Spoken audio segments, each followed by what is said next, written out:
Okay, so today we're jumping right into it. I straight up just opened the stream to whatever my Clip Studio was open to. I am genuinely going into this like a work day. But I did say that if anybody has questions, I'll answer them because I'm just going to be working like it's a regular work day. The last thing I was working on was actually my story highlights for Instagram. So low-key just turned into a graphic designer for 2 seconds. I think they turned out really cute. There's like a really big heart theme. And then before starting stream, I did draw today. I made Luffy into a mochi, kind of. I don't know, this is gonna be the YouTube banner. I don't know. My goal this month is to make, to finish 2 more commissions. I'm trying to decide which one I should work on, which one I should prioritize first. I'm honestly just gonna be jumping around trying to get as many as I done as I can. Which is why I don't have a checklist open or a credits section right now. Because I don't know which one's open yet. The last one that I was working on stream was for Margot Primrose. I was doing a werewolf romance one. I'm looking at my files right now. I'm like, hold on. Alright, this is the one that I was working on last. I could potentially finish this one up today. It's very close to being finished. So this is one on my list that I plan on finishing. The other one that I would really like to finish, I don't know if it's possible, is this one here. These are both ones that I've worked on stream. This one's a little bit complicated. There's a lot going on. It's just a lot going on. And then, surprise, surprise, she's got another one. I'm currently working on 4. Okay. This one I didn't work on stream. So it's the roughest of them all because I wanted to give them an update as soon as possible. Usually the first one I just do like really rough. If I do it on stream, I dedicate a little bit more time because I'm like kind of multitasking. But these ones, I like probably pump them out in like 2 hours, maybe 3 hours, I don't know. And I probably did it after stream. This one, I don't know if I'll be able to manage to finish it because it's the 28th. So probably safer to do this one or this one. I'm gonna do this one because I just got the feedback. Before I do that, I'm gonna maybe give them credit. And then if I change, I'll give them credit as well. This might not be centered. So give me a second.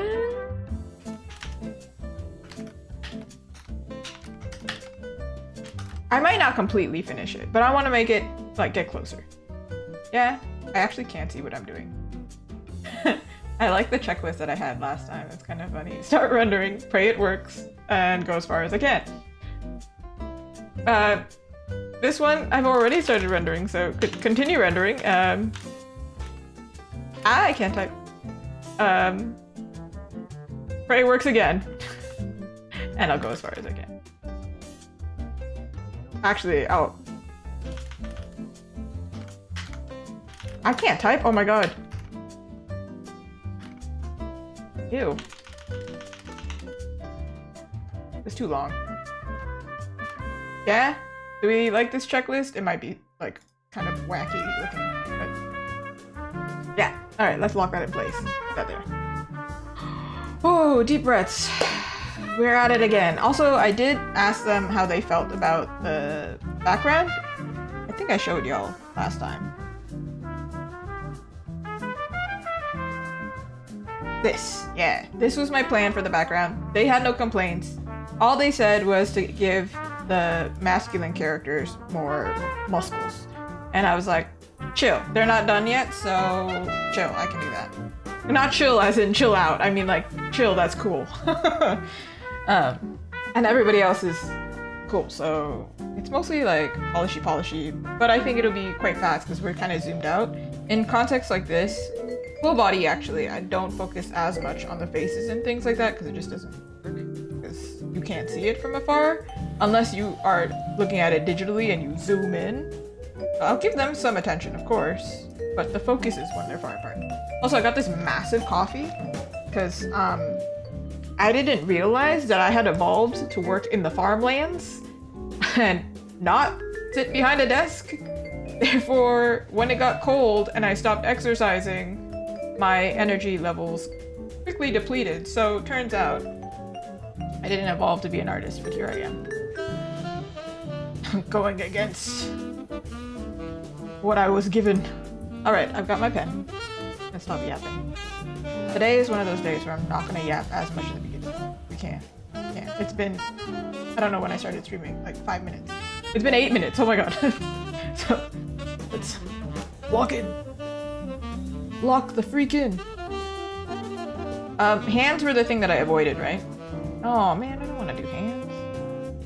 Maybe I picked the wrong. Should just run. Hands.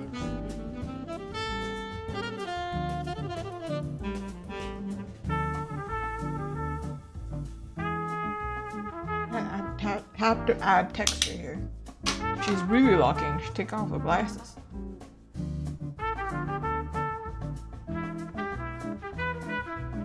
True speed painting.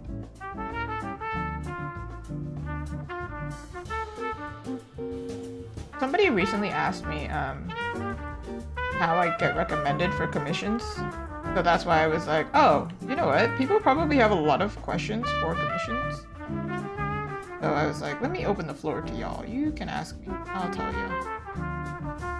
I probably would make like a video about this, but like I feel like my answers are kind of not that special. They're not that helpful. So it's like, I'll answer them, but I don't think I can make like a 10-minute video on it. I could just answer it on stream here. I don't know, if somebody wants a video, I guess I could do it. So they can look back on it.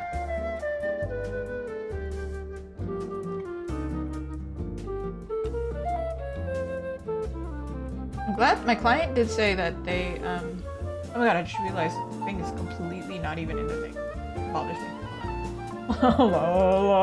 That's probably bothering someone else. They're not saying it. It bothers me though. Oh no.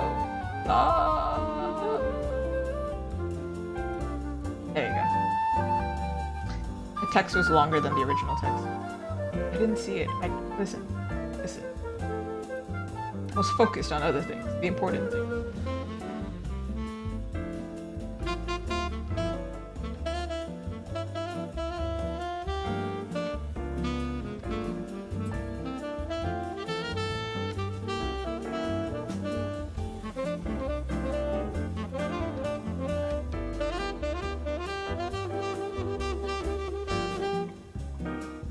Bothers me that one side has more of the sclera showing. You know what's a low-key a pet peeve of mine that's like not that deep, but it is a pet peeve of mine because I am so focused on getting it right every time, is when people mix up the word pupil and iris. The pupil is the black part of your eye. I'm a very bad example because my pupil and my iris are basically the same color. I'm just beady black eyes. But the pupil is the black part of your eye, the part that's actually seeing things. And the iris is the colored part of your eye. Don't remember the purpose of that, but pretty, so whatever. So if you ever see, you'll know this if you wear contacts. If you're wearing colored contacts and they're not for your vision, the middle is just like ether. There's just nothing, not really doing anything. But the iris, the colored part, it's covering it.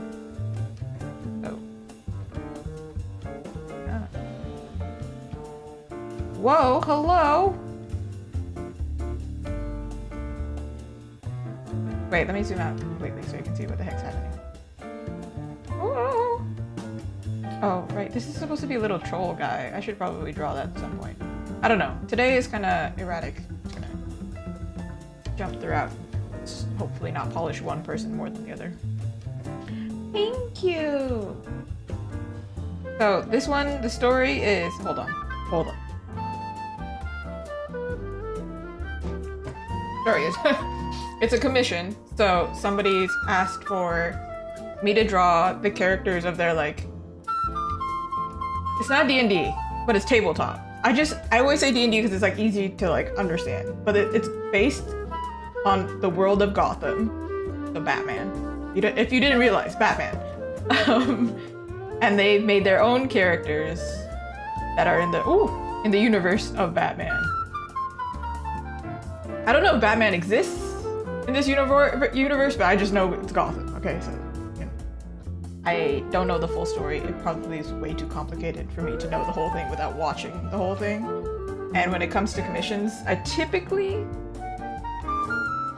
don't, like, if, like, for example, an author orders something, I don't read their book because it influences how I draw their character. So I just go by what they tell me. Otherwise, a really good example is, like, if you give me a villain, I don't want to make the villain hot. Right? I don't want to make him, like, super attractive or something. But one time, apparently, I got commissioned the villain. I drew him apparently very attractive, and everyone was pissed, but like accurately pissed, because they were like, oh, okay, good. I hate that he's hot, because it makes me hate him more, so it's more accurate. So, yeah. Thank you for following! Oh yes, there's a little heart over there. It worked this time. Thank you, thank you. Today, okay, my plan today is to polish this until I get tired. Because there's a lot going on, and I didn't do the hand. I'm going to eventually get tired. But we might jump to this one. You have a feast for your eyes today, because I have so many entrees. And then this one is an appetizer, because it has nothing. We have nothing yet. There's no flavor yet. It's being cooked. Like, literally let me cook. Literally. I haven't started on it. But this one is almost done. There's mostly color correction and things to make it magic. Oh my god, it worked this time. Yeah, especially when I'm gaming, I don't have it on. So, it's like it pops up in like a weird way. And I'm streaming also on YouTube. So if I ever look like I'm talking to nobody, I haven't lost my marbles. I mean, I probably did lose them. They're somewhere. I texted my friend today and I was like, I need a girlie's opinion. And then they said, okay, 4? And then I said, no, I needed. I had to like correct it. And I said, I lost my marbles. Because I had already asked for the opinion. So it looked like I was asking for another opinion. Losing my mind. How long have I been doing this is a good question. How long have I been drawing, or how long have I been doing art commissions? For art commissions, I started in apparently 2019. I didn't even know this. I had to check on Tumblr. But I have like a lot of pauses. It was not that consistent, like the orders. Did a few here and there. Like I think in 2019, I think I literally got like three orders. So it counts, but not for much. And then drawing itself, I feel like I started digitally drawing in... Can't do math right now.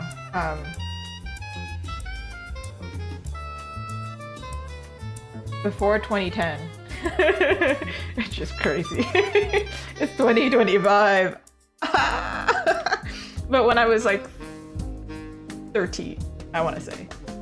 Which is probably common for a lot of artists. I see so many artists that are like amazing pros and they're like, oh yeah, I'm only 21, and I'm like, good for you, but also you make me feel so old. Please stop. But proud of them. We all have different set of resources. But I think it's good to see people who are millennials and old. I'm not old, but you know, people in the realm of online, I'm old, you know? Because it reminds people they can pursue things late. 30. I just turned 30 actually. Heck yeah, I made it. 3 decades. Crazy. But then, you know what's crazy is I genuinely don't remember anything from like the first decade.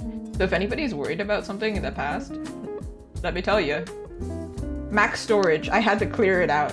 iCloud got full. The Azuki cloud got full. Had to refresh. I lost some files. I feel like I have the, you know, have you ever used Procreate? This might be a niche comparison. But if you like, if you use Procreate, it has like such bad storage. I feel like my mind is like Procreate. It has no storage. You just have to delete the files. It's either I upload them somewhere or I delete them and listen. I don't have efficient storage. Oh, it's gone. Yeah, a lot of people do guess that I'm like 20s. But I mean like, age, what is that? What is, if I told you I have back pain right now, I think then that would have given it away. This girl, she's not. Actually, maybe not. I had back pain at like 22. Therefore, I don't mean nothing. But that was just my life choices. This is Clip Studio Paint. I recently switched to Clip Studio actually, so I was using Photoshop before this, and then Photoshop got expensive, and I was like, well, it's always been expensive, but it got ridiculously expensive, and I was like, what are you on, Photoshop? I'm out of here. So I'm kind of having an adjustment period, to be honest. You'll notice, actually, there are going to be times where I'm a little bit slower, because then I'll be like, I don't know, where's the button? Where's the button for this? I don't know. What do you mean there's no button for this? This doesn't exist. There are like things that Clip Studio can do that Photoshop can't, and then the reverse. Sometimes good, sometimes annoying. I should have probably done that on another layer. I was just really confident and went for it, so. Hey man. This is the time. This is, I don't know what do you call it, like blind optimism right now. When I get close to the end of the month, I'm like, nope, we're not making an extra layer, just do it. Just Shia LaBeouf, just do it, you know?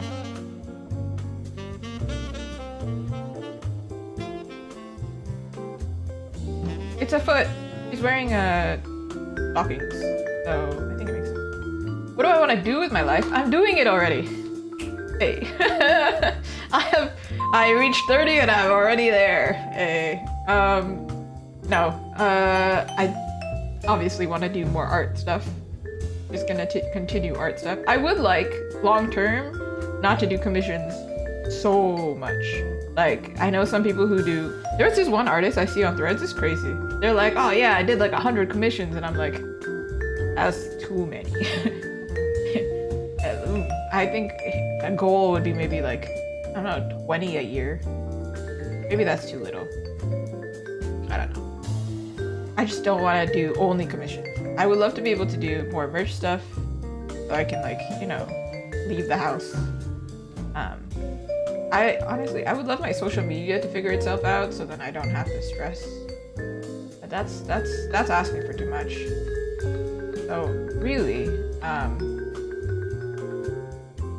long answer short, would love for something, for the work situation to be where I'm not frantically panicking. Basically what I mean. I don't want to rely on like just commissions because it can be very inconsistent. It's like, imagine if nobody orders anything for a whole month. Somehow, I keep expecting that to happen, but it never happens. It's amazing. I may have just jinxed that. Take it back. Take it back. Put it back in the vault. Don't say it out loud. Would love to make an art book. That would be sick. But then at the same time, that would mean I'd have to make some stuff. We'll see how fast I can. I'm not that fast of an artist, so I don't know. I'm certainly faster than when I started, but when I went full time, I actually got slower. A crazy phenomenon that happened. It's a shoe. I drew a shoe. Ooh. That's it. I gotta quit being an artist, become a rapper. I can rhyme now. So dumb. You can tell I'm very caffeinated today. It's necessary. I don't have a extra layer on top, so you can't see before and after right now. But just believe that I've done something, okay? Just believe. Like in Peter Pan, I do believe in fairies, but like with art. I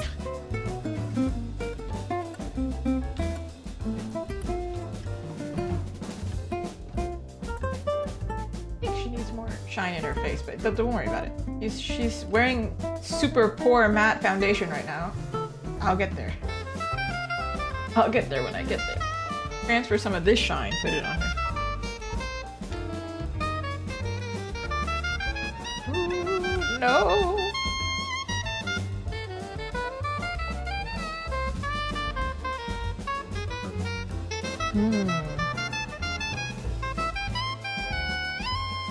Ooh, that's a good question. What's the best lesson I've been taught? I realize I should be reading out the questions.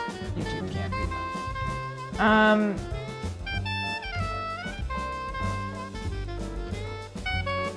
Best lesson. Best lesson.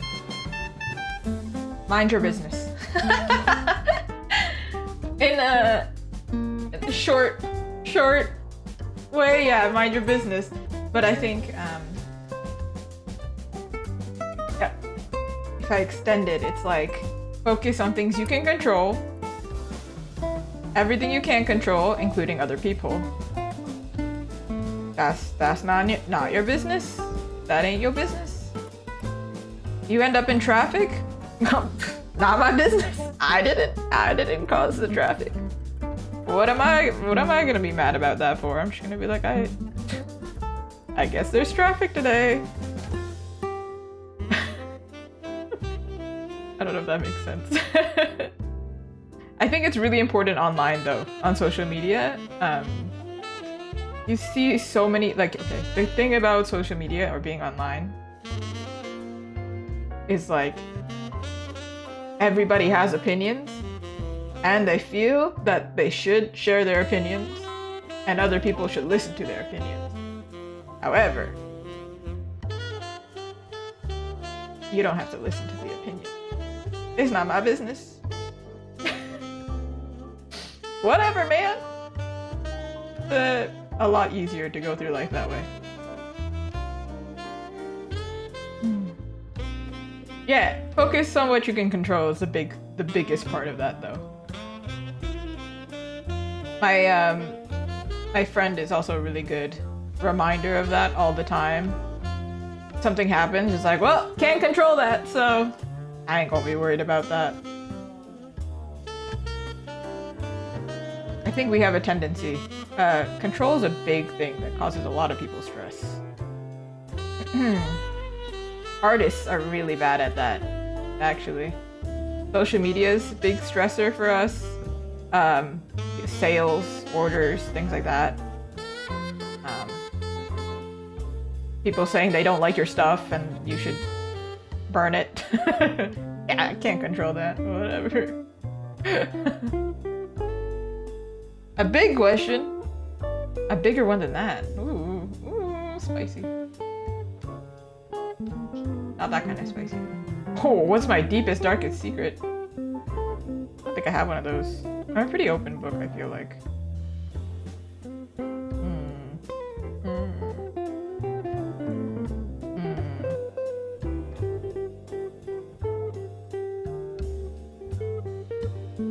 Because I'm so open, I really don't have one. I don't mean to cop out, but I'm like, can't think of anything.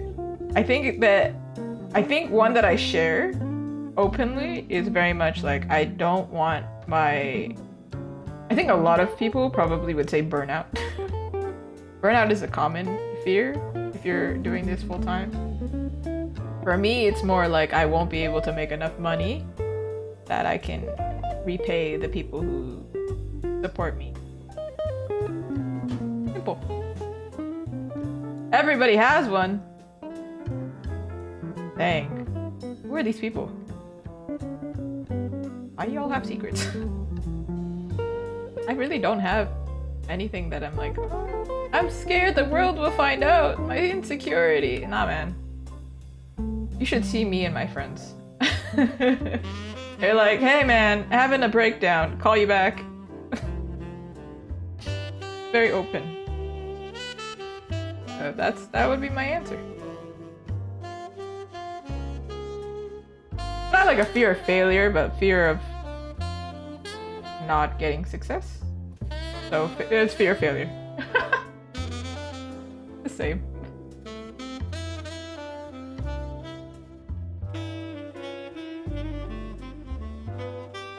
But then the artists online are so nice actually about that. I actually opened up about this because it's very stressful going full time. And then somebody was like, you are not failing. It's too early, in fact, to even say that you're failing. And if you mess up and you can't do it, like your business fails or something, guess what? You just take a pause and then you come back. Ooh, where am I from? Canada. Simple. Canada. Oh, Canada. Actually, over here, the weather's getting kind of... I hate this hand. This hand is like driving me nuts. We're gonna just... Did I do anything here? We're actually gonna have to 3D model this. Where I am at right now, I believe we're having what they call a false fall. I even got a fall drink today. Crazy.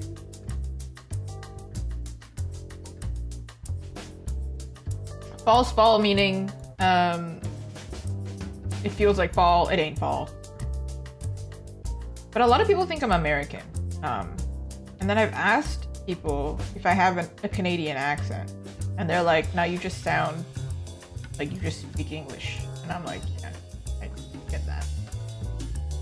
Can I just drag this in? Hello? Walk with a note. Whatever, I don't care. I need a hand. Oh! What type of stuff do you stream? I do find that, I'm more surprised when I find someone new from, like, the UK. That one's surprising to me. I'm like... Or Australia? I'm like, oh! From the wild! Okay, move your hand. Oh, that's terrifying. I hated that so much. Ew, ew, ew, ew, ew, ew. Stop. Ew, stop it. What is this? Why are you completely rotating? I just need your... Thank you. What the hell, you on? Behave. I know that Clip Studio has a function that apparently... I just learned this, actually. I don't know if I could do it. I don't think I can. But they have a hand camera. I just learned about this. Let me see.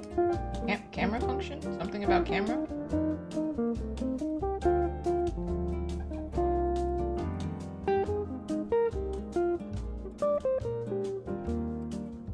Apparently I can do it, but not on stream, I think. Oh my god, that's terrifying. Stop, put it back, put it back. I hated that so much. Why is this hand doing that? This ain't a horror game. What is this? Ooh, from London, but grew up with Americans. Canadians and Americans, I think they have some things that are different, but some accents are kind of like overlap. Yeah, apparently you can take the 3D model and then you can use a hand scanner, which is over here. Actually, it doesn't open for you. You can only see it, but it does give me an option to open a hand scanner. And basically, from the camera, you do the hand position and it reads your hand as the hand, which is trippy, isn't it? I saw it on TikTok. I saw that it worked and I was like, oh, that's how it works? Yo, based. But then I was like, I don't know when I'm gonna try that. And realized because the camera, unless I had a separate camera that was linked, because this camera is linked to my computer and it's busy right now, I think it would like turn off this camera to work on that. Yeah, we're not. I ain't about to test that out. I ain't about to break my stream. Because I would. Absolutely, it would happen. No, for real, this hand? Could you behave? Okay, cool. Hydrate! This time I brought my water. Aren't we proud? Can you hear it? Want to hear it? Can you hear it?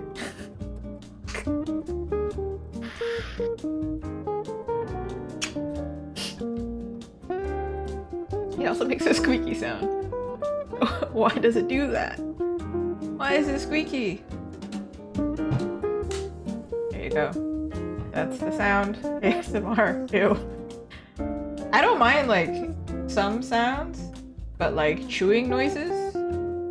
Oh, misophonia unlocked. I feel like this would be faster if I just took the photo of my own hand. Because I have glasses on, don't I? So formal. Hello. Hello. That's how I talk to my dog. Hello. Suddenly Russian. You can't.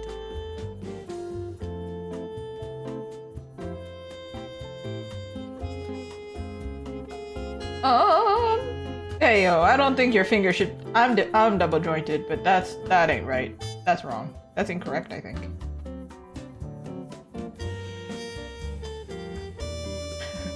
Remy, like from Ratatouille. I do like Ratatouille, by the way.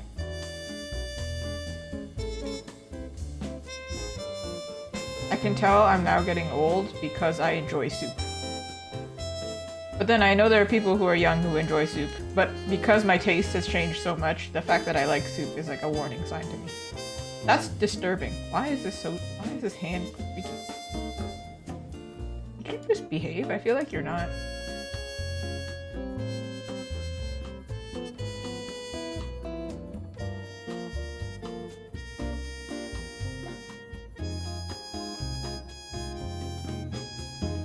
Oop, oop, oop.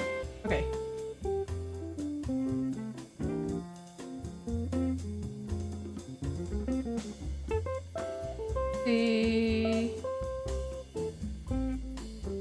Ooh, what games do I play? Hold on. Why is this hand the most freaky thing on the planet? What is this? Okay, it might not make 100% sense, but at least we know somewhat what's going on. Right now I'm playing Life is Strange 2 because it's on stream. What up?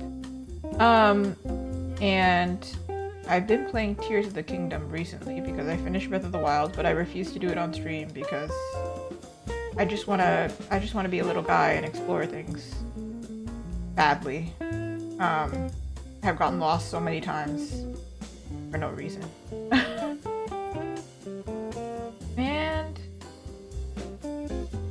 yeah, what else do I play? I played Valorant for a little bit, but then I got so stressed with artwork, not like artwork, like an individual artwork, but work involving art, that I could not continue the stress of trying to coordinate with a team. I was like, I need y'all to shut up. I need to relax. And I need y'all to stand right where my, what's it called, scope is. I need you to not move, just stand there so I can win. Therefore, I can only play kids games right now. I'm very stressed. Oh, I play a lot of Splatoon. Which would be in line with I need to play a lot of kid games. I just need to be a child, okay?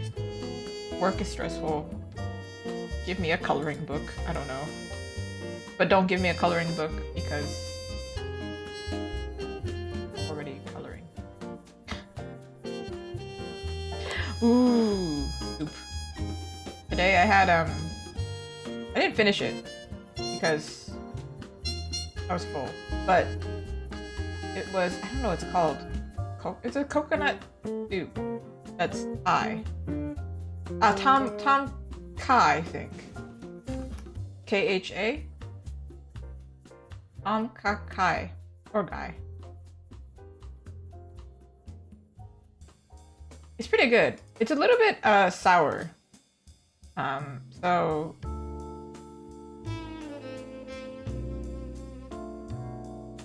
Maybe acquired. Okay, I gotta keep. Gotta keep. Gotta. I wasn't that far. No, I was far off. Look at this hand. This hand is like just lying to myself. This is absolutely. Some people would be smart and do this on a separate layer. Me? Nope. No.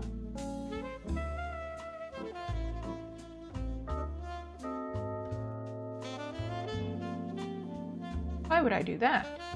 Oh, this is criminal. This is a criminal.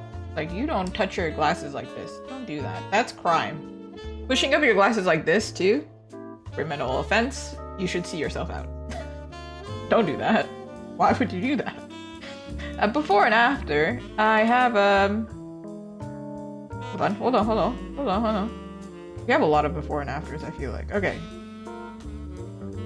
These guys that are up here are also before and after. But this is the before color and before render, any render, and this was before everything, which is crazy. What is that? It was, we were living on a dream, and they were like, I like that dream, go with it, I believe. And I was like, I'm glad you believe, because I don't know about me. And then we made it here. They did shift a lot.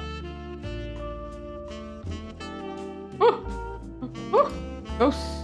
Oh, I remember. I was like fixing this guy's body.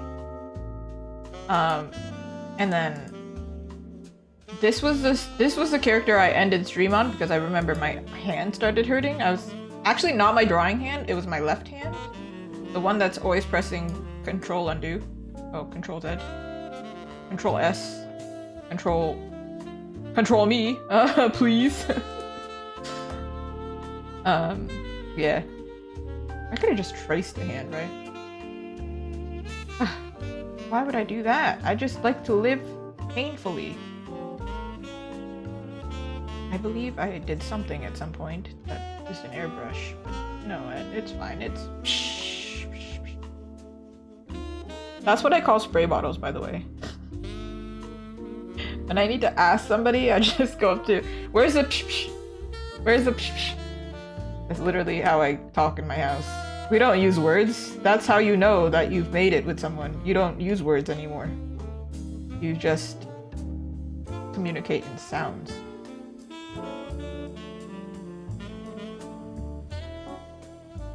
I appreciate that. Actually, I sent my... So we are gonna eventually get to this one probably, right? I sent my client this and they were like, it's better than the stick drawing that I sent. And I'm like, listen, the stick drawing is necessary. I need it, actually. I won't understand what you're saying. Stick drawing, provide, please. Actually, if it's necessary for that specific client, it's necessary. If they thought it was useful, it's useful. Okay, alright, I'm doing some, like, black magic over here. Black? Dark magic? I don't know the difference. I don't... Okay, I'm doing magic that I shouldn't be doing, basically, is what I'm saying.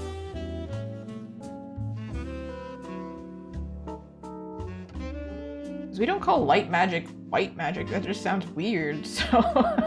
That's why I was like, hold on. Alright. Alright. Not alright. It's all wrong. It's all left, actually.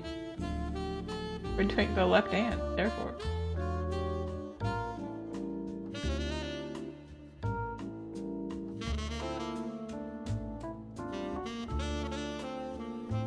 She's just rambling. She's on a journey. This finger's longer than the rest of the fingies. And that means this is angled wrong. She's summoning the art gods. Kinda like Final Fantasy. You know how you can summon... Yeah, gods. Deities? I don't know. Warframe? They say white magic? Yo, what the heck is this? It sounds weird. I don't know why it sounds weird to me. It just sounds weird.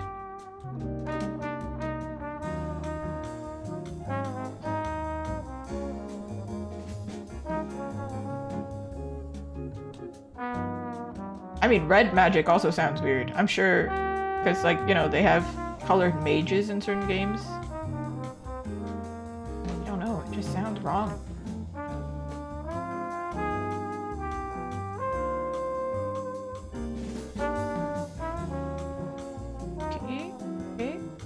Okay. Careful. Don't mess it up. Don't mess it up. Don't you dare mess up. I'll never forgive you. Who am I talking to? The art gods. Okay, it's a hand! Is it perfect? Nah. Is it a hand though? Yeah. Oh, also, she is darker skin. Fun fact, if you have dark skin, maybe I can... I'm not a good example right now. I am very tan, but it doesn't show up on camera. Like,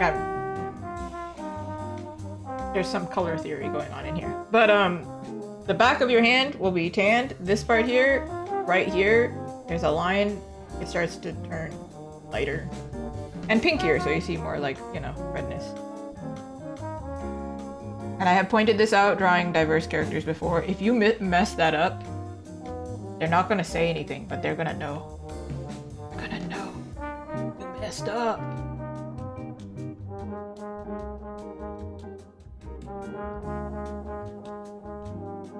Ooh. I stream 4 times a week. Honestly, I don't know. I don't know if I'm gonna continue streaming 4 times a week. It's a lot. But I stream Sunday, Monday, and Wednesday, Thursday. Easy. Back to back. I do art streams Sunday, Monday, Thursday. What day is it today? Thursday. Wednesday, so yesterday, I did gaming. That's the thing that I'm not sure. So people seem to like the gaming streams, right? But I like kind of less popular games, or I like playing games that are not relevant, it's not the word, but they're not popping off at the time. So it's almost like, I'm gonna only reach a small population probably. And I'm not very good at games either, so if you're watching me, it can be kind of painful. Unless you're here for the vibes, then it's not painful.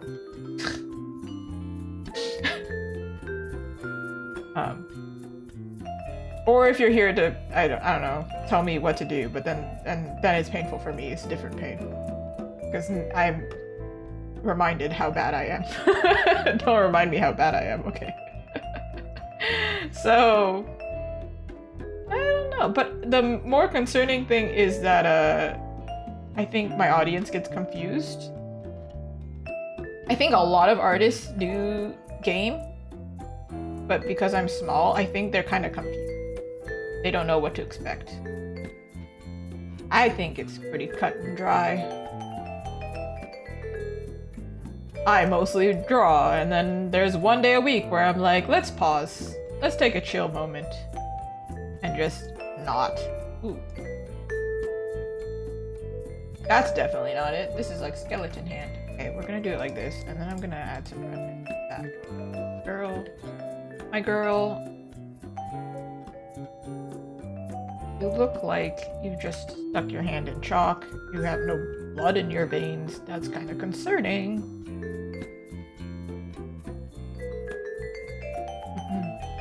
Yeah, vibes and art. Thank you. Versus when I'm gaming, it can be mostly, to be fair, when I do game, it's mostly me fangirling over the art of the game. And maybe screaming once in a while because either I'm doing something badly or something has happened in the story. It happened yesterday. Quiet game, chill, chill, chill. Something emotional happens, screaming. My neighbors are like, what is happening with that girl? Is somebody dying? Probably. In the game, yeah, probably. I'm screaming. Alright, from afar though, it works. I do think her lip might be a little bit small for the character. But then we're looking from the bottom angle, so... My goal here is not to make it super polished, just cuter. I'm not gonna get rid of this model because I'm sure I'm going to need it in like 2 seconds. But for now, she's pretty good. She's more polished than anybody else, so therefore, I don't want us to get bored. This is a thing that I think about when streaming art all the time, is like, please don't get bored. I'm doing my best. Like, it only works so fast. You know that, like, that audio from forever ago where it's like, wait for me, I got little legs. It's like me, but like, wait for me, I've got little attention span. And I do have little attention.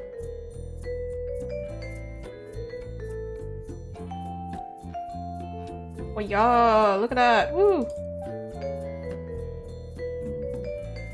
Okay, before I continue, let us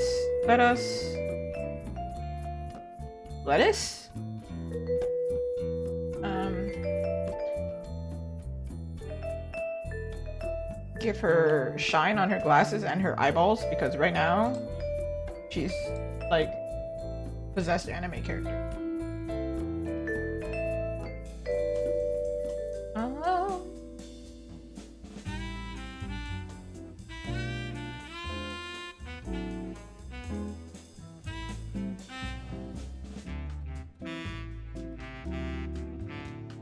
I was playing Life is Strange yesterday, and even though it's a 3D game, they did color the eyes in a way like this, and I was like, oh my god, I'm obsessed. Because we're from afar, we don't have to go crazy, because if I put too much detail, you're not gonna understand what the heck. Look, I mean, I'm looking at it on my recording software, and it's tiny, so it's like, we really... Okay, rude. Also, I'm so sorry, I could have closed this. I didn't know this. It was annoying. We don't go too crazy with the eyes. Yeah? We can see she's shiny? She's not dying? Cool. That's what we need. She's got a little shine on the nose, a little shine on the lip. And, glasses. And I'm thinking she has, like, thin rim? Thin rim?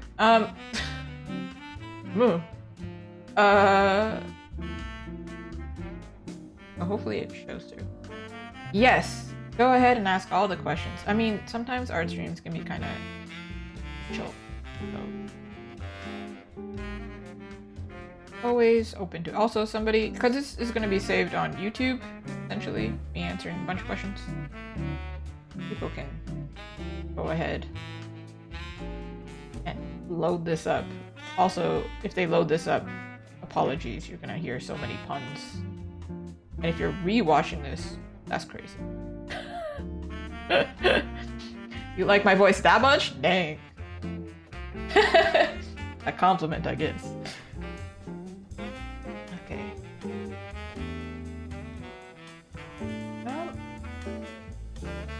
Looking at my own glasses to understand what freaky science. Usually glasses have a little bit of a tint, a tiny bit. My glasses have a little bit of a... They're for blue light. What the heck? Rude. I literally did not do that. That was unbelievable. Did you see that? That was crazy. And a sorcerer. Oh, absolutely not the white magic we were talking about earlier. That's some other sorcery. I don't know what this is. Maybe I'll use a blue. Ish.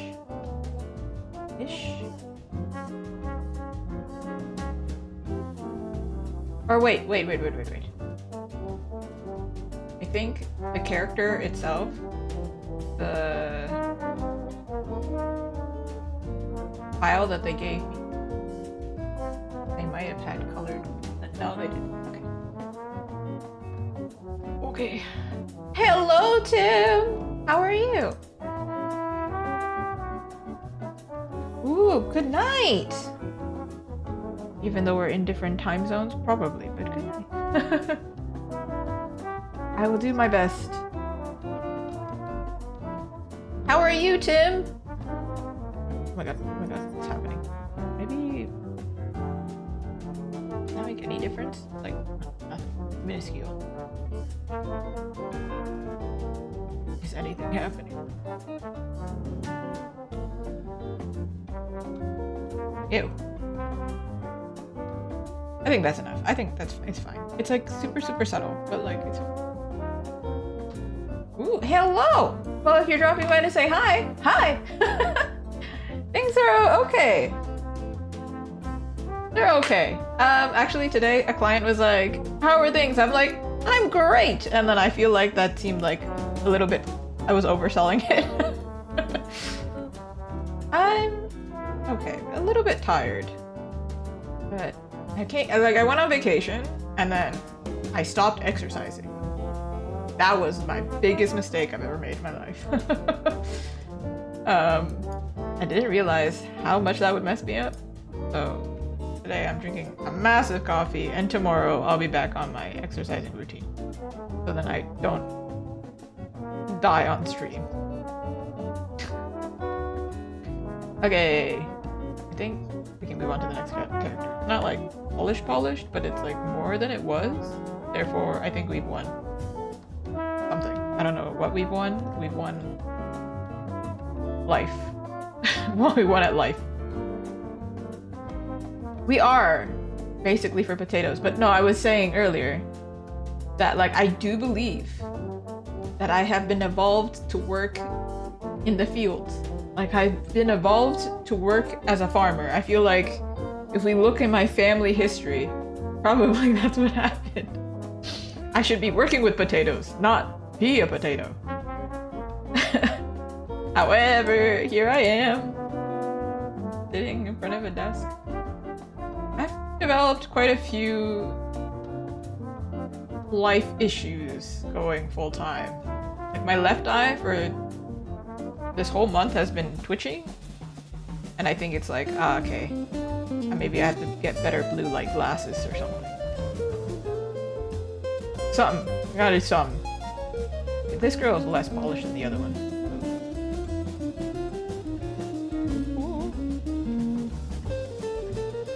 I completely avoided the hands. And we're not gonna talk about it. That, I said I was gonna do it off stream, and then for some reason I did one hand on stream, and that's all that y'all get to see. We don't need to do all that. Too much suffering for all of us. Ooh, I kept calling it a convention, but it really was just like an event. It was a really funny one too. I recorded the process so you can actually see what it looks like. But it was interesting. I did make back my table, so success. I actually went in expecting to make $50. And then when I heard more about it, I searched it up on Reddit. Good old Reddit. When I searched it up on Reddit, I lowered my expectations to make $0.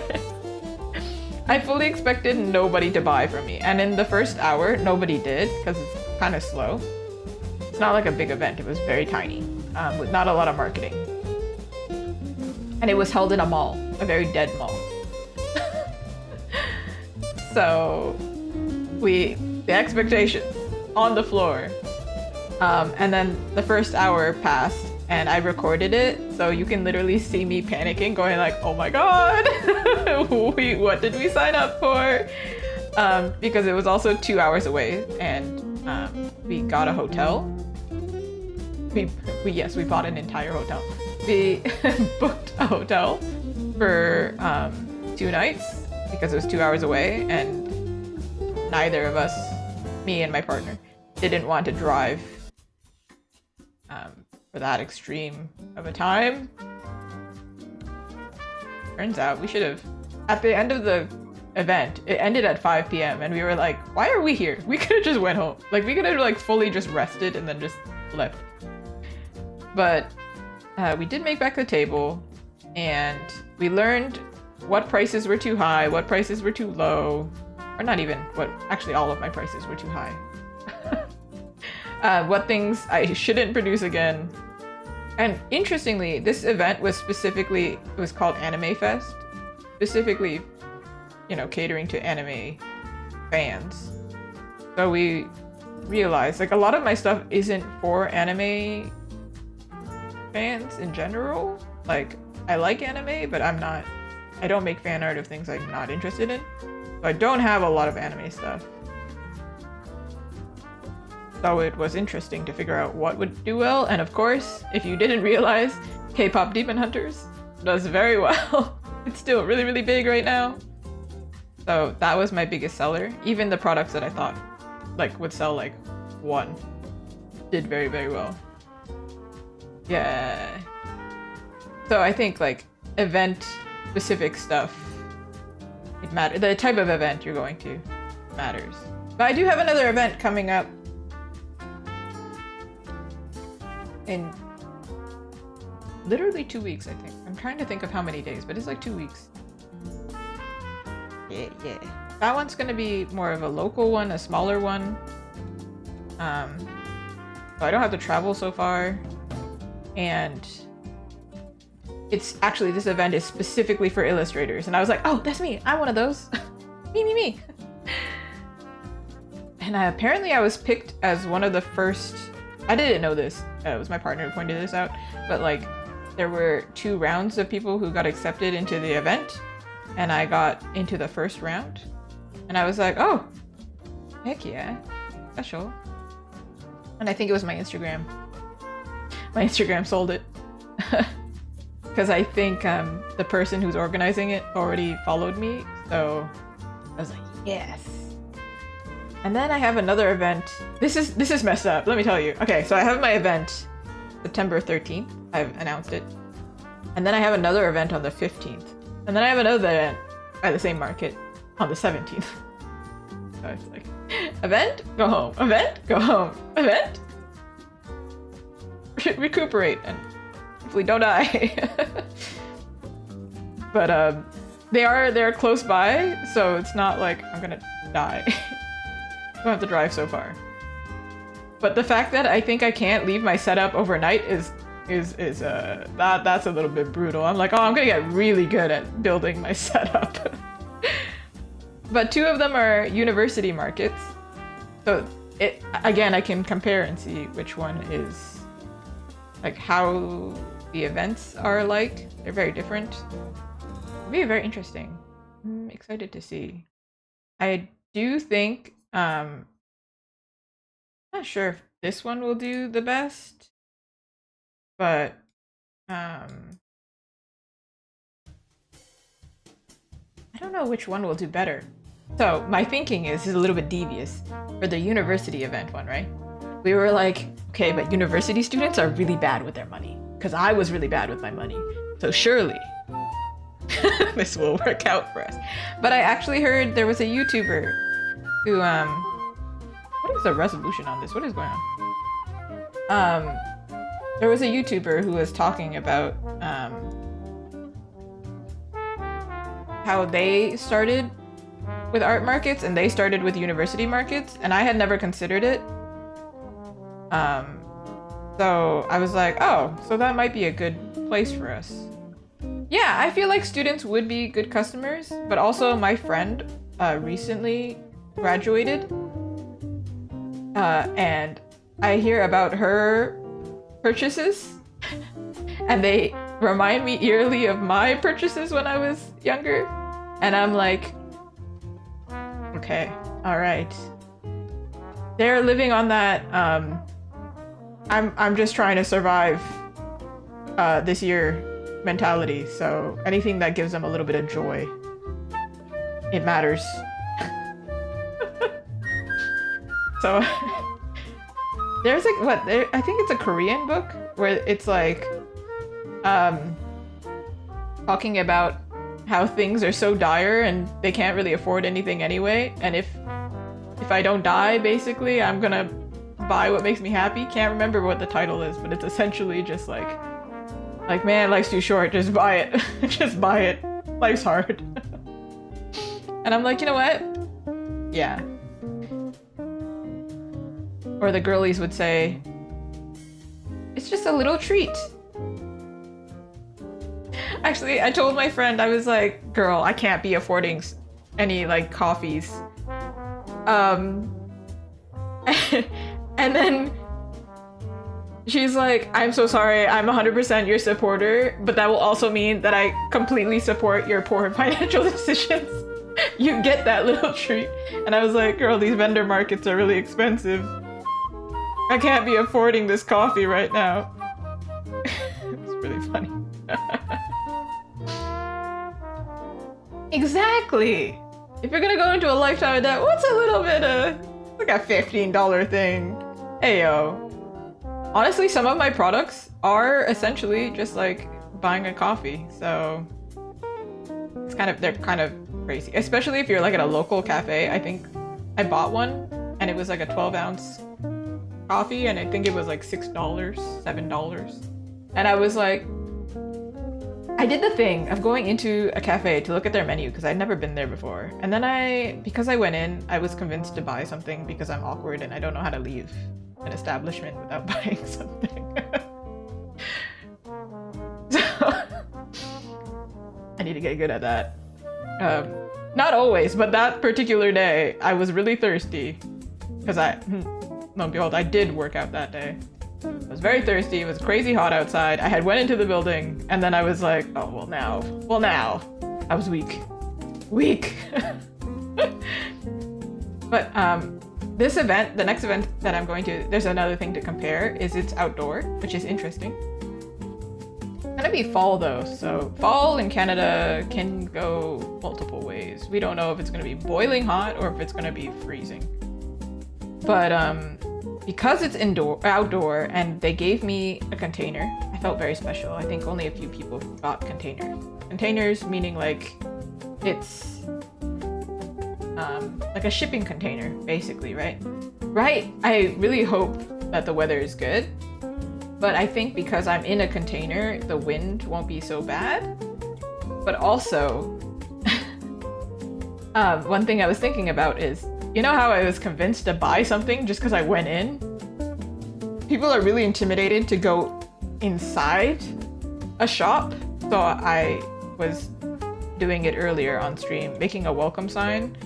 So I could like convince people to come in. Because I think that will be a hurdle. That like people are too nervous to go inside because they think they'll be obligated to buy something. Maybe I should like, you know, give them something.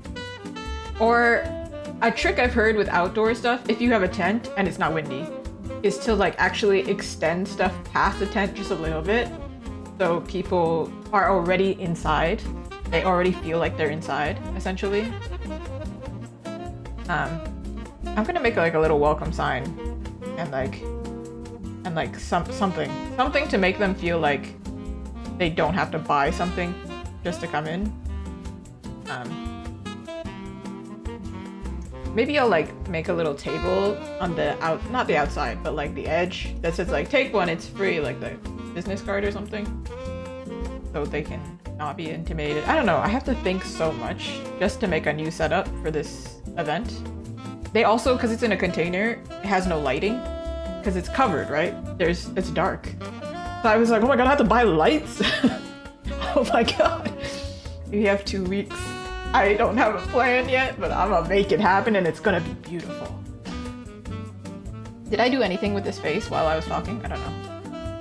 I've been doing something. I don't know. No.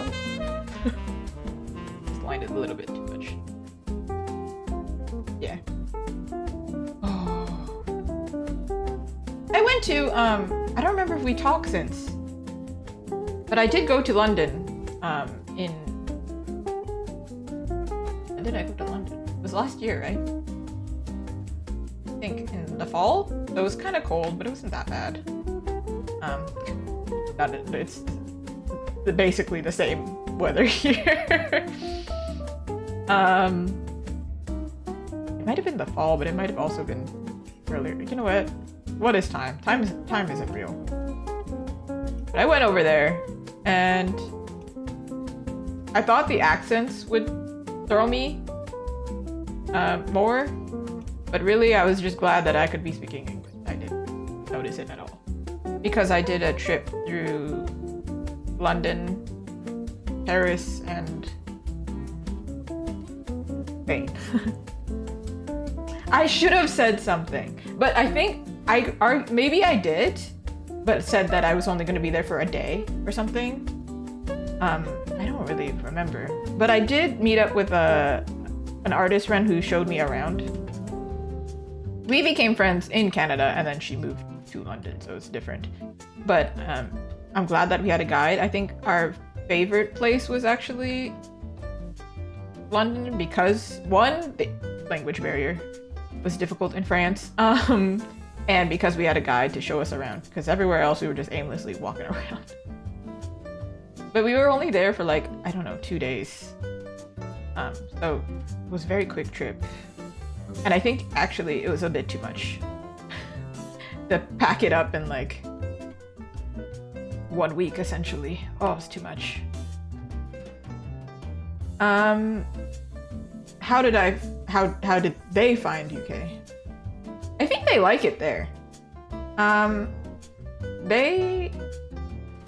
I think honestly it was 2 weeks, not like 1 week. I don't remember. I remember it was complicated to get time off for work though. So maybe it was 3 days, but regardless, it was very fast because a lot of the days were like travel.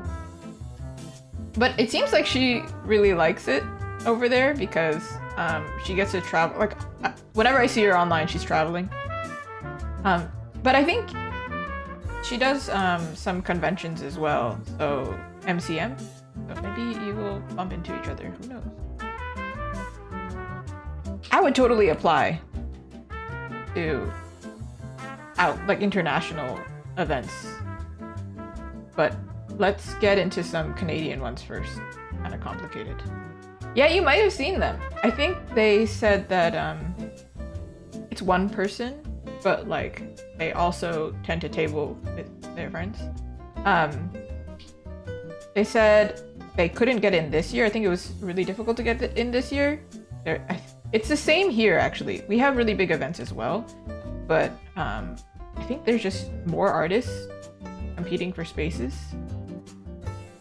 I've heard that's happening in America as well. I think especially after COVID, everybody picked up art. Stop being competitive. I just got here. Let me be. Oh, and also like the whole thing with shipping, I found that really funny. Not funny, like funny in a messed up way, where I was like, I just got here. I just started shipping. What do you mean that you're giving me barriers now? Huh? But I'm currently looking for a Canadian manufacturer because I'm looking for like a good laminate. I'm gonna try and experiment with it. But I have a dog with fur everywhere. You can't see it, but I'm covered in fur. So it's kind of, I need to like vacuum seal my room in order to be able to laminate stickers myself. Oh, we do have issues, but it's a little bit different. I have heard that other European countries also have some loopholes when it comes to specifically prints and stickers. But Canada and America, they have what's it called? An agreement. Canada, America, and Mexico, because we're literally touching each other. There's an agreement in place, so some things are covered.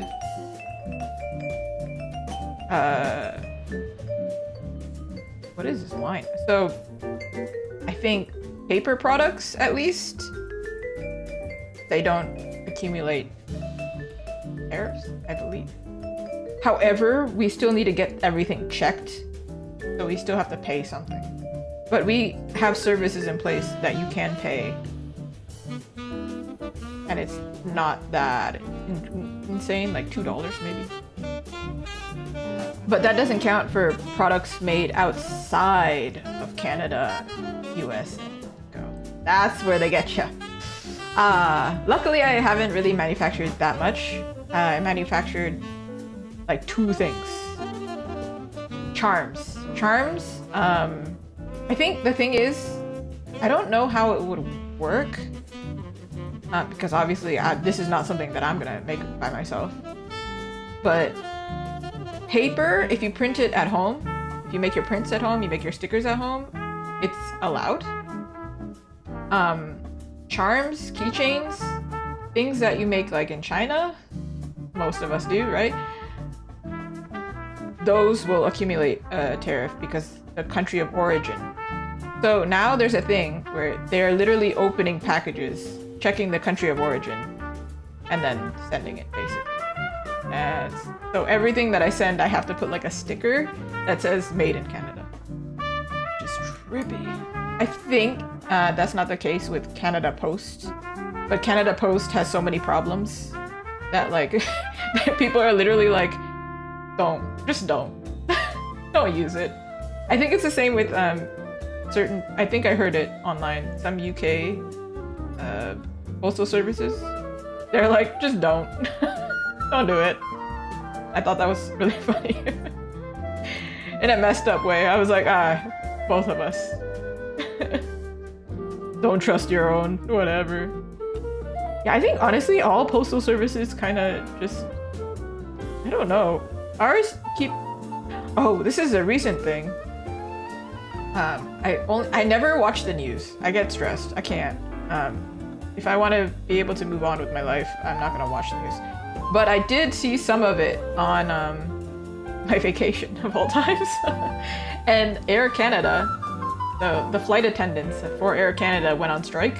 And then they basically like shut down all flights so nobody could fly out, which is crazy to me.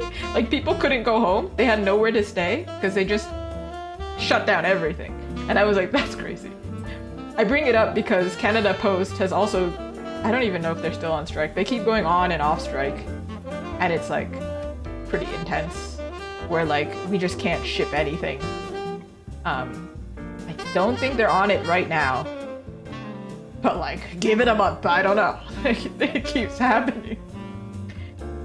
So we are no stranger to weird things happening. Canadians are very polite, I feel like. But, oh, they're gonna stand up for stuff, huh? They're not quiet about it. They're just gonna do it maybe politely, maybe, not always.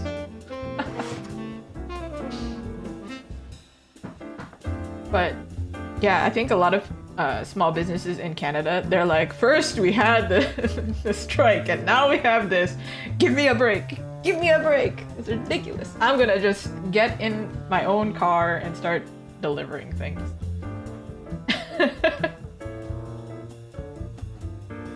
Well, it's fine. I think I switched over to trying physical markets at the right time. It just luckily happened that I put myself out there. And for a really long time, I was not hesitant, but like, I just avoided it. I didn't want to apply because I get tired of getting rejected all the time. I'm like, well, if they're gonna reject me anyway, what's the point of doing it, right? But my partner saw the potential. And he's like, you should probably try this. And then we went to our first one and we actually made back the table. And I was like, oh my god, people they want to buy from me? That's crazy. So we're giving that a try. I do have the small ones this September. And then I have a big one actually in October, which is in Toronto. So let's go. I'm finally in a city. A big city, that is. Because my very first one was in a really, really tiny city. And can I just say, they had no bubble tea in that city, so that was already a sign. That was a sign to me. I was like, is this gonna work out? I don't know. Most of my customers were also kids, like teenagers. I was so surprised. I was like, oh, what the heck? So I'm hoping at the next market, one of the markets for Toronto is the Toronto Game Expo. I haven't really announced it anywhere because it's so far away at this point. But this one's in November actually. And I do make a lot of stuff for games. So I'm like, or not games, gamers, right? So I'm like, maybe this is my shot. Maybe this is the place. They're also opening, I don't know if the UK has this. They probably do somewhere. They have this thing in Montreal here where it's like a curated place where artists can just sell their stuff. I don't know what to call it, but essentially it's called the Artist Alley Shop. So artists can rent a space, like a shelf, and then sell their stuff there. And we didn't have one nearby. Kind of like a pop-up store, yeah. They can rent it for like 3 months. I think that's the minimum. So it's like pop-up, but like elongated pop-up. And we didn't have one here near like Toronto, but they're opening one. So I was like, ooh, cool. But then I looked at the shelf and then I was like, I don't have enough stuff. So let me wait till my products are popping and then I'll get there. Yeah, I felt like, you know, a big city would have it. For all I know, it could be called the same thing. I feel like Canada and UK share a lot of stuff. We share brands sometimes too. Have I done anything? I feel like I have. This is the pain. This is why I was like, I'll answer questions, because this one is just gonna be me going around and around and around, jumping here, there, everywhere. You don't have a top lip, sis. Maybe you need one. Oh, I just realized. That's why it looks so pixelated. I was like, what's going on? That's something. Oh, that bothers me. I gotta go back and think. What is this nonsense?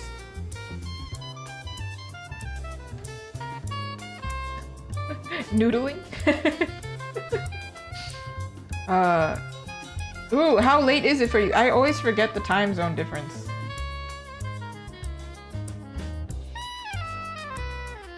It's 9:30 here, and I stream until, well, yeah, 2:30 a.m. Dang. Gosh dang. That is such a reasonable time to go to sleep. I mean, to be fair. Okay, but actually, this was a struggle of my first event. Is the time difference, because I think most artists have really weird sleep schedules, right? Like, if they do it full-time at least, hey, even if they don't do it full-time, we're just weird. We are social rebels. And I woke up at like, I was so nervous, I woke up 6 a.m. or something, and then I was like, well, I guess I'm awake now. I guess I'll put on makeup and hopefully survive the day. Which was crazy, because usually I fall asleep at like 6, so it was a very big time difference. But that's okay, it's fine.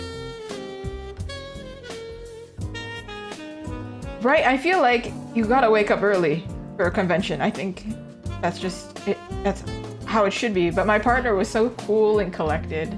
I'm the panicking one. So like somebody in the group, there always needs to be somebody who's panicking and somebody who's calm. And there's only 2 people in this group. Exact opposites. He's like, it's all right. We just show up there like 2 hours before. They gave us like 3. It's fine. And then we built our thing in an hour and 15 minutes. So then I was like, actually, we were completely fine. What the heck? It is easier if you're a helper, but because we're in this together, he does take care of a lot of things. So I'm glad that he's calm and also is invested.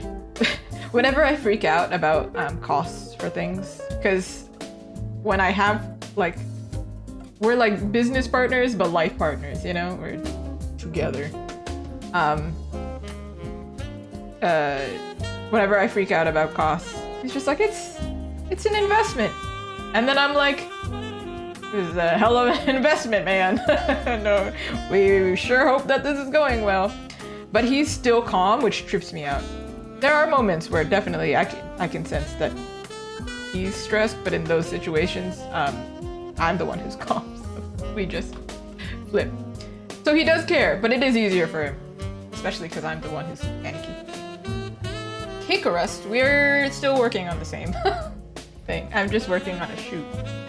I'm just polishing as I go. I did touch up her face. You can see the before and after. See, this is what I actually did while I was yapping. This was before. I don't really like her eyes right now, but he doesn't have shine, so he looks like, again, possessed anime character. No life. No life to be seen. He doesn't look like that impressive yet. But like, just let me cook. Let me cook. We're cooking. We're baking. Oh, I'm kind of hungry now. Now that I said it. Little dino, so cute. Okay, all right. Let's do this little. I'm doing like contour makeup tricks. Oh, you know. Yes, please. Get some good rest. Artists, they need it. Always a pleasure. Even though I'm not looking up at the camera, I'm looking into your soul and sending good vibes. Good night. Oh wait, didn't I just mention? There was somebody in the stream right before I was like... I was saying, oh wait, you know, it's so crazy whenever I see somebody from like UK or Australia in my chat and then Tim like waltzed in a few minutes after. But still, good night. Crazy time zone difference. Okay, I hated all that I just did right there. That was wild. Actually, I did literally nothing. Okay. Alright then. Thank you so much. Thank you for attending my makeup masterclass where I, in fact, did not do anything masterful at all.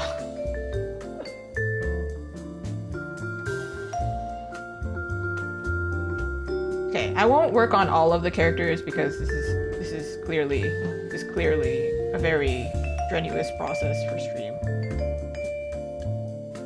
Ooh, a giveaway.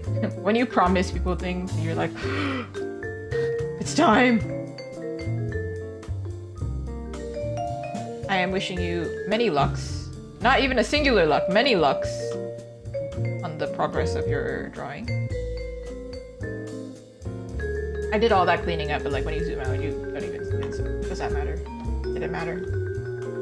The answer is no, it did not. I feel like her teeth should be showing, right? From this angle? Like it should be like... Am I crazy? Right? Yeah? Gosh dang it.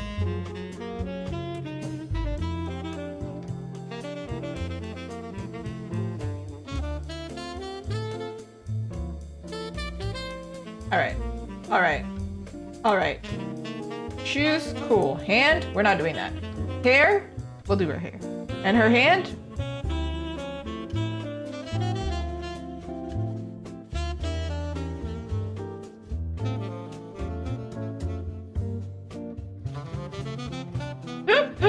That's pretty funny. Wait, no, I've done that before. Where I draw the proportions of a character respectfully, and then they're like, can you exaggerate this? And then I'm like, alright, boss.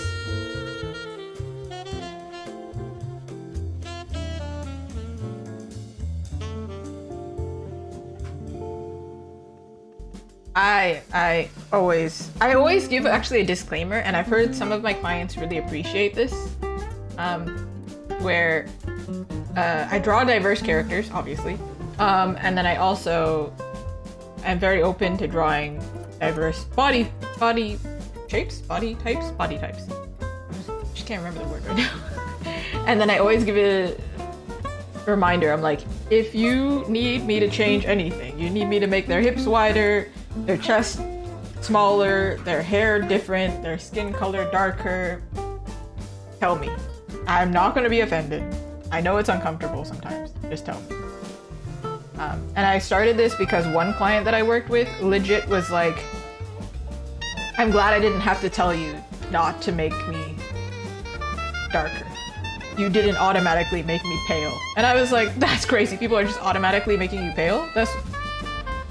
What the heck? And I do have clients who are like, no, could you make my character darker? And I'm like, ayo, sure. Sometimes I make them too dark. Or I make them dark, but it doesn't work with the contrast or something. Like you can't see the details or something like that. So, it's a very good disclaimer. People are uncomfortable with that. Good thing to remember. I would also be uncomfortable.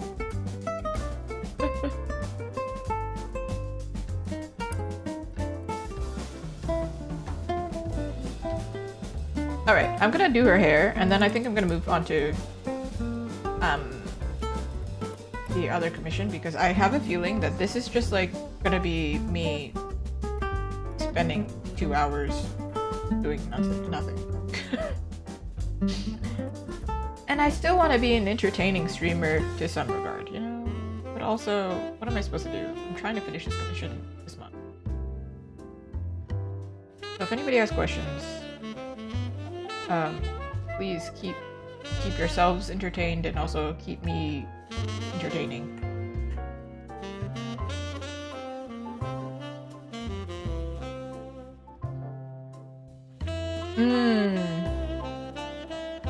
Yeah, I'm not so much a big fan of overly exaggerated body types. I feel like I'm very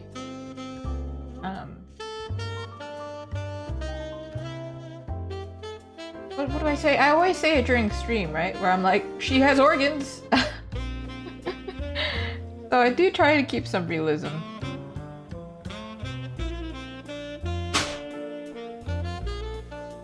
Drop my headphones. I know, not the headphones that I'm wearing. I have the casual headphones, and then I have the headphones. Arguably the other headphones are better. I wear these ones because, one, they match the aesthetic, but they're also my computer headphones. The other ones, though, are actually, like, they sound better. But I wear those on my walks. Out in the city where I need people to not talk to me.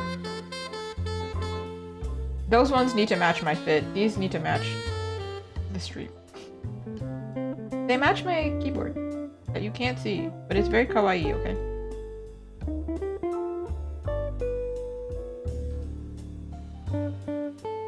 I didn't add the light in her eyes. It looks a little bit crazy right now, but hey, who isn't crazy? Today I made a thread actually about that. I was like, hey, if you think you're crazy, we all are crazy, but the key is surround yourself with people who make you feel less crazy. Because genuinely, we are all cuckoo for Cocoa Puffs, okay? We're crazy. Just a specific, sometimes you just need to find the people who match your crazy. And hopefully if you're watching this, you match my crazy. Your girl... cuckoo, you know, sometimes.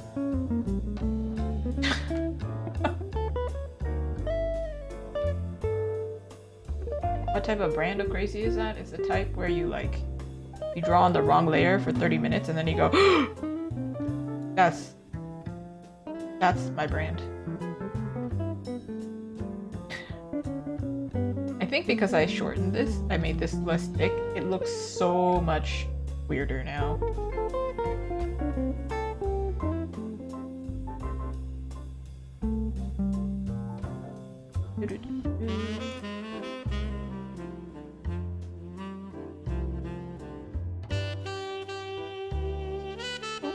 Ooh. I'm trying to find a happy medium with this one here.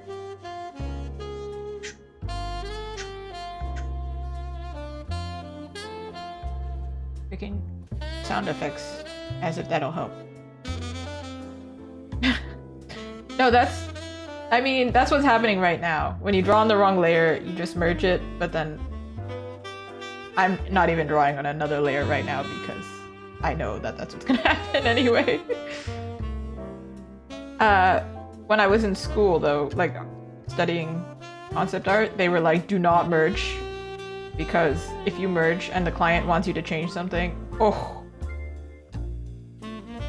So that's a good habit to keep in mind. But if your art process typically has you merging the layers anyway, you just, I don't even call it an L, you just take the decision. But if, let's say the client wanted me to change the hair color, it's not that difficult.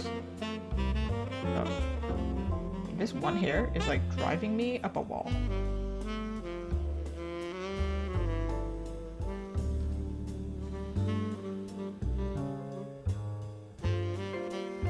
Oh, great. I figured it out.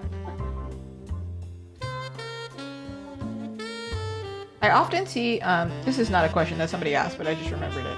I often see people talking about like skill levels and like, oh, should I be able to take commissions? Am I ready to take commissions? And honestly, some people say like, oh, you should improve before taking commissions or whatever. And then some people have said that commissions stagnate their skill. So they cannot improve because they're not allowed to experiment, or they don't have time for studies or whatever. I say, if you want to take commissions, just freaking put your commissions as available and move on. Easy answer. If you don't get commissions, great. Focus on your studies, get better in that time. If you do get commissions, do the commissions. It's very simple. Or if you're in a case like me, if you still want to be, making money somehow, do the commissions.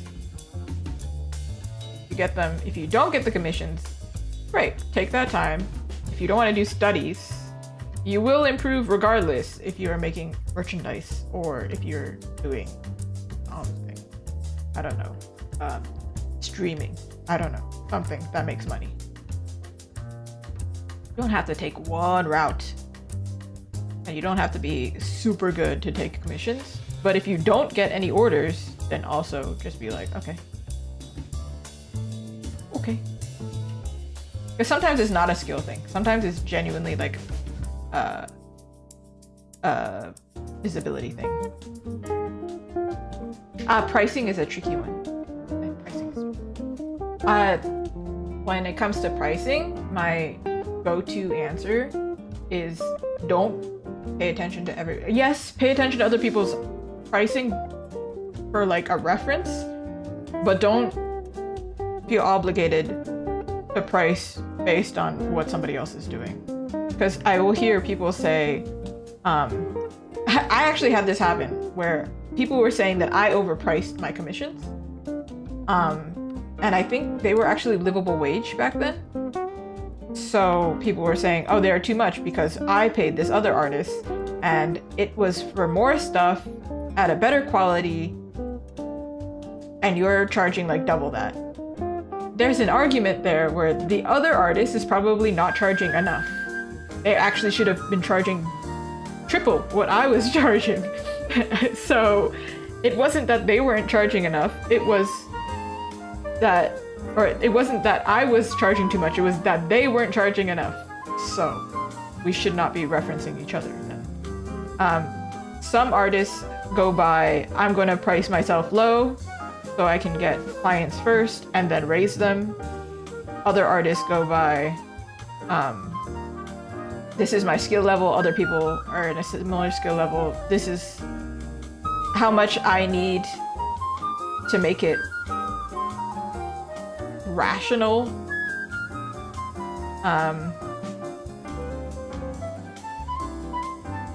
To be fair, in that situation, I was like asking for advice on how to price. I don't think that was a great place to ask. The online sphere sometimes, they can be pretty harsh about pricing art, or gauging your skill level. Sometimes they can be, you're not asking trained artists, you're asking like the general public. They're gonna have very different answers, and they are not gonna hold back. So the answer is always like, do what works for you. Because, for example, if you take me who does it full time, it should be more expensive versus an artist who's doing part time and is doing it for fun and isn't interested in doing that many orders and can pick and choose what orders they want to do, we are going to price differently. They might be pricing more because they're picky and only certain people get it. And they don't do first come, first serve. Or they might be really affordable, but like they take their time, they're leisurely with it. Everybody has like a different setup on how they do it. For me, I took the route of I charged low in the beginning. In fact, I charged relatively high. So I'm sorry to my previous clients, but it was a business decision. I priced reasonably high for my level, and then I wasn't getting enough business, so it was not sustainable. So I had to cut my prices down. Started getting clients, started getting return clients, started getting way too busy. So I had to up my prices, and every 6 months I evaluate and say, is it reaching demand? I'm very transparent about it. Is it reaching demand? Am I able to keep at this pace without burning out? Do I need to raise them, or should I keep them the same? And basically, because I put it so low, they do continuously keep going up.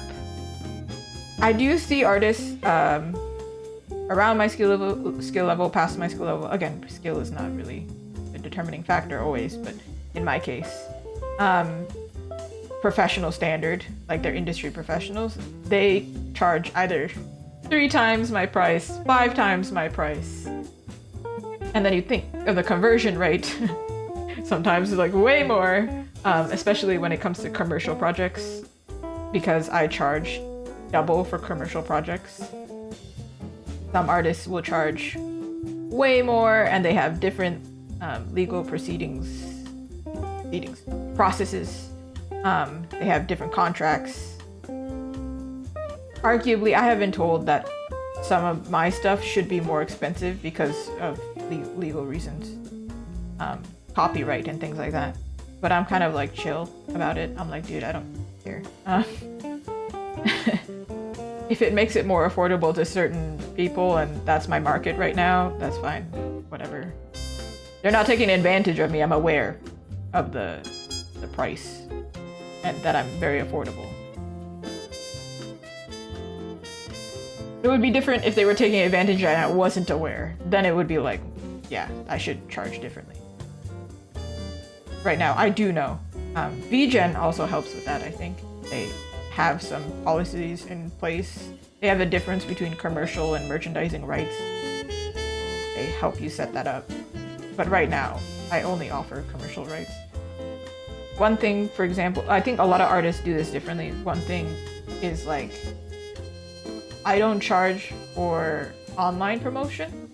So if an artist orders, if an author, client orders from me and wants to post their art or my art that they commissioned on Instagram, I'm like, I'm not charging you for that.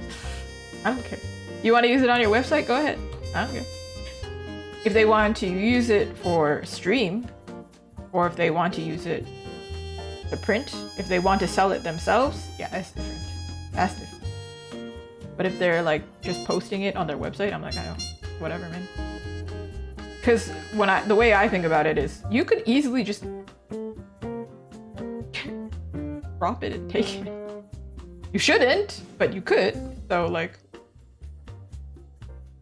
legally, you probably would be in the wrong there. However, it's more difficult with online products.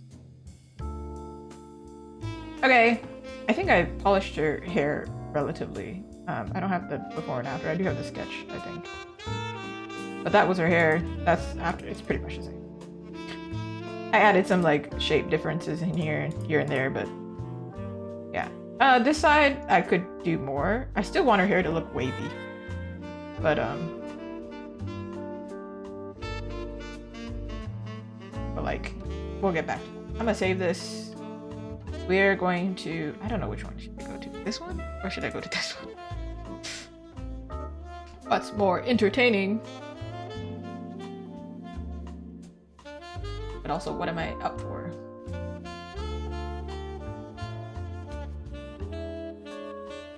Thank you, Pearl Cat. How are you? I don't know which one to do. Oh, this was what I was working on. Obviously, the guys on the right, really, they need more attention than the girls, but I started left to right. I'll do that. I'll do that. Okay, let's do this one. Because I'm gonna try my best. This one, I don't know exactly what the book is. So I'm going to hide this. No? Also, we don't actually see them yet. We don't have enough information to know anyway. Alright. This project is not commercial, so I don't actually... My policy is if it's commercial, I will ask if I want to stream it, or you need to give me permission. In this case, not commercial, I don't need permission. In my policy.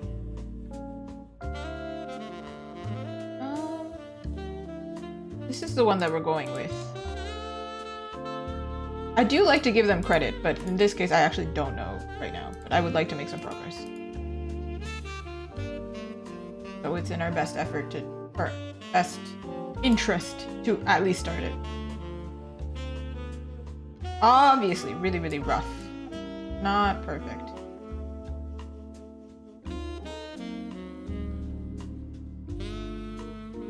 Alright, numero 2.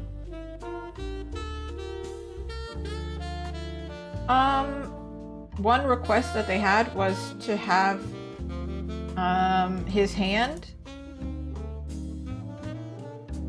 here. I don't know if it's possible. I said I'll do my best. If it's not possible, it's not possible, but I'll do my best to put his hand like on her cheek.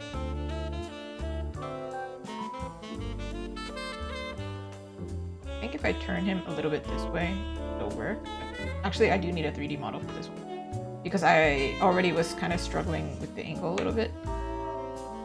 Because if I show more of his back, does it make sense? Like this? Like if I do that, will we be able to see his face in this angle?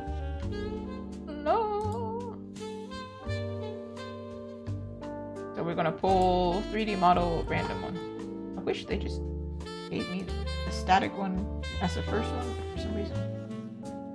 Standing prim! Is this a girl character? Am I tripping? It's a guy character. Why did they show me a girl as the model? Okay, he is leaning slightly. Put your arm down, sir. Arm here. Let's test our theory. If I push him this way,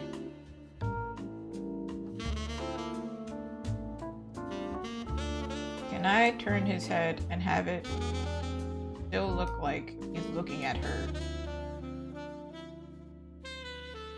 Here makes sense. He's on profile, right?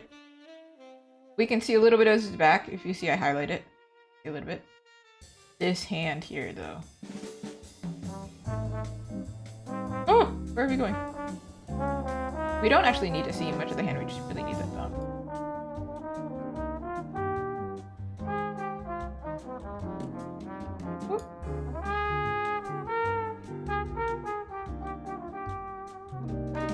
I do think I need to...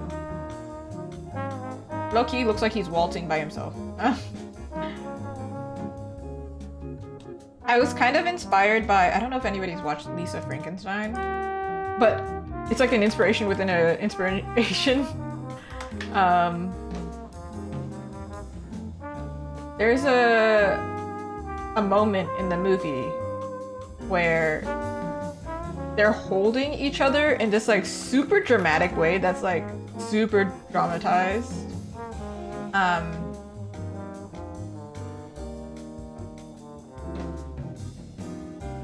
I can only find like edits of it. What is this? Okay, I will show you. For some reason, can only find a GIF of it. GIF? A GIF? call it a GIF. Who cares? Okay, so yeah, and Lisa Frankenstein, there's this like really dramatic pose where like he's holding her up, and the premise that the client gave me was she's holding on to him for dear life. So I leaned them back a little bit for this one because if like she's a limp, weak, holding on to him, she would be falling this way. Also, there's an extreme height difference here, so it made it more exaggerated this way. But also, I was thinking of this where it's like so dramatic.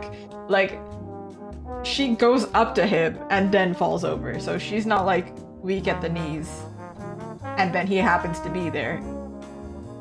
She's like weak in order for him to catch her. So that was kind of where my mind was at. Can I duplicate a model? I can. Yep. Okay, so she's gonna be the inverse of this. Whoop. Obviously not a girl model. Doesn't matter. We don't need gender ain't a thing. I don't care. I just need the actual position.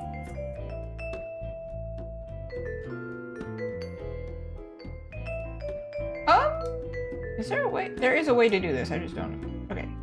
Okay.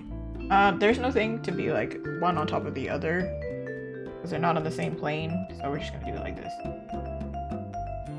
Okay. Hand here, arguably somewhere here, would be more spread out. This hand somewhere. Where is my wolf husband? I actually have him up here this time. There he is. Wolfie, have you seen the updated version? I don't know if you've seen. But there he is. He exists. I don't know if I'm going to be working on him today because he's so close to being finished. But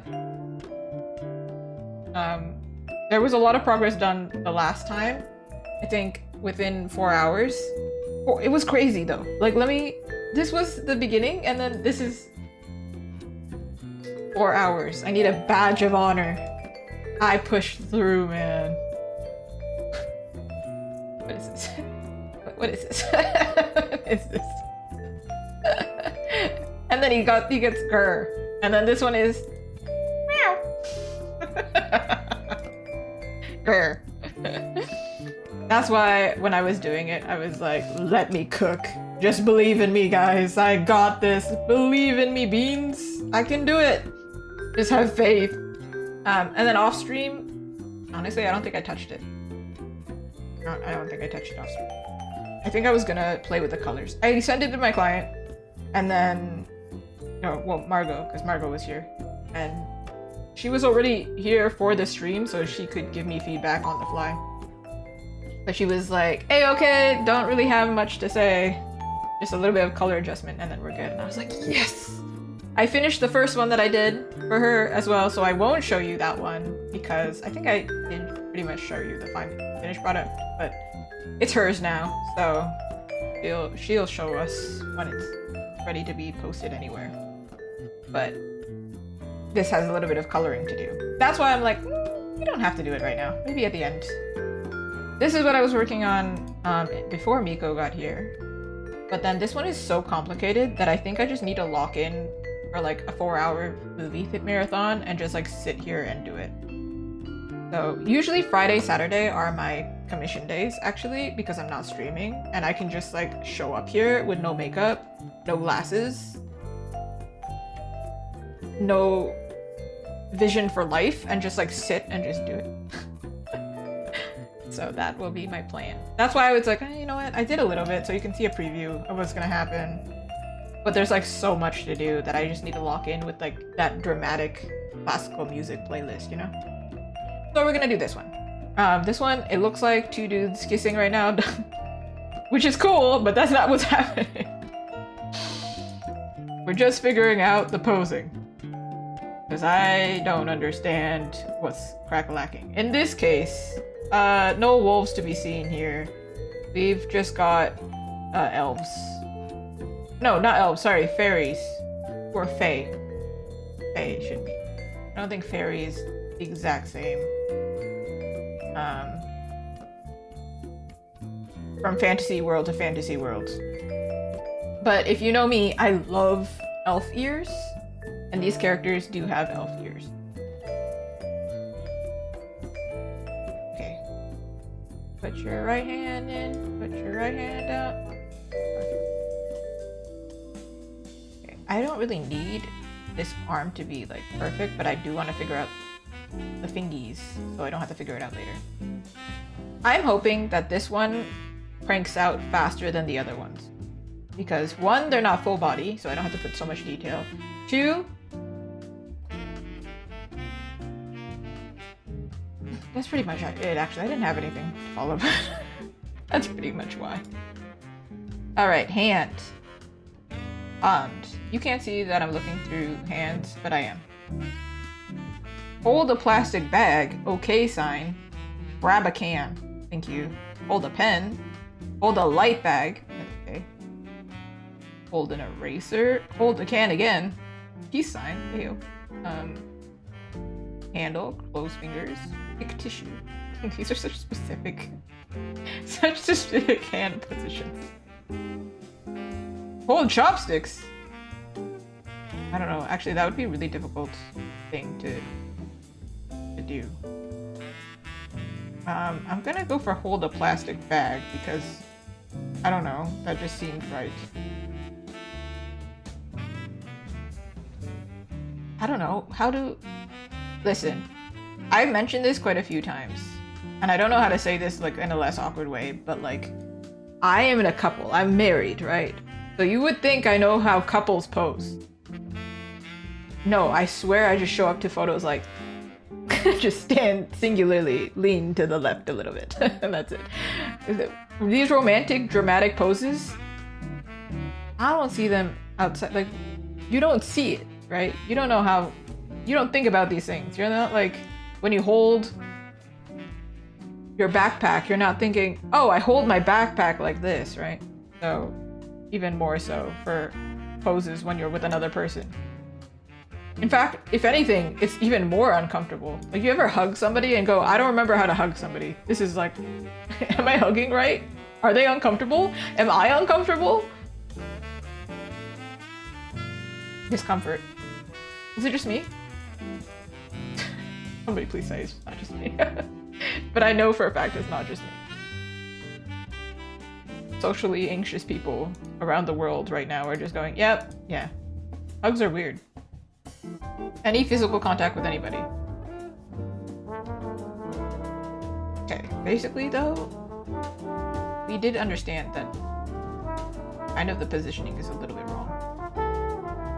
Like, this hand has to be either higher or this character has to be.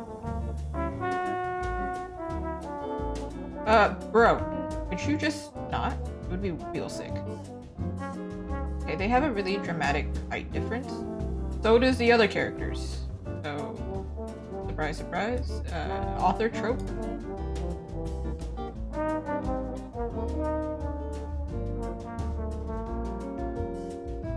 It's actually really common, I think. I do draw a lot of characters with height difference. I get it. It's cool.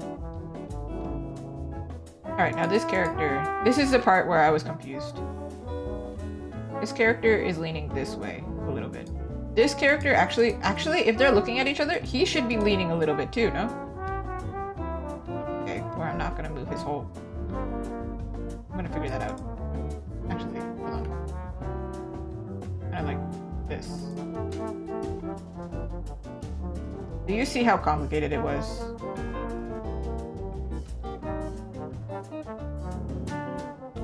Okay, alright. She's gonna be looking up. This is like awkward hand. Like, he's like not touching her at all. They're like not interacting. And that is a broken hand.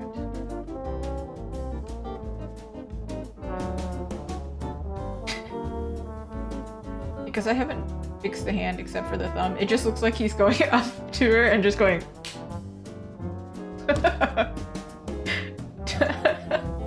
I used to do that to my brother all the time. I would just go up to him, take my full palm, and just go to his face for no reason, just to be annoying. So like, this is maybe not the vibe we want. Don't do that to strangers. That's gross.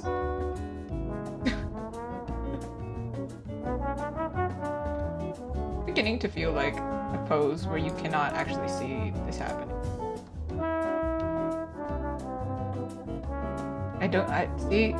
I wanted to test it because I don't know if it works. And I think it doesn't, actually. Okay, bro, stop. Stop it. Okay, because I moved this one. We do a little... This arm is actually on top of this arm.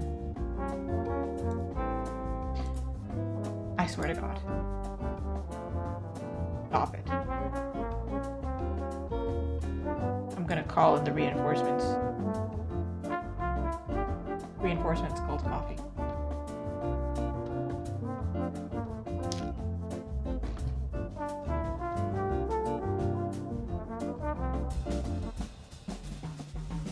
I should have asked for less ice. Messed up. I don't messed up.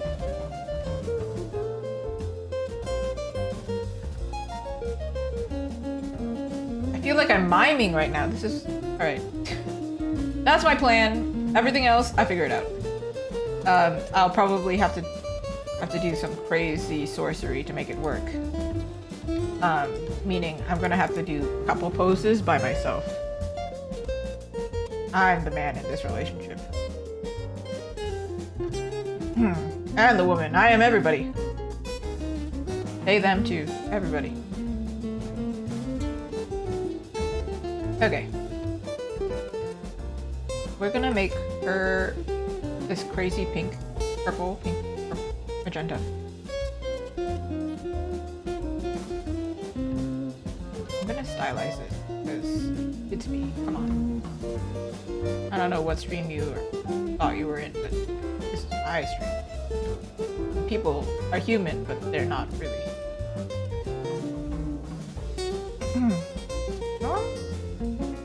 This is a center line, so that means...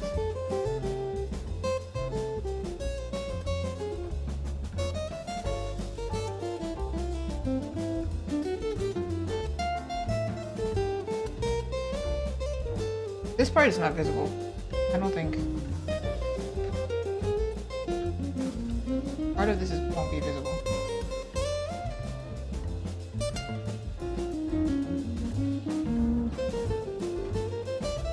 This hand I'm not worried about. I'll probably turn that up.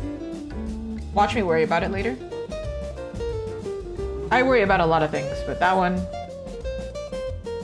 we'll let it go. We won't worry about that one. Until later. And I don't know how far this illustration goes, but I believe. Yep. Just pretend she's wearing a leotard. Okay.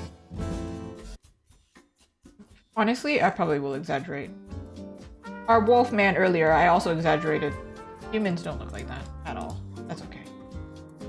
Maybe they want to look like that.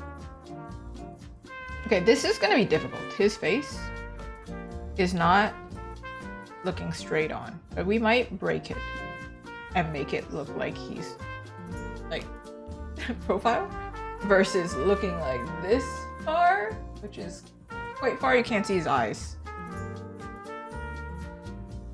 I don't know. We'll do some anime magic.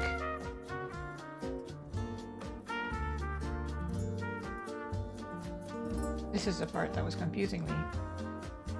Back here, this part here.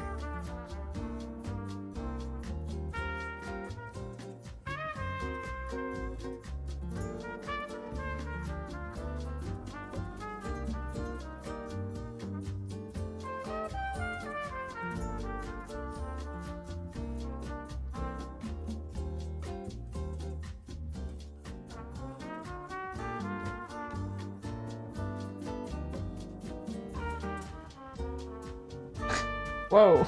Okay then. Ooh, Congratulations! 2 out of 5 drawings done. I have so many drawings. Not one of them is done.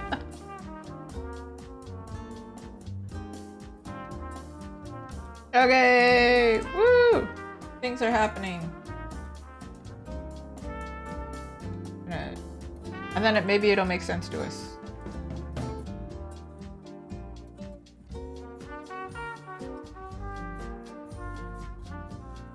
Her hand is in the wrong place. We're just gonna do some surgery. Sorry, ma'am. Sorry to intrude, but your arm, we're gonna shift you over here.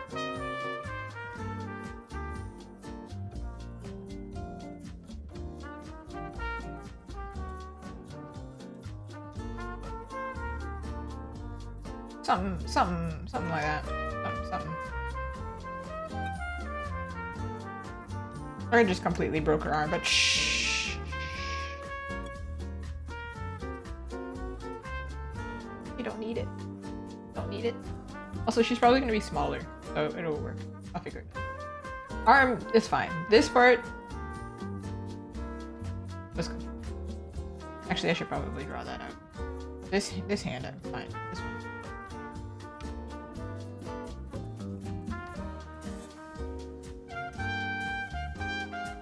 Huh?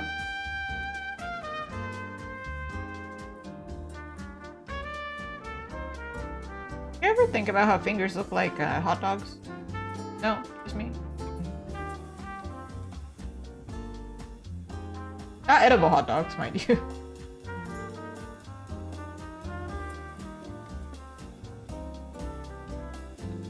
That might not be correct. I might have to move that hand, but you know, for the sake of understanding.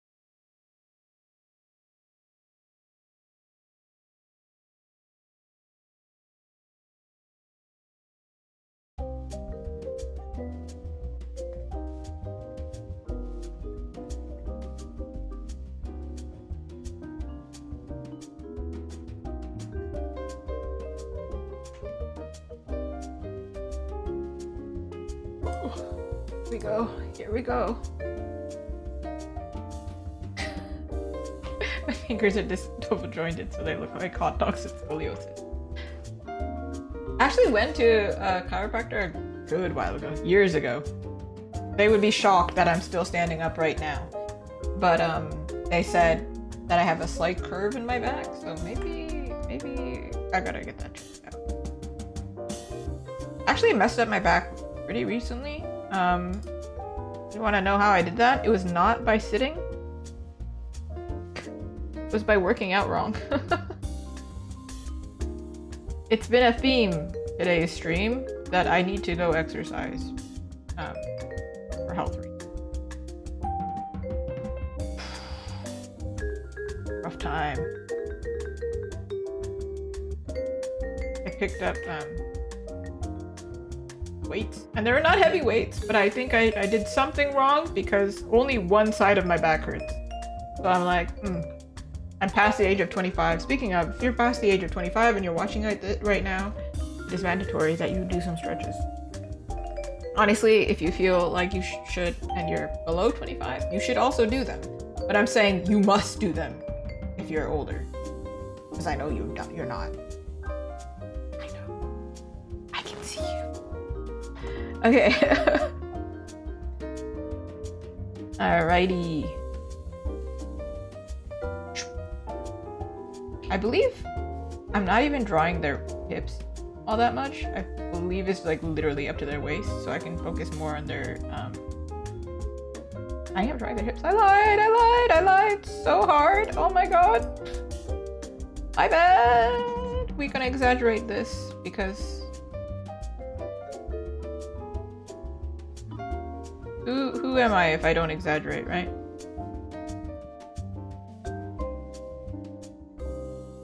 Don't exaggerate your life stories too hard, but definitely exaggerate your poses.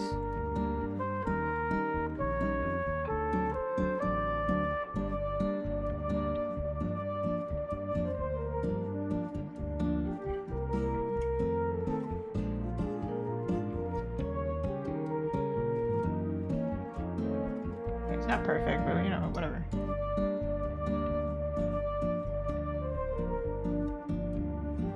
Okay, this sketch is so messy that I'm like, I might as well just go for it. I do actually like how I drew this hand more because he is tall, so I feel like that would make more sense. Man, I hate when I do that. Let's test it. It's so funny. What the heck is this?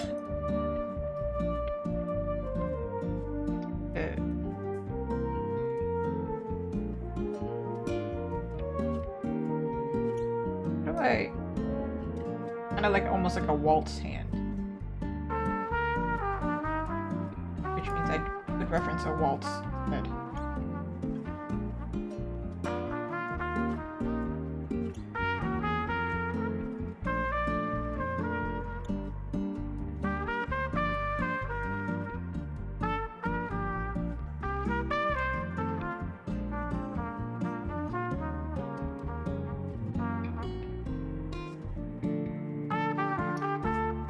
But then we don't see her chest.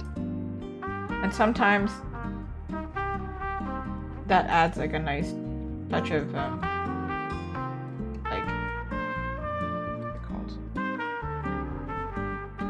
An air of openness. But if you're holding on to someone, like you're gripping onto them, you're more likely to like grip kind of some way. Hold on.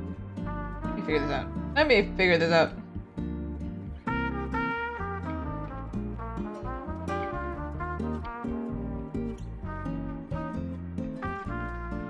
.3D model is there for suggestion.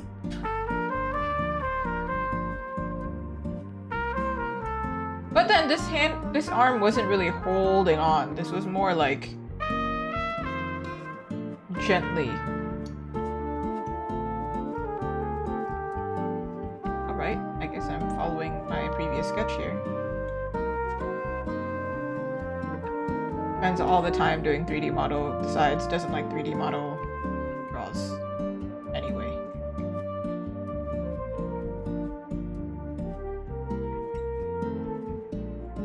But there is an understanding that this should be longer. Meaning bro needs to back. Back up, bro. Back up.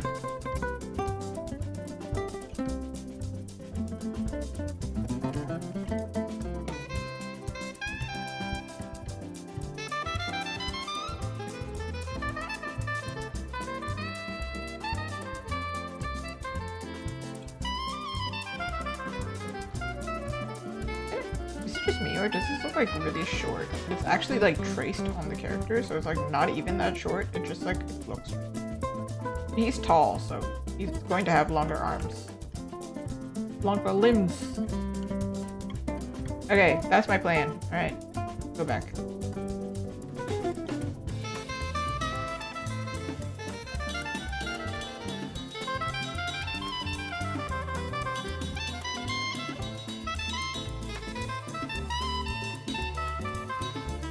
Okay. They're less close together, which annoys me. But do you remember how this one started out? Do you remember how the 3D models and then the tracing and then the sketching was insane and ridiculous? Remember that? Remember that? Yeah. Remember that. So when you think that this isn't working, just have faith. More faith than I have in myself. That's what I need y'all to have. Are y'all not? You're not in the folder. You're just here having a fun time for no reason.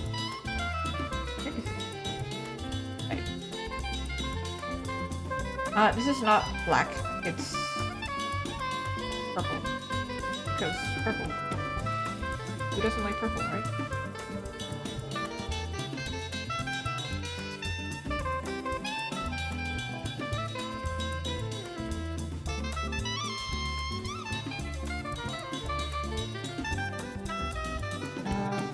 Body is gonna get exaggerated, of course. Because obviously this... You need head is huge, neck is skinny. This is a way of the anime overlords.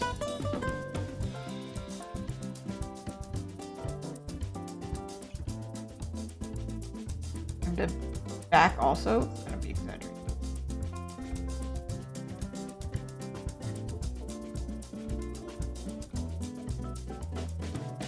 I have to double check the notes.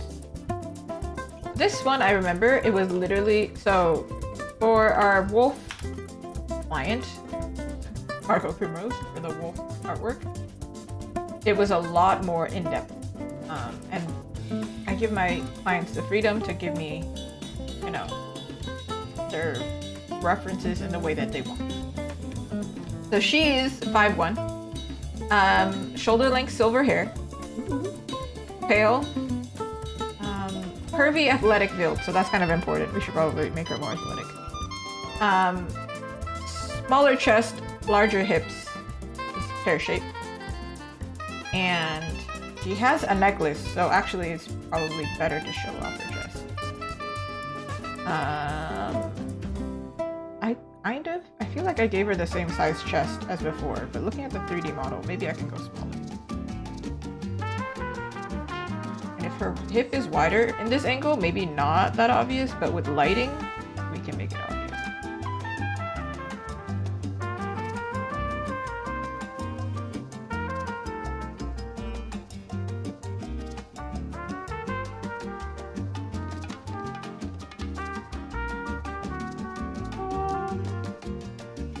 Stretch, stretch, stretch. Belly button? Her body is longer. Actually, hold on. Belly button here.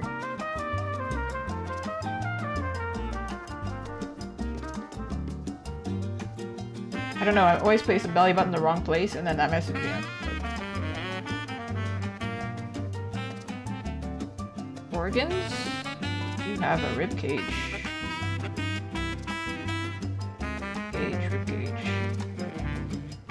Rib cage follows here. Waist kind of straight.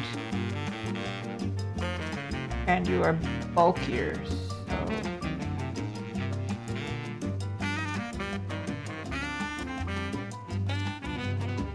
she's got biceps, y'all.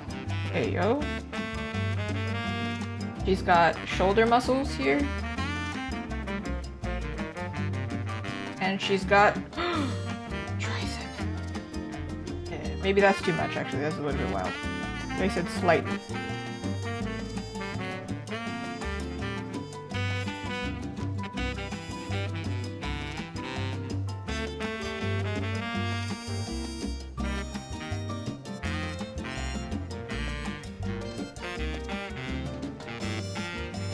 I don't know the outfit just yet, but I'm drawing them fakey because I have to understand their body first.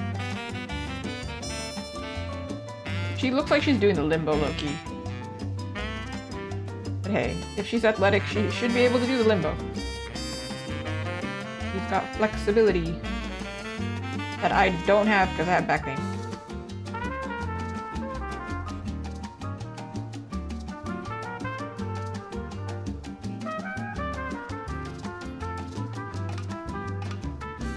I keep forgetting my coffee. I should probably drink that.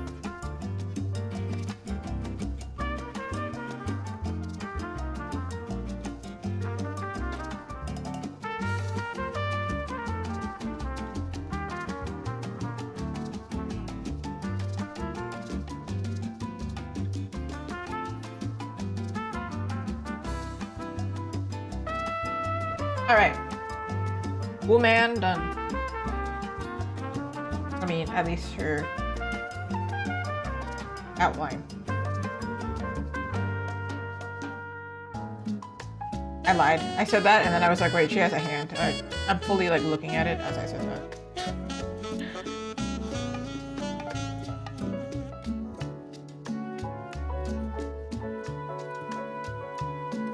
Hand!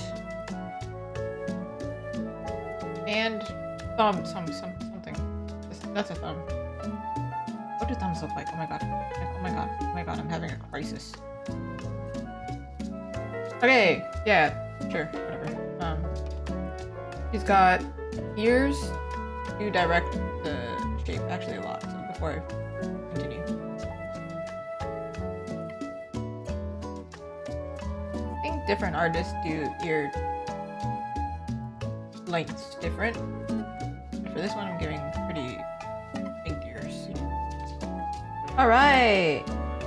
Maybe not perfect. Especially when I start drawing it, it starts to look a little bit like, not stiff, but well yeah, stiff, but also kind of awkward.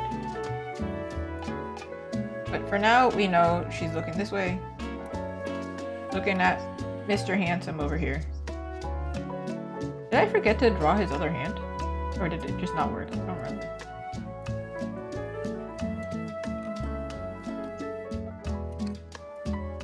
I did forget to draw his other hand. What the heck? Hello? Where are we? What planet are we on?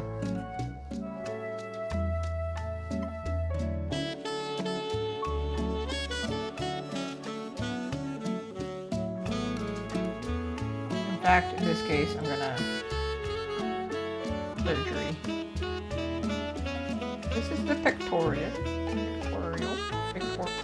Pectoral. I always say pectoral, like it's a tutorial. This is definitely not a tutorial on how to draw bodies. Absolutely don't use me for that.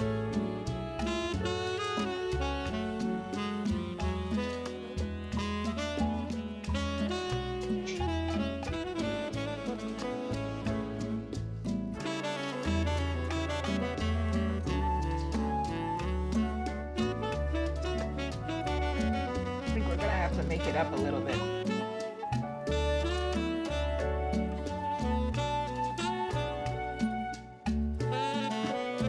What do I search up for a reference? Hand on cheek couple pose.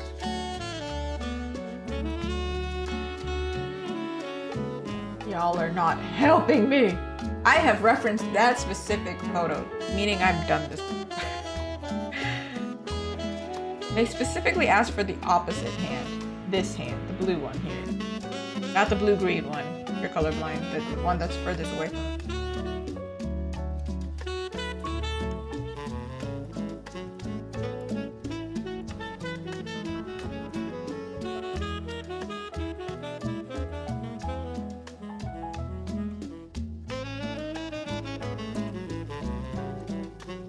They're not still in contact with each other, are they? They are. I feel like this hand is just incorrect, man. It's just like wrong. Sorry to tell you this, but on a test, it would be wrong.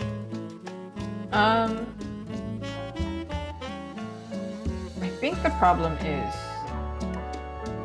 that his hand shouldn't even be showing, really. It should just be his wrist. So in fact, this should be even bigger. Oh, this may be the wrong.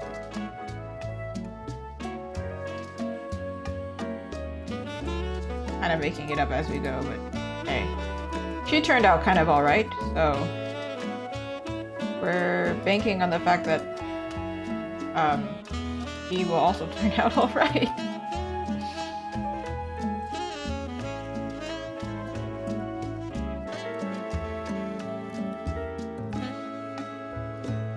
I'm gonna change it a little bit so it's actually looking this way versus turning so far this way, because if I do that, we actually can't really see his face.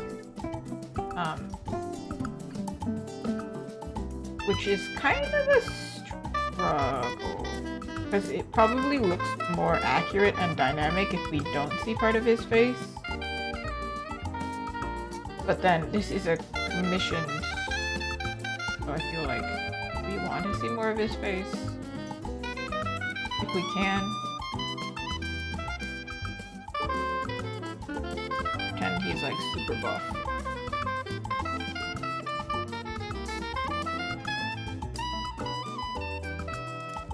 I recognize her hand is here, but...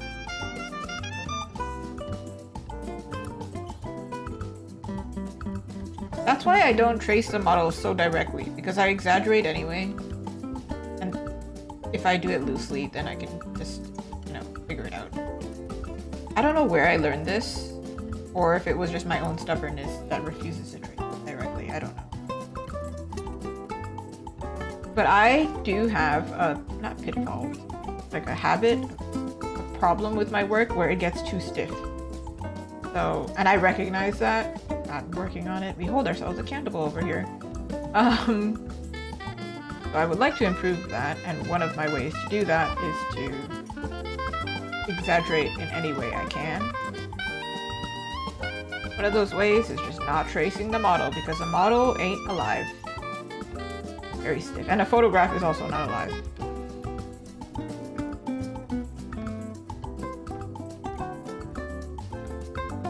And tracing art, tracing other artists' stuff is actually, it's good if you're trying to break down the style stuff, but if you're trying to learn by tracing other people's art, you are gonna have one heck of a hard time, because you're going to basically adopt all of their mistakes. And if you see me drawing right now, I have a lot of mistakes. And I don't deny them. I think the feeling is more important though.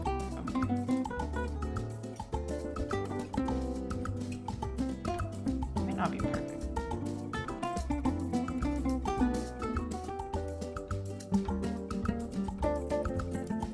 There are some people who do have, like, I don't want to say abnormally, but like uniquely long limbs in comparison to their torso. So he could just be one of those guys right now.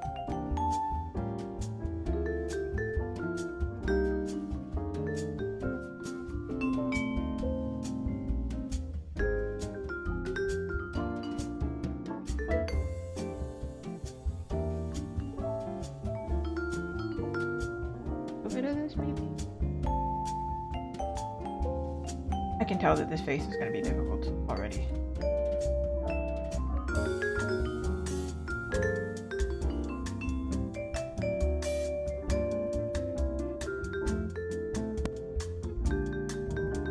If this hand was to show here, I think, because if you were putting your thumb on somebody's cheek, it would be probably further back. I cannot obviously, okay, maybe like this hand. It would be further back, and because she's turning like this, you actually wouldn't see the hand at all. Unless her face was turned this way. And then in that case, we wouldn't see his face at all, so it wouldn't work. But of course the client understood. I said I'll do my best with what I can do. I can try and hint at it at least.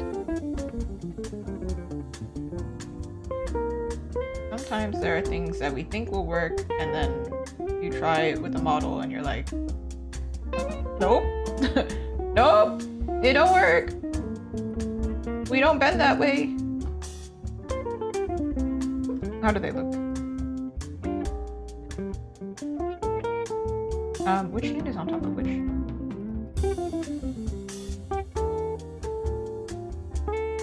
It needs fingies.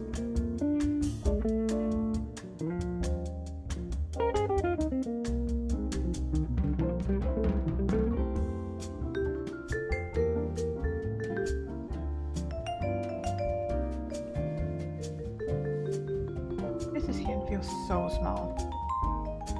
I'm sure, like, it makes sense, but it weirds me. Okay. Which hand is on top of which?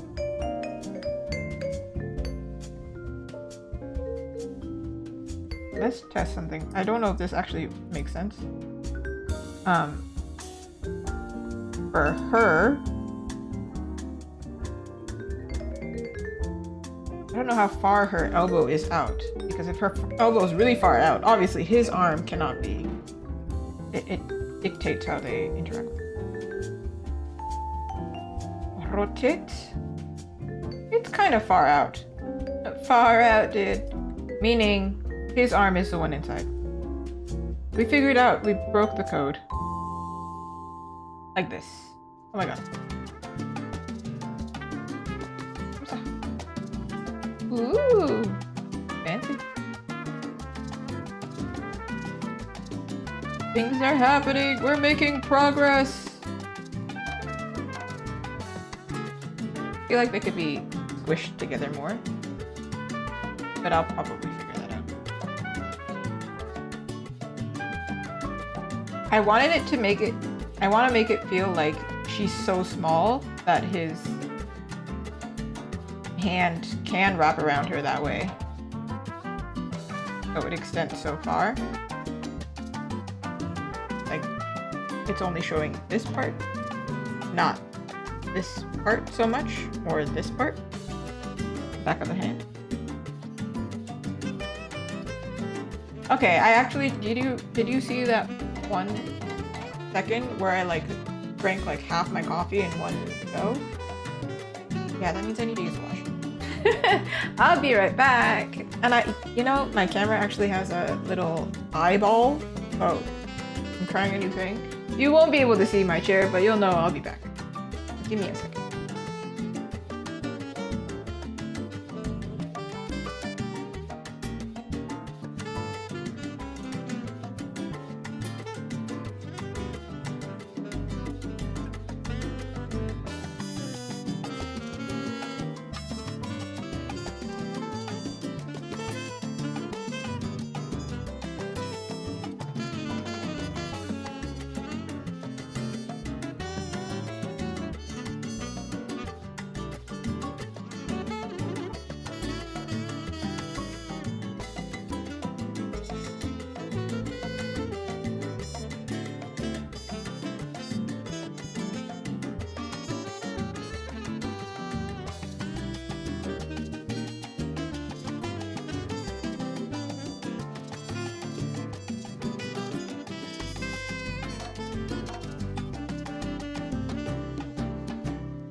I'm back!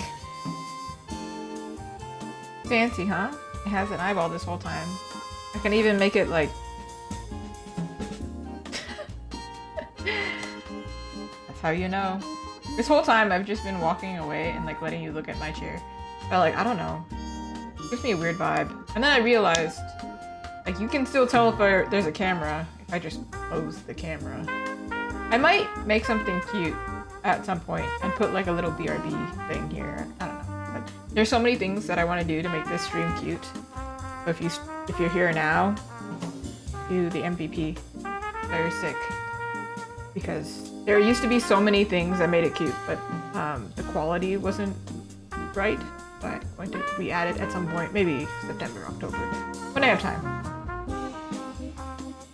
I want to add back my cursor so you can see where I am at all times. It's really hard to see. And then I want to add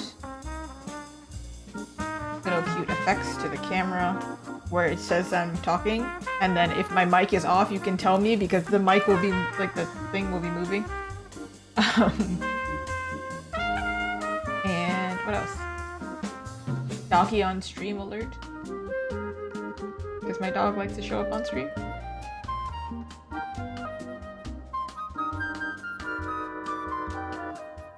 This line. I don't know what this line is.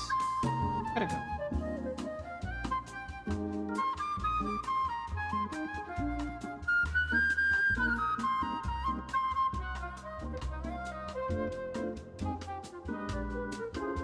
I think we can exaggerate his waist.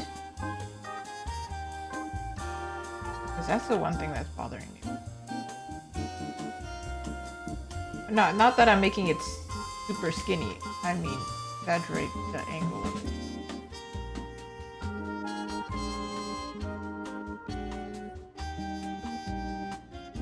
Actually don't know his body type. Let me double check.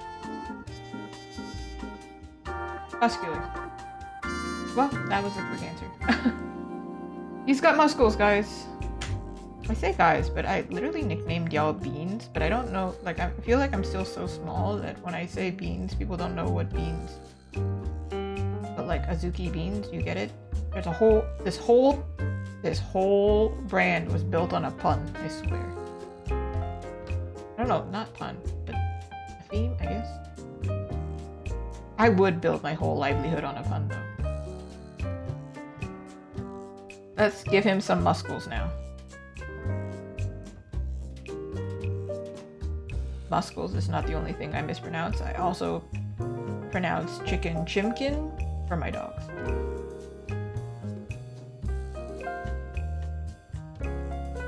Maybe I should come up with a funny mispronunciation for beans.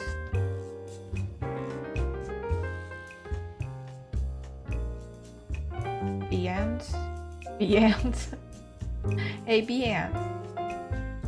Bean. Do you think that's a word in Chinese?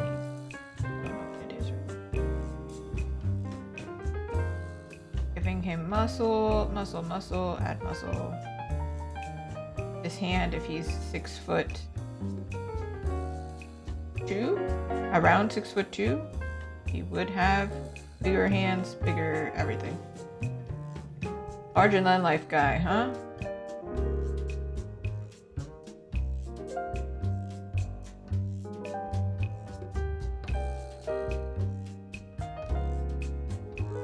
I want to make it, I didn't do this on the 3D model, but I feel like I should have. Make it so his hips are a little bit more forward, and his back is a little bit more curved. So even though they're not like almost kissing each other, they're at least close to each other. I don't know. Squeeze those glutes, bro. We're about to push you forward. I'm gonna do it on the 3D model because I don't actually know if this is physically possible. I'm pretty sure it can.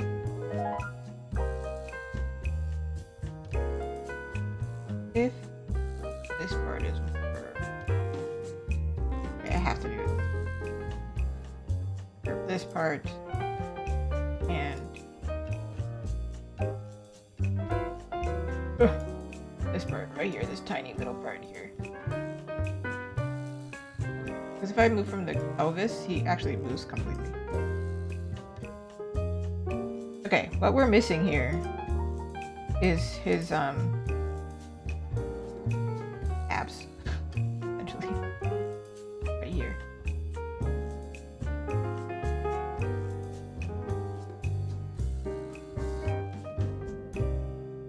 I do think I need to move from, huh?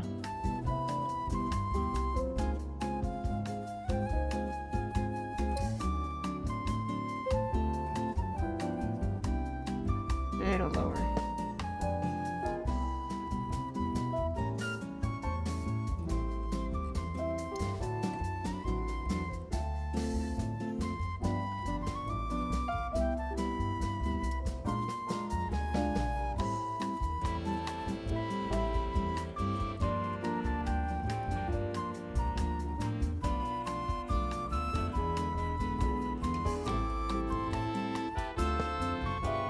It's like a puzzle figuring this out. When I'm like doing anatomy fixes, it's a puzzle.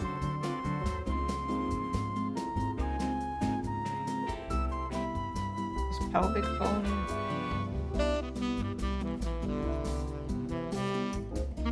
I'm showing more of his butt than I need to be showing.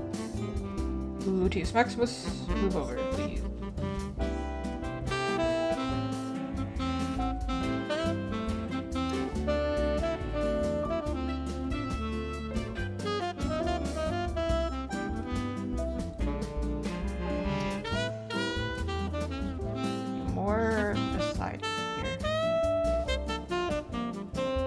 I don't know if that's right. I don't know. We're gonna figure it out later. So we're not looking from him. This weird angle.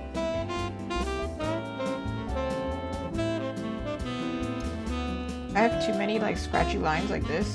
It's actually not a good sign, because then that means later when I clean it up, I'm kind of lost. So better to have it figure it out clean now. Like right here. I'm gonna be a little bit confused later.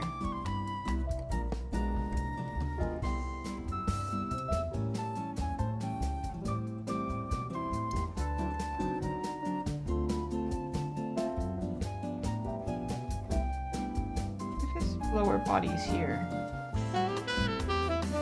His hand, for some reason, when I traced it, I changed it, or maybe I changed the 3D model afterward.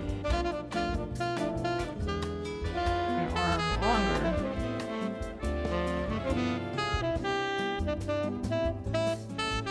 Keep it PG-13. Your hand is on her waist, and it's not going anywhere else. Okay.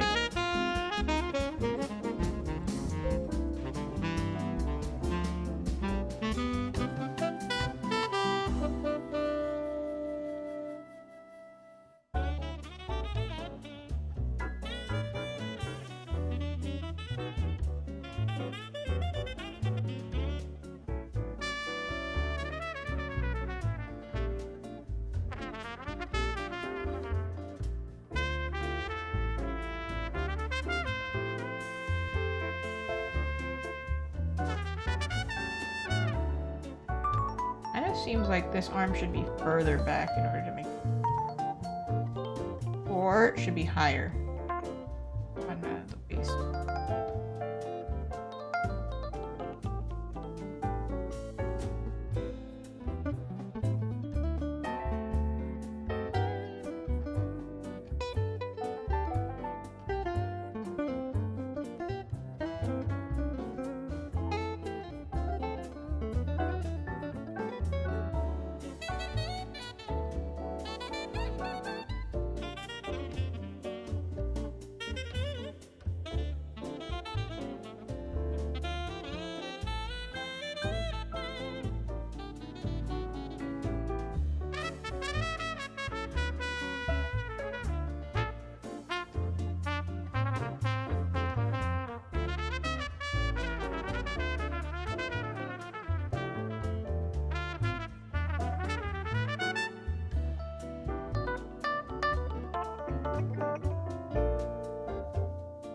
I'm seeing it. I think I rotated him at some point. That's why I'm confused.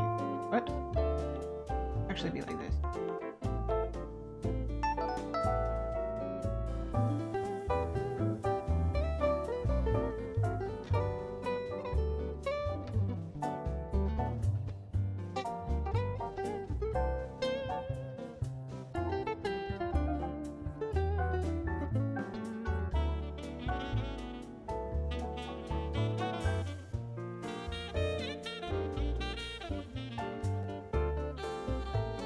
This seems to be the skinniest part of the body.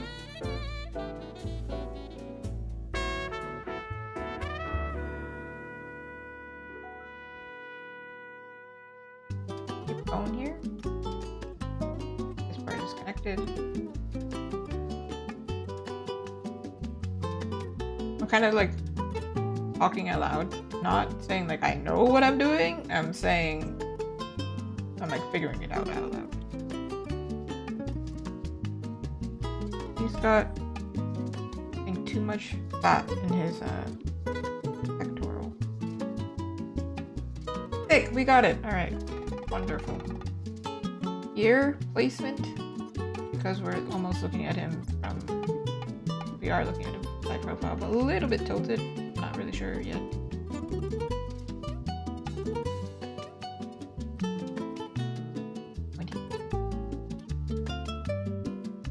I'm going to start with his face first, because his face looks like the one where I'm going to be at.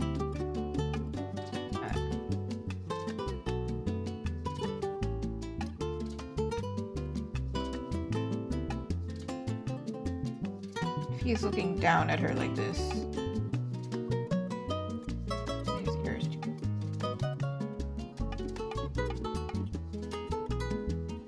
Should be almost at like the mid mark, his head.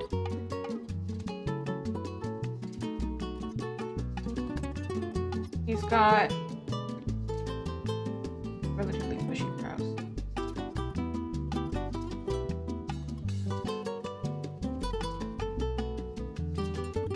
I'm gonna get the SRO head. This is complicated. If you don't know what the SRO head is, like a 3D model.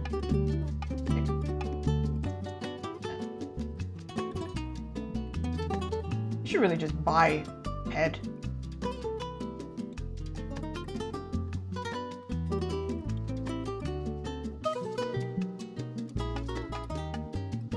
See if I got the right angle here. I'll take a photo of it so you'll see what I'm doing. I'll take 2 photos. Okay. So this is food. Accidentally touched the menu. This is a side profile of an SRO head.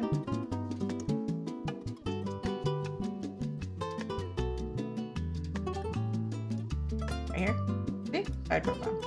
It shows the planes of the face. This is not what we're doing exactly. Even if it was turned this way, they wouldn't exactly be looking. So it's a little bit off, but I'm going to exaggerate a little bit because if we do it the way that it should be, we're really not going to see any of his face. Unfair.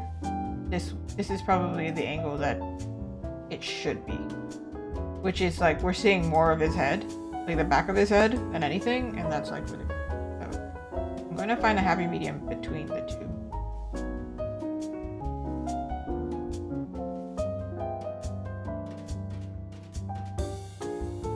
I'm going to go with this.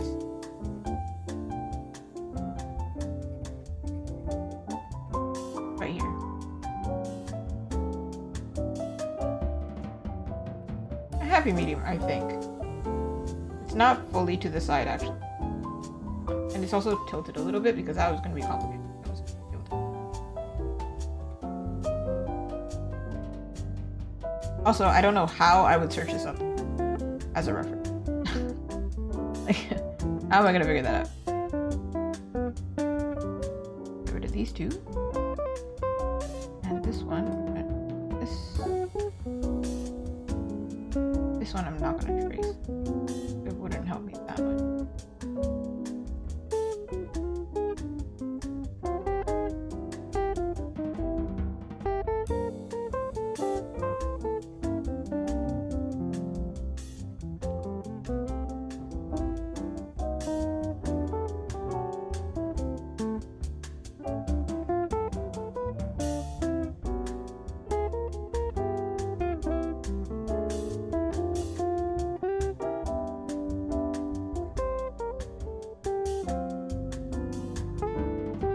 But I was correct in thinking the eyebrows are going to be like really close to the middle here.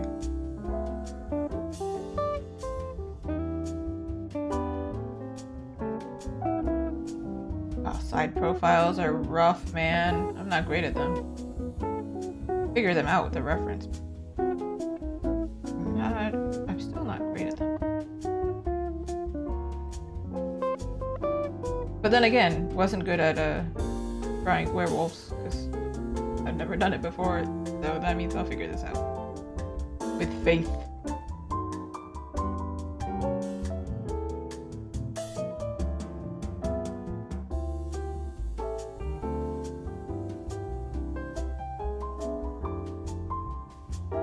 With faith and a lot of liquify. I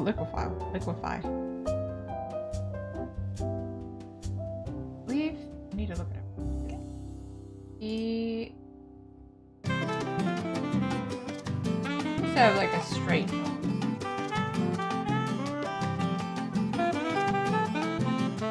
Think of like a really handsome model. We're going for very conventionally attractive.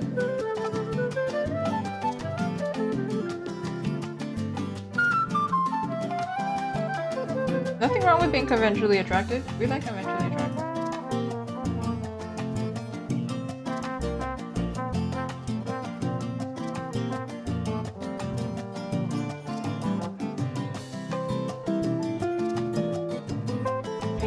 It's beginning to look a lot like Christmas.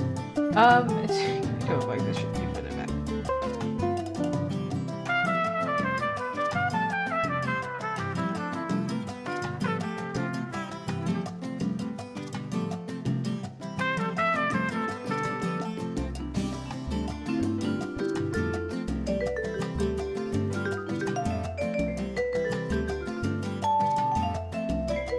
I do draw relatively semi-realistic, even further back from semi-realistic, quite a bit far back. But I do reference realism for You know, realistic and realism are not the same thing. It's like they're different. But I do reference realistic noses.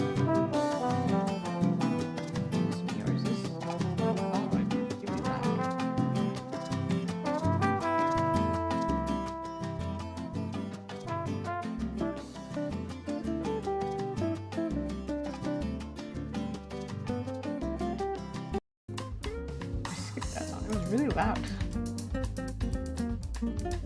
Is that a single one?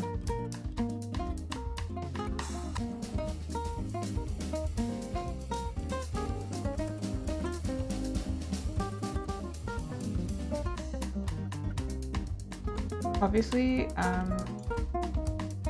anime artists, so we do have to exaggerate. Not anime, but again, I don't know what to call my art style. Maybe a good thing in today's day and age, don't know. But too unique, don't know what it's called.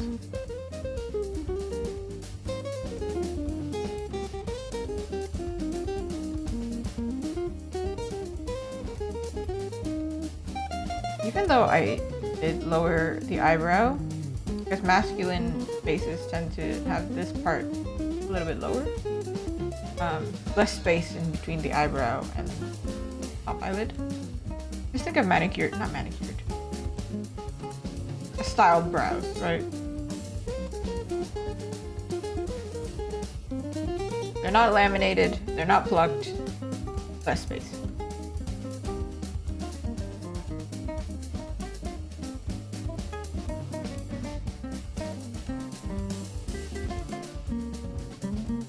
I would imagine that he's looking kind of intensely at her, but not in a scary way. It's romance, you know?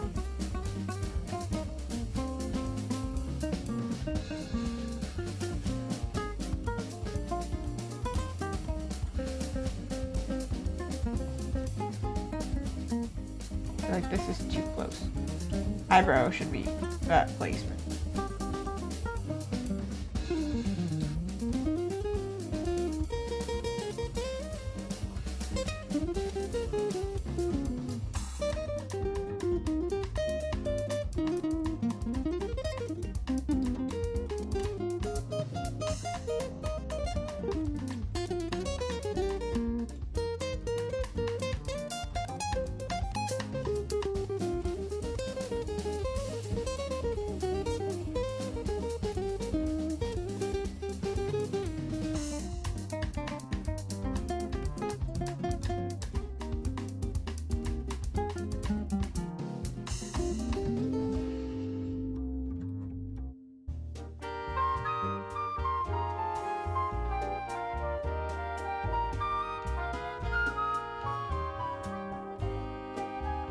Nose job real quick. I think this line being so severe is kind of throwing me.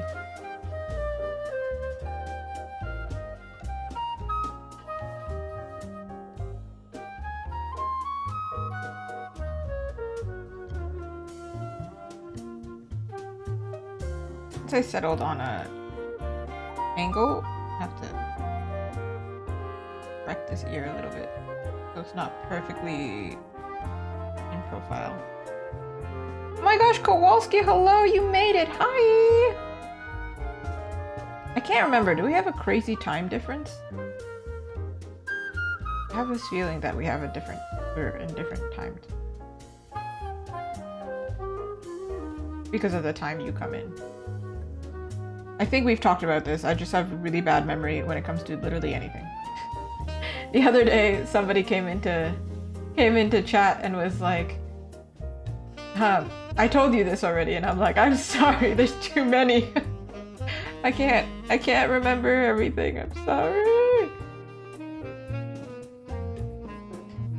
Yeah, different time zone for sure. Wait, no, we're not we're at the same time zone. The heck? It took me a second, I was like, what? Nice. We have definitely talked about this. I have a feeling. Wait, I just did the same part of the ear twice. That's how we draw hands with 6 fingers. I did the same part of the ear twice.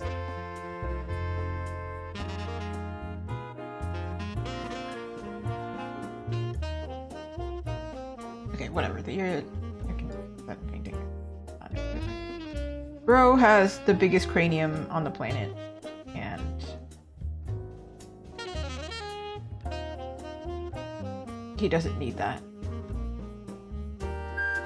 He very well might be smart, but he doesn't need all that.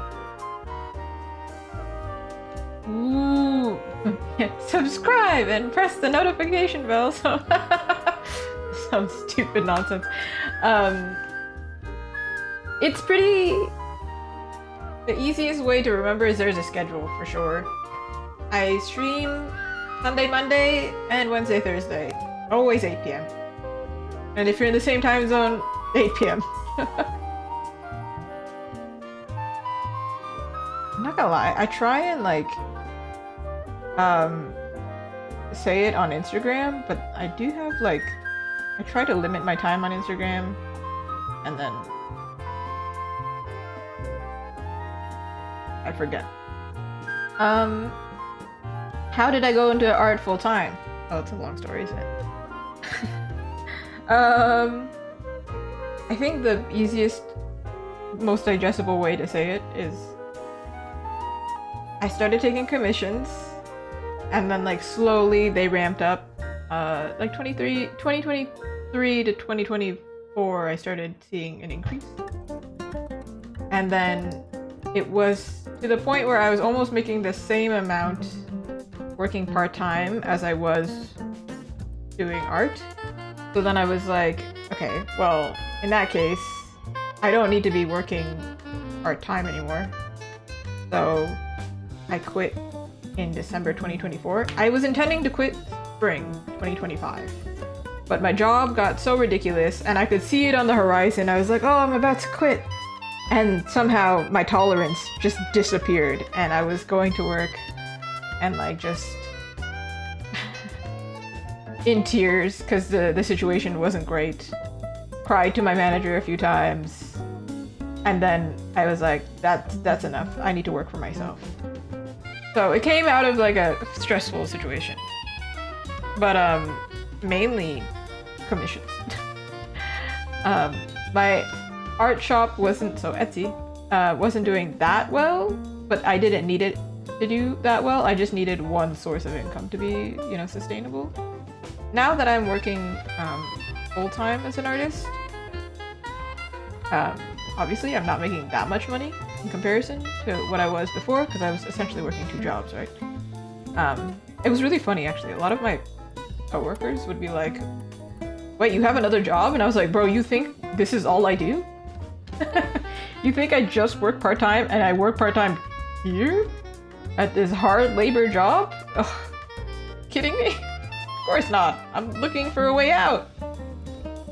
But a big component is the fact that I'm living in a dual income house, right? So my partner is very supportive. Pretty sure he's watching the stream right now. Hi, partner. So that's pretty much what happened. The comms. Hey, bro. I like shaved down so much of your cranium and then realized you need cranium.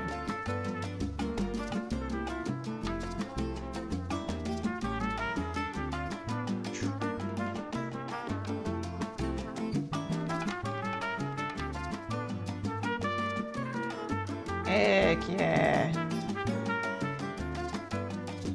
Heck no. Something's still wrong, but you know what? I feel like it's one of those things, again, that I'll probably figure out while painting. That's literally how I figure out all of my problems during painting.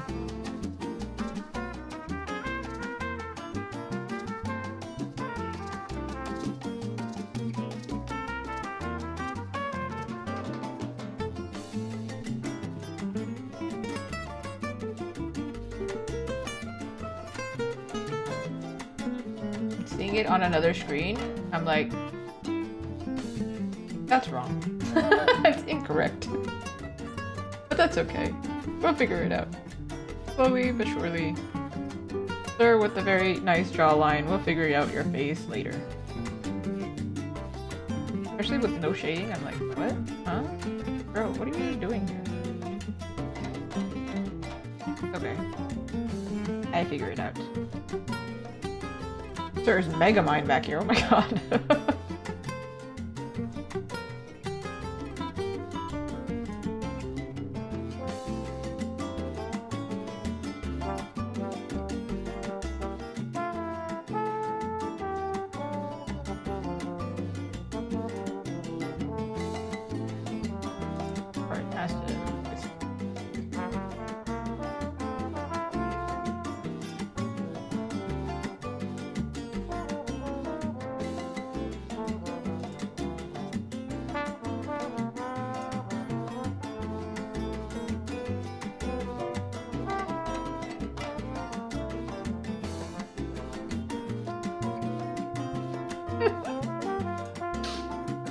Face of not discernment, but of concern and disappointment.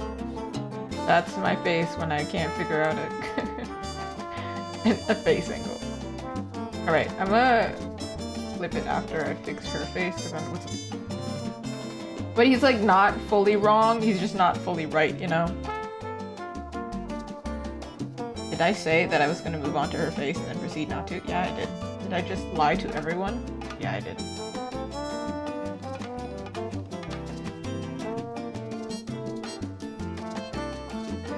Hold on a second. Hold on a second. Wait, hear me out. Hear me out.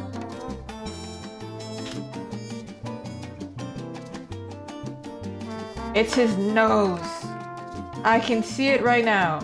Bro.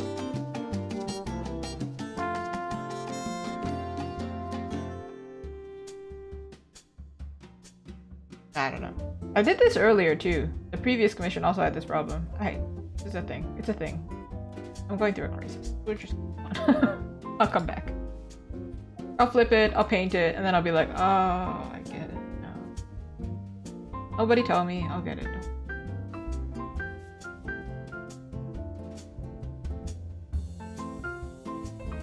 This one will be hopefully easier, and if I say that and it's not, cancel me. Just kidding. Don't believe in cancel.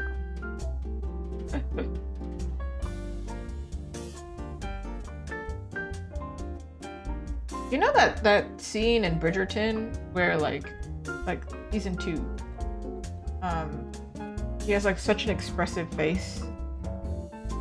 What's her name?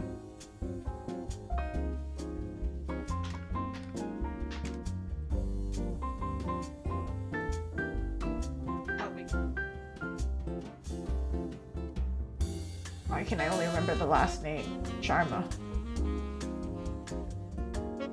Anyway, the dance scene. She does this really expressive thing with her eyebrows, and that's what I'm thinking.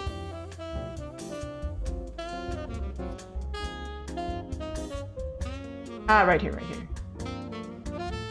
It's like the most iconic thing. This is what I'm thinking for the face. Client doesn't even have to give me it, I just know. Kate! Kate! Ayo. I don't know why I can only think of the last name. Yeah, this right here. That's what I'm thinking. Obviously a different angle. I need that girl to get into more lead roles. She's like the prettiest woman I've ever seen. Like seriously, she's so freaking pretty. I've seen her in, is it Sex Education? No, it's not Sex Education. It might be. Pretty sure it is actually. Yeah, because I think it's British, so yeah. She's so freaking pretty. Amazing. Great reference material. Okay, let's move her down so I can... Sorry, sir. Just going to... Don't mind me. I believe we're gonna see this, the male actor's name. Can't remember his name right now. But he's in Wicked. But we'll see him in Wicked too. I don't know when we'll see her again.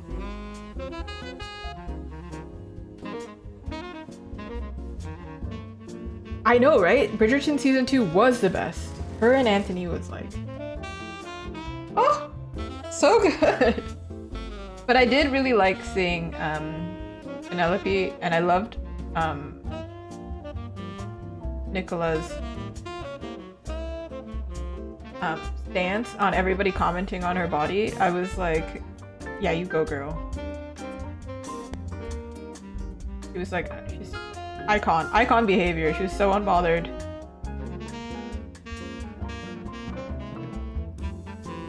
Actually, it was worth pointing out because she was like, at the time, because it had just come out and I was getting clients at the same time, a lot of people were giving me Nicola Coughlan.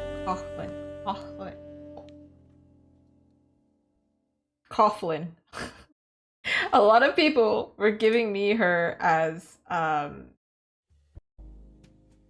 reference. So a lot of plus size female main characters. And I was like, hey yo, yeah, you should, because she's gorgeous as well. Honestly, all the Bridgerton girls are amazingly gorgeous. And I think I also referenced her for my own personal artwork at some point. So, wow, let me see.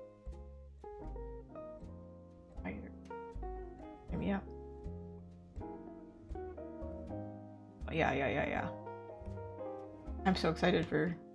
I wasn't like deep in it, and now I'm deep in it because of season 2. Now I'm like, all right, now I'm in it. I'm locked. I also like the little redemption part.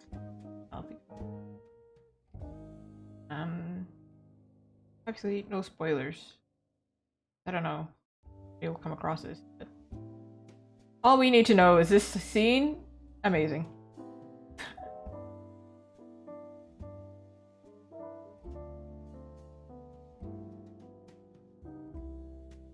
don't think the character has really strong eyebrows.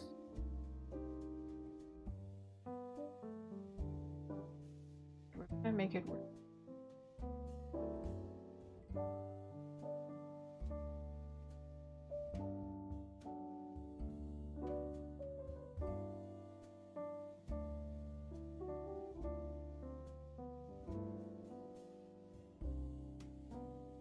What false lashes is the girl using? They look amazing.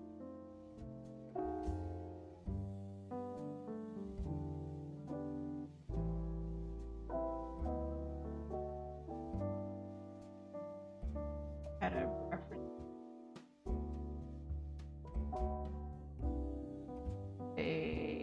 Looks like reference hooded eyes, a button nose, bigger lower lip.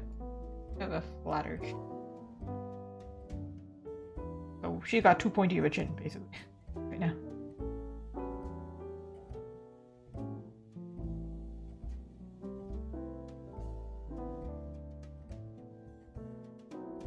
Oh no. Angles, man.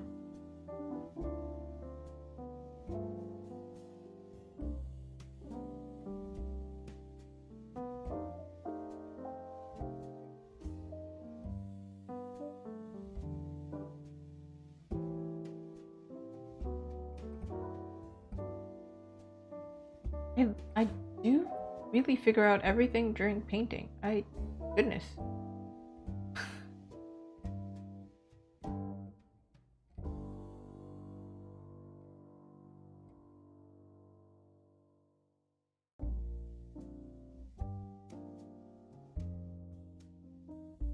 But I feel like this is pretty good for a checkpoint for client. If they want me to change something, probably. I'm going to draw in the hair, and then I probably won't fix up his face. I'm gonna be so honest. I'm probably gonna send it to my client and just be like, hey, I know his face is wrong. I'm gonna fix it. But like, are you cool with the angle? Like, just have like full faith. I'm like, it'll work out. Okay. I have the previous sketch. This was the plan. This is the execution, okay? My client had so much faith, and I'm so glad. Gracious. Floppier hair.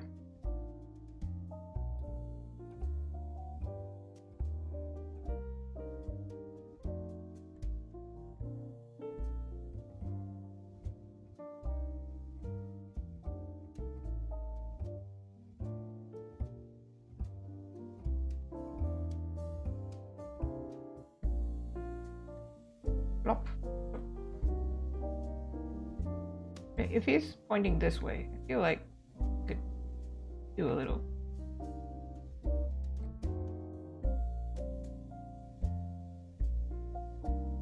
I feel like I've gotten a lot more comfortable with streaming after having done it for several months now. Just really, well, I'm doing my thing. You come in and we have a conversation. Sick, for the most part. I think in the beginning it was kind of difficult, especially when my stuff was messier. I'd have to be like, guys, just have faith. And now I'm just like, pause, I'll get there. Because I think people now realize, no, I will get there. If I'm calm. I stay calm every time.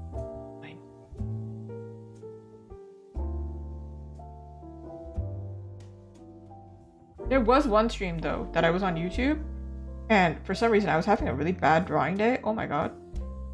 And then the commission actually turned, like, I finished it recently. It actually turned out really nice. I like really liked how it turned out. But in the beginning, I remember I was fully panicking on YouTube. I was like, oh my god.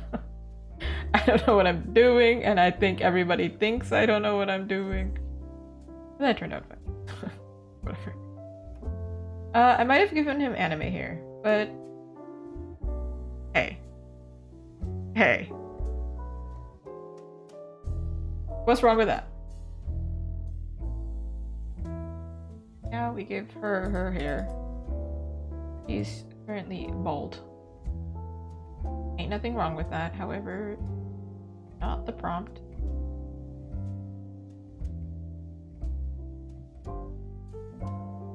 Her face bothers me more than his face, but we did spend a lot of time on it. And I know I can figure out a girl's face, no problem. Profile.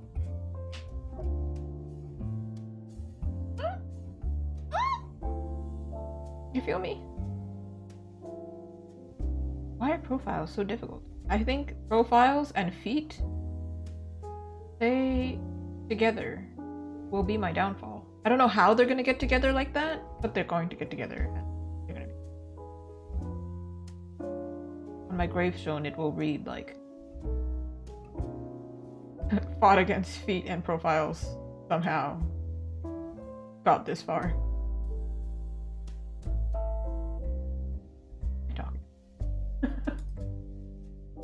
Okay, wavy shoulder length, silver hair. That's our character we're going for. All right, wavy. They came to the right artist. Really don't know how to draw straight hair 99% of the time.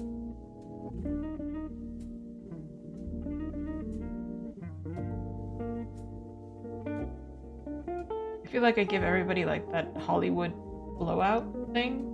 I don't know, maybe it's a reference thing, like I don't know. Or it's the fact that my hair is, well, today it's curly. It tends to be wavy. I don't know, my hair is very confused.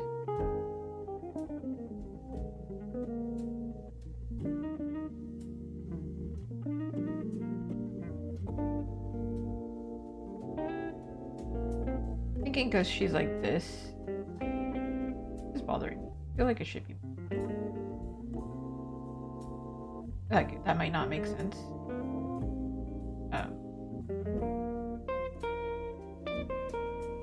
Right now, but I feel like that. I'll figure that out later. Anyway.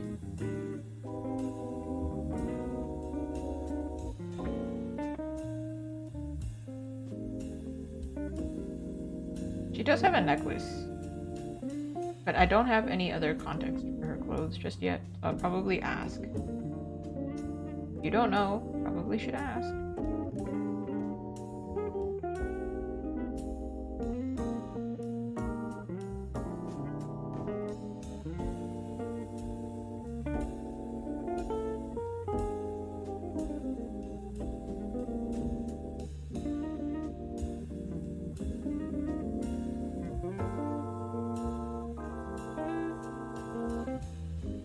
I think wavy hair is really nice for painting because then it like catches the light always. Maybe that's why artists tend to, like a lot of us, draw wavy. I don't know. I think it's just more fun than straight hair.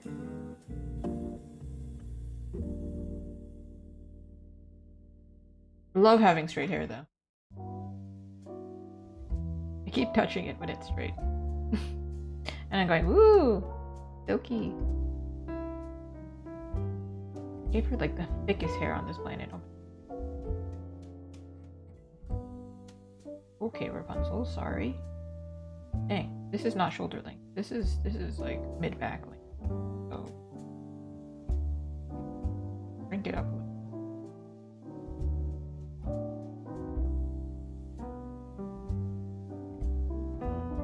Man, I hate that. I select it and for some reason it automatically.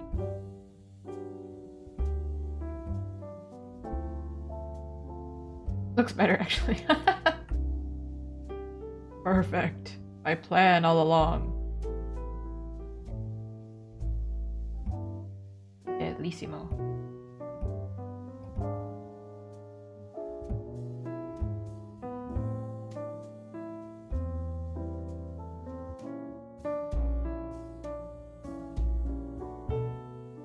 Do like some of her hair behind her ear. They're a little stiff right now, but during painting, I feel like we'll figure it out because then I can liquefy them more, move them around a bit more. But for right now, this is the stage. We started here and we got here. They're not perfect, for sure. I want to put them closer together, exaggerate a little bit more. I just don't want to do it on stream. So let's save. And then, I'm not going to go back to this one because we already did this one, so we're going back to our Wolfman. Jumping everywhere. We're going everywhere. I said let's finish some commissions. I meant it. Okay, for this one, it wasn't actually that much that needed to be done. That's why I chose to do it at the very end.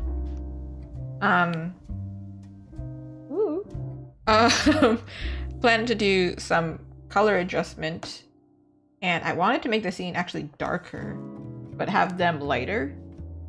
Also, Tom, our Wolfman here, he's actually supposed to be more reddish. If I turn off all like the color adjustments, I think you can kind of see he is actually more reddish. Whoa now, that's crazy. But this color adjustment here actually makes them look really, really blue.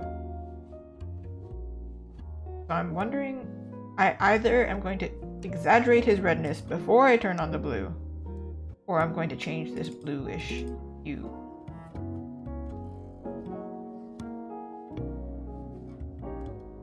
Try that, because he is separated. So let us try. We're just gonna have to apply everything that I do to all the other parts, but at least the big majority of him is in one layer. If we make this part more reddish, he's a ginger character, like his human character is ginger, so make him brighter. This might not, I did give the disclaimer to my client that like this might not realistically make sense, like this is like extremely exaggerated and whatever, but if it works, it works. I feel, see, that was before. Got brighter, but I don't know if that's really what we want. So, oh, that's crazy. That's craziness. I don't know about it.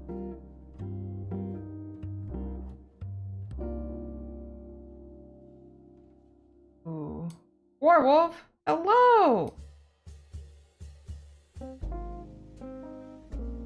Came just as I started working on a werewolf. Ooh, ooh, ooh. Okay, well that's craziness. Okay, but this is before, after. But then this kind of takes away the vibe of like them being outside. This is like so light that it's like not ideal. So what I'm thinking is to do some highlights. I didn't think I was gonna give a werewolf highlights today, but hey man. Highlights, lowlights. Let's do what works for you, bro. And also that reduces the amount of work I have to do.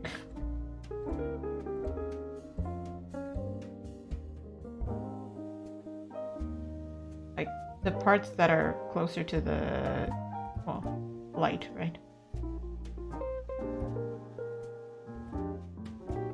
I also wanted to do a backlight on them, so that's something else I have to do.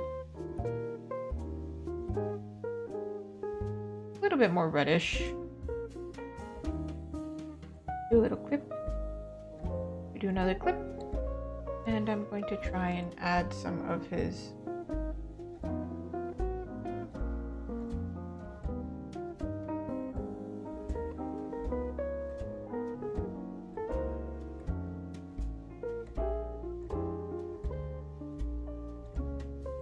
taking his like actual human hair color and adding it in.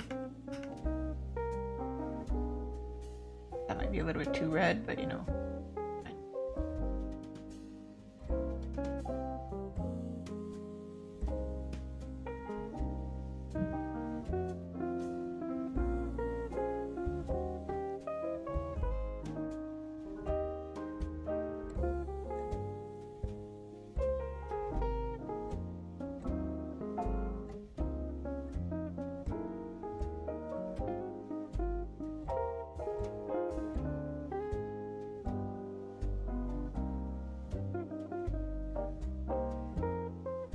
Actually, it's not actually super reddish. It's actually a little bit orange, but because of the lighting situation, it's making it look like.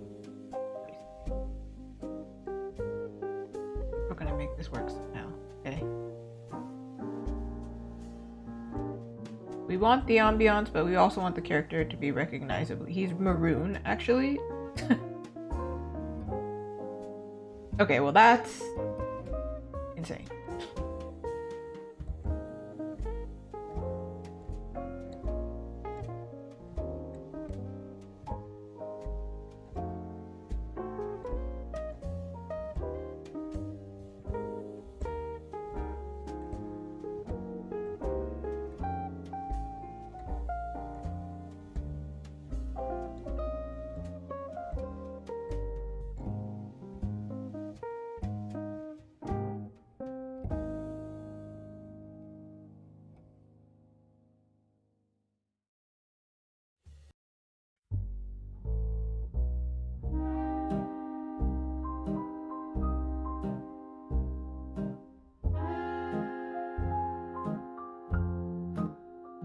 Like what we did already was enough. Actually, looking at it, I feel like this is kind of overkill.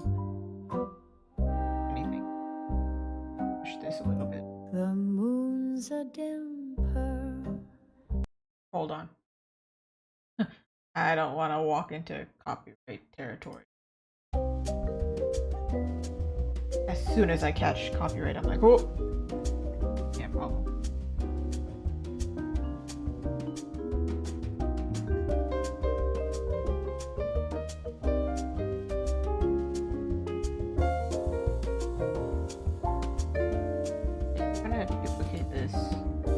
That's crazy.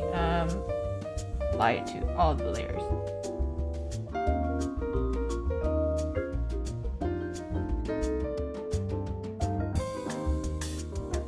All the applicable layers, my bad. Here we go. It's really just there. Alright. And now we question the art gods. What?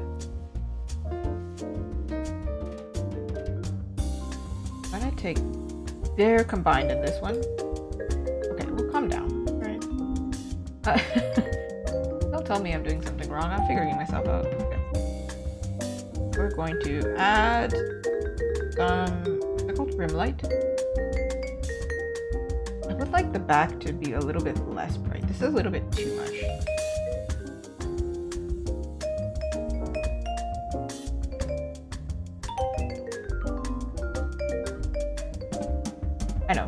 I know. Don't freak out.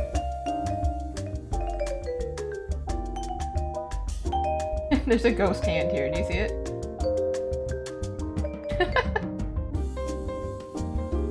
There it is.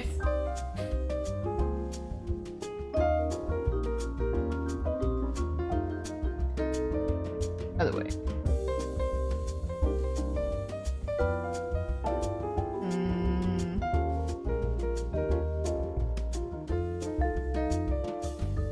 Aha! There we go. I wanted it to be a little bit less saturated. It was a little bit too much. It was a little overkill. Add a little bit back.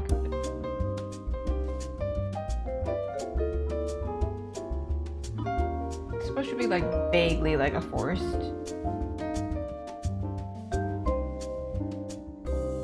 Because they're so exaggerated, like so dramatic. It doesn't make sense for me to put like so much emphasis on the background here.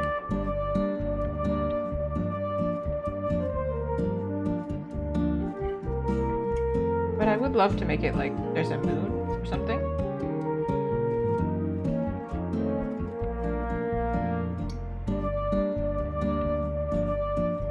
What is happening? Oh, I see.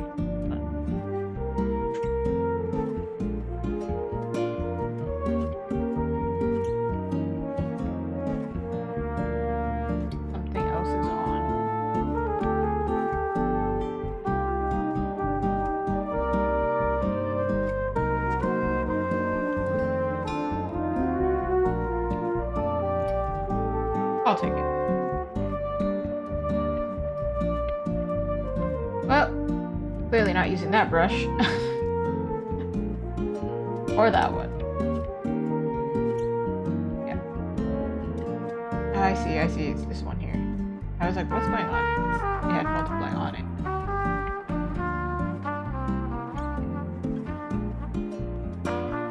Adding like texture in the background to make it almost look like forest situation going on.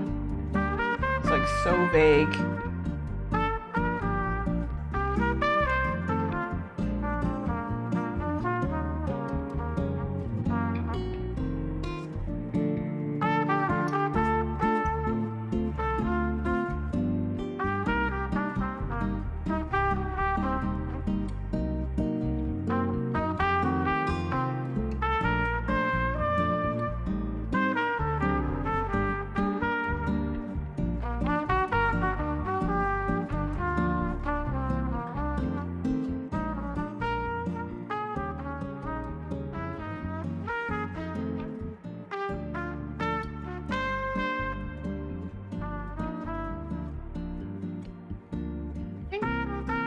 It's very subtle. It's like not like a crazy amount has changed here.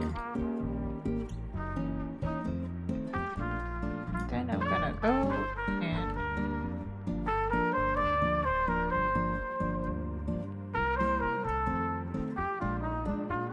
can't be bothered. Perfect. I absolutely drew that perfect circle when no one was watching. I did that, absolutely. Obviously the moon is not this big. Obviously. But for effect.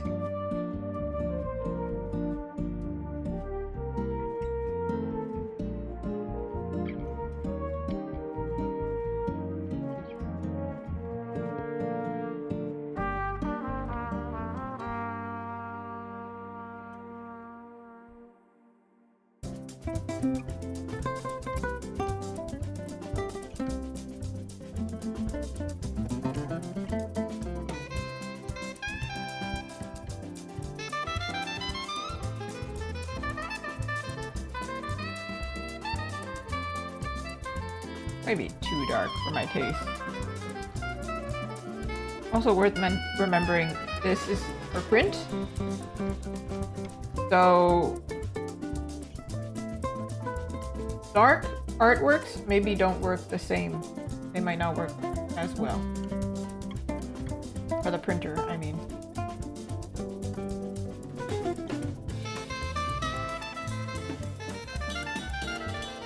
This is just black.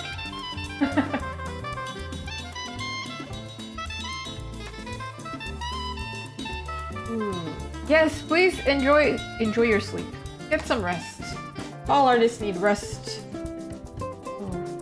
So feel free to keep it out in the background.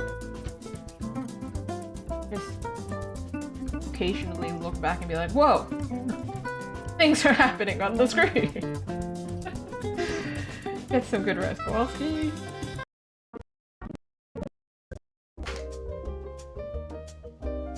I think I moved my tablet by accident, and then I do this sometimes when I'm in private. I accidentally like just reversed the music that we were listening to.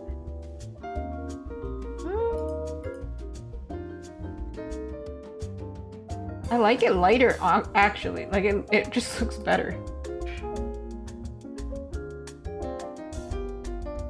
So I'm thinking like finding a happy medium here. Okay, well that's it.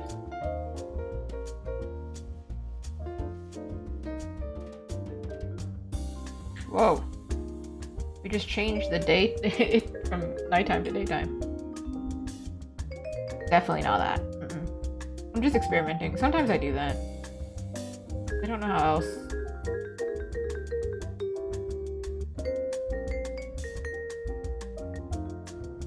This overlay is the best option, huh? A bit too bright though.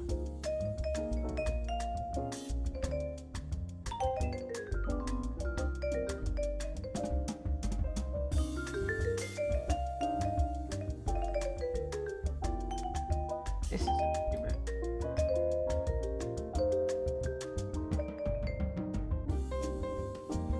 Whoa! Hey man, I know I wanted some like some lightness up in here, but that's a little bit intense.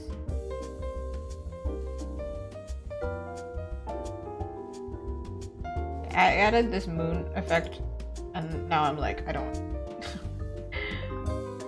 So go back in and add rim light now.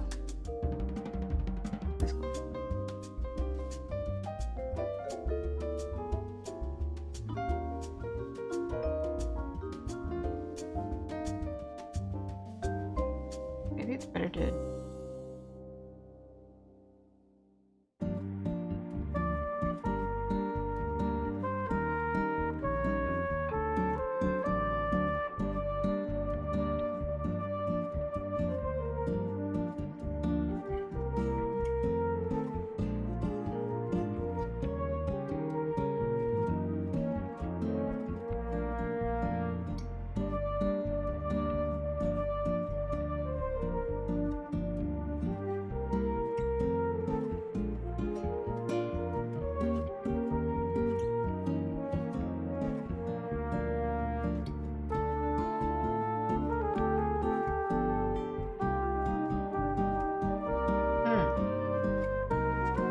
Oh, screen was the best option this whole time.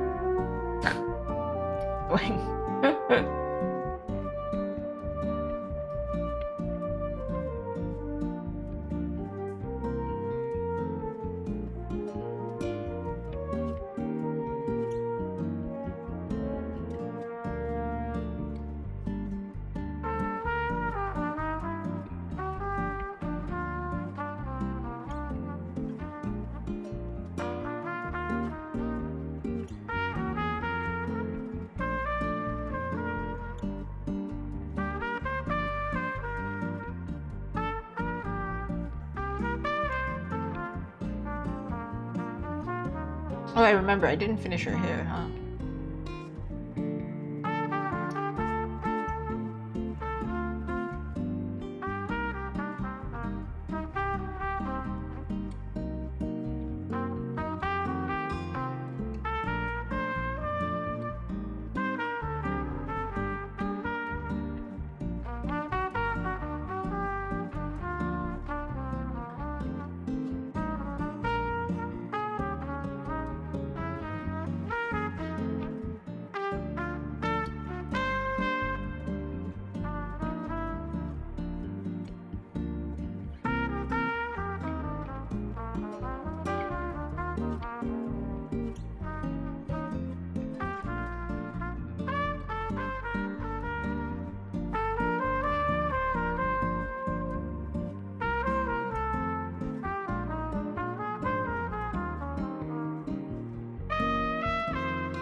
Might be too much right now, but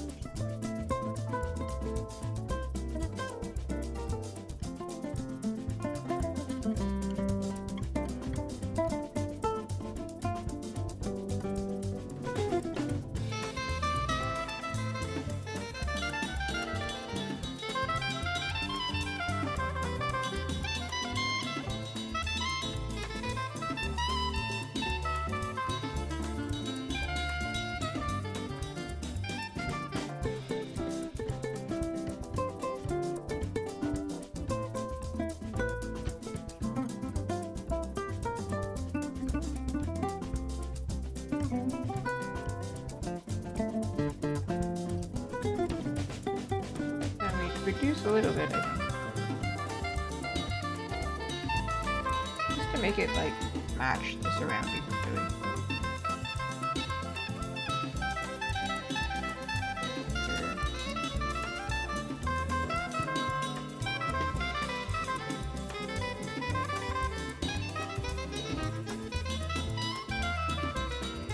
Back to the point.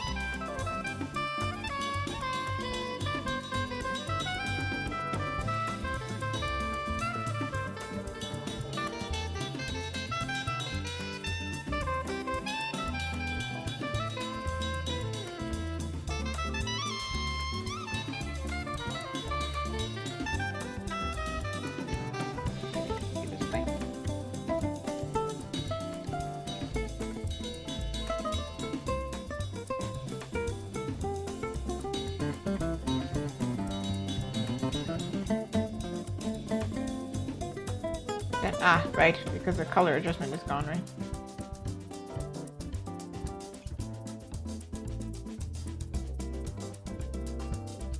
Should be purple? I'm not sure.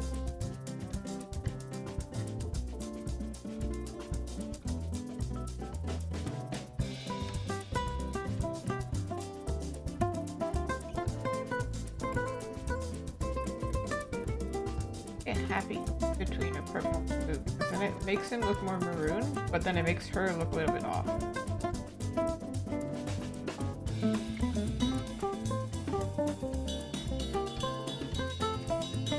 She doesn't have shine in her eye. Oh, also this. Missing clear.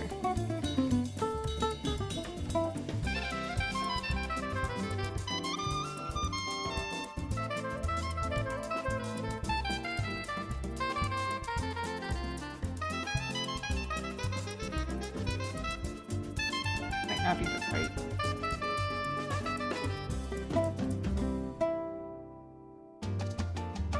This is hard light, and then this is overlay. She becomes a lot brighter in overlay.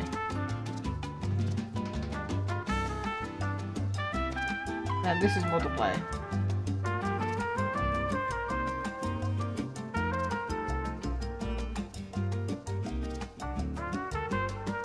Overlay looks prettier, but I don't know if it works.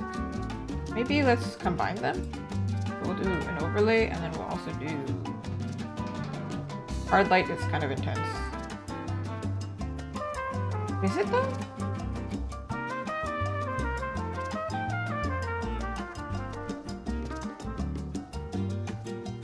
Like this.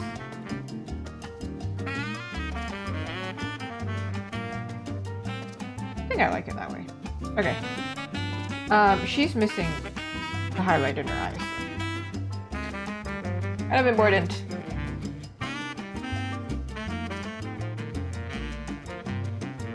Now color theory is going to play a big part in this. Because look, the white almost looks gray or like bluish. So maybe white isn't the right option.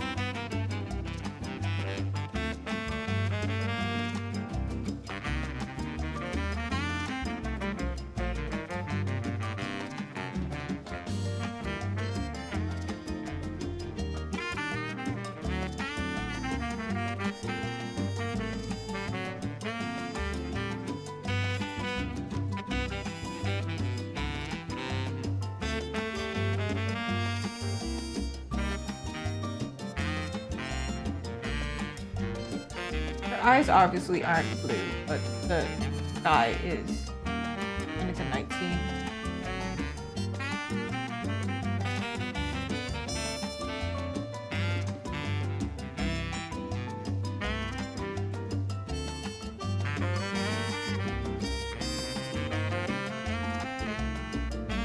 I think I did say the last time that I drew them that I would add some more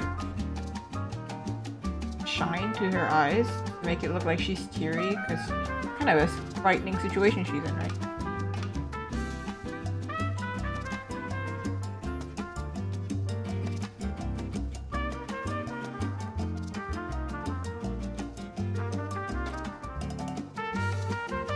I'm gonna actually go to another layer and incorporate.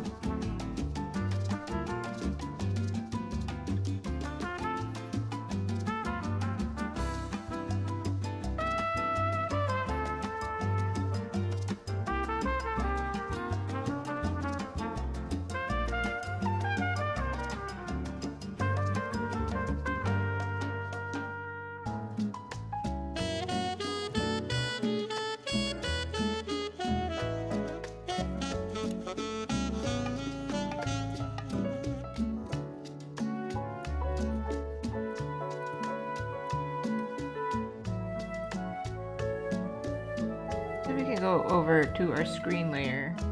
Oh, actually, what this is right now. I wish there was a function for that.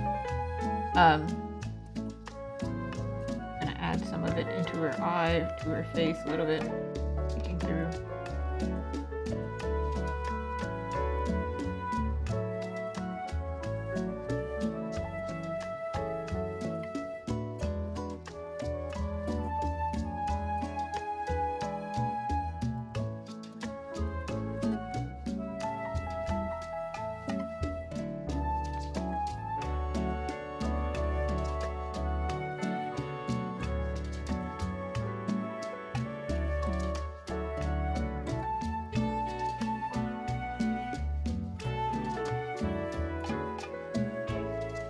Hello!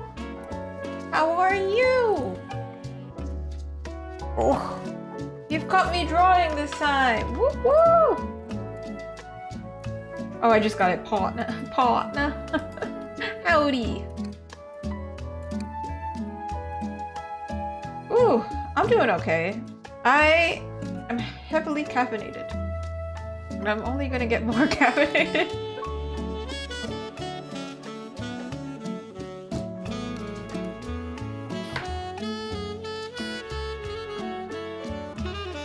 This one, I don't know if I'll finish it on stream, but at least I'm finishing it.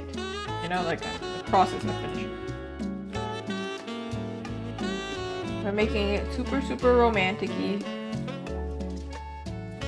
Cooking. I am cooking. I actually cannot cook anything well. This I can cook. Okay, I'm gonna go backwards a little bit because I noticed there's a shadow wrong. Let's fix it. Also, let's merge her eye. Merge. I'm gonna take this shadow and then cut it this way because if the light is coming from behind, it'd be like this. Oh, since you're coming in later, let me show you what we did today. There's like actually a lot. So this is I just came into this to finish this because it's near the end of the stream. But earlier I polished up these two characters. Still not nearly all the way polished. This one's the closest. And then I polished up her face. I wonder if I have the layer for it. I think I just merged it. I did. Thank you. And then I did the sketch for this one. We started from here. really rough sketch. I'm glad my client was cool and was just like, yeah, I get what you mean. And I'm like, cool. This one, yeah, what? This line is right here. It looks like, you know, when you have like two mega characters that don't like each other and then they do like in the middle. It's just accidental line. Don't worry about that. But this one is still stiff and we'll figure it out. But they also started real stiff. They're not perfect, but you know what? Good enough. I don't say that as in like cop out. It's like literally my skill level. My skill level has a limit, but my what's it called? Perception is above my skill, which is a sucky place to be. But it's good. That means I'll improve. But it's a sucky place to be in terms of, dang, all my stuff sucks. Because I can see that it's wrong, but I don't know why. But I feel like I'm always there, which means I'm always in an improvement stage, which is good. That's a good sign. But also, is it good for your self-esteem? No. No, it ain't. But you just, this far in the game, I'm used to it. I'm like, alright, whatever. Just don't feel like your art is so precious. Thank you. Eventually I'll get there. I want to get to the point where I studied under some concept artists and they sketch out the characters without even like, they don't need a reference. Oh, they can use a reference if it's something new, but they have such a big visual library that they just, they don't even need sketch lines. They're just, it's crazy to me. I'm a lot faster than I was. So like already I'm somewhere. But like, that would be so cool. It's true though, the path of discovery does make it all worth it. Because some of those teachers that I'm talking about, they actually said that they get kind of bored because they're like so good. And not in a braggy way, but they're like, they know how to do it. They can figure out the problem. That's kind of boring. Some of the joy is figuring it out. Like, if you know you can already translate what's in your mind onto the paper, it's almost like, what's the point of translating it onto the paper unless I need to show you what I need to say? It's like learning a new language versus knowing the language. It's almost like...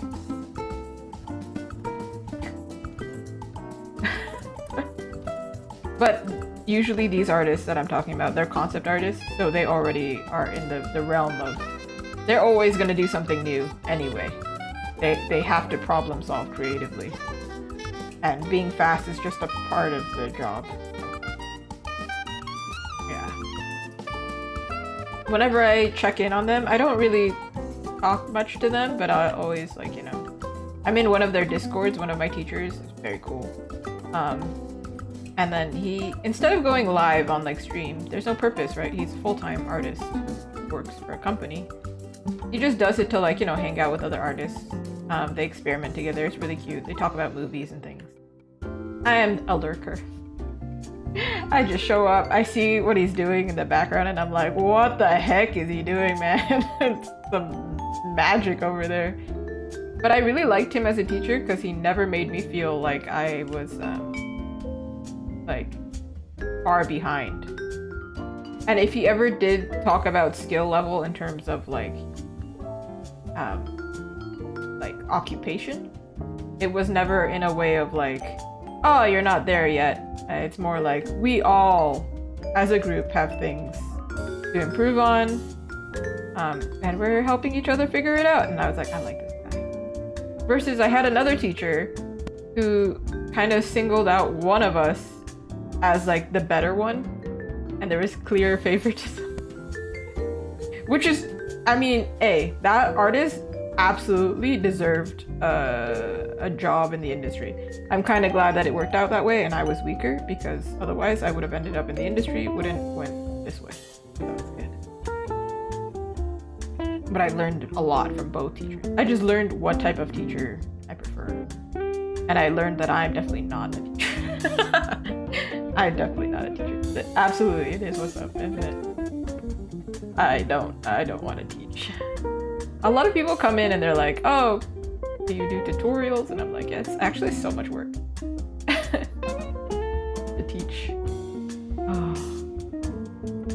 Yeah, if you become a master, you just kind of, I think, naturally teach. But also, these artists that I studied under, I think they're senior artists in the game industry. So they have to teach, right? Because they have to constantly give critiques. So it's just like, you know, second nature to them. I like working on my own for the most part. So then I'm like that. But then, if possible, I do give critique sandwiches if it's like necessary. If somebody's asking me, I'll absolutely show up. But if you're not asking, I'm just like, cool art, dude. Sick. I think it's a beginner mistake to give people critique when they didn't ask for it. I think so. It's the Dunning-Kruger effect. I caught myself in the Dunning-Kruger effect. So I was watching the show, right, where they're doing miniatures, and I was like, I could do that. I bet I could do that. And I was like, no, I can't. No, you're just looking at it from the outside. You're like, I can do that thing. I can do it better than they can do it. No, you can't. No, you cannot. Don't get cocky. You just don't know how hard it is. But I applaud anybody who's starting art at any age, anytime. Stuff's hard, man. Even if it's a hobby, it's hard. It's a hand! Yeah, I was yapping away, but things were happening in the background.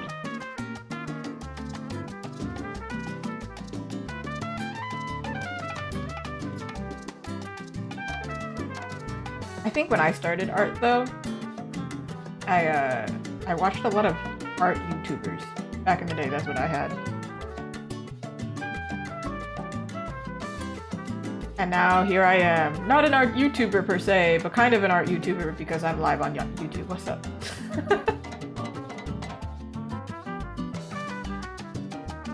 You know what? That's so fair. If you're a master in IT, you don't have to be a master at everything. Except I do know people who are just like really good at everything, and that's crazy to me. I'm like, dang, wow, okay. Save some for the rest of us. Dang. I really like this one Korean YouTuber. He's also a live streamer, I think, but obviously can't watch him live. I unfortunately do not speak Korean. But he does subtitle everything in English, which is great. Even like the side comments, even the chat, he like translates into English, so it's great. And he said he had an interview with another artist, I think he was a professional artist, and he was like, okay, so let's say you're really stuck in art and you're struggling. There's like only really two options. And the way you gotta think of it is, are you good at anything else? No? Do you enjoy anything else? No? Okay, so what are you gonna do? Quit? What are you gonna do? Literally, what are you gonna do? What's the point of freaking out and stressing out? What are you gonna do? Are you gonna quit or are you gonna continue? That's all that matters. And that's, whenever I have a hard time, I have his like, his mind, his voice in the back of my mind going like, what are you gonna do? Quit? And I actually really liked him talking about it because the way that he was talking about it was so real, because he was like, I'm not good at anything else. I literally cannot do anything else. And if I do something else, I will end up miserable. So, like, there's literally no plan B, therefore, what are you gonna do? I think that is, for a lot of artists, it has to be that way, because if we have a plan B, we'll take plan B. And I got caught in that, but my partner was the one who was like, hey, you know what? You should probably take plan A. You should do the thing, even though it's a lot of investment, because get good at art is takes a lot of dedication. I think you can do it within like a short amount of time. Cynics did it, that professional artist. Really great on YouTube if you're trying to learn things. Cynics. And he's also a streamer. But he shared his art journey and he was like, yeah, you could really do it in 6 months, lock in, get super good, like industry level good. But the thing is, that takes so much discipline, man. Like, no, you underestimate the discipline. I don't have that discipline. That's why I stream, I think.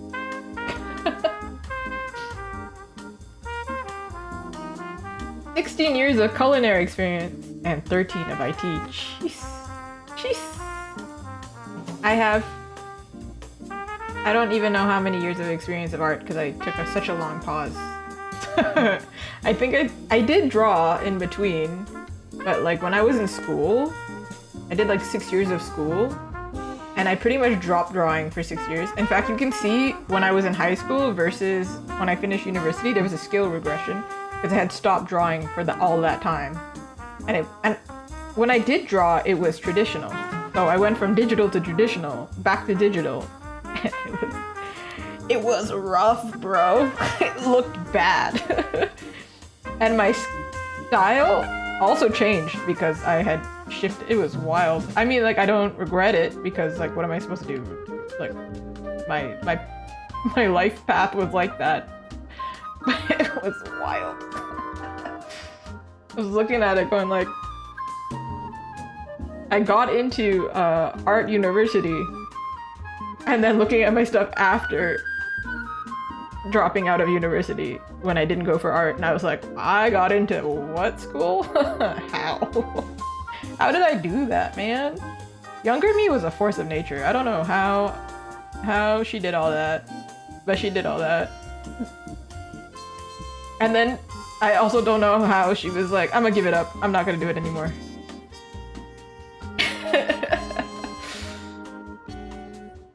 But I think younger me, and I think it's common for a lot of young artists, is very insecure.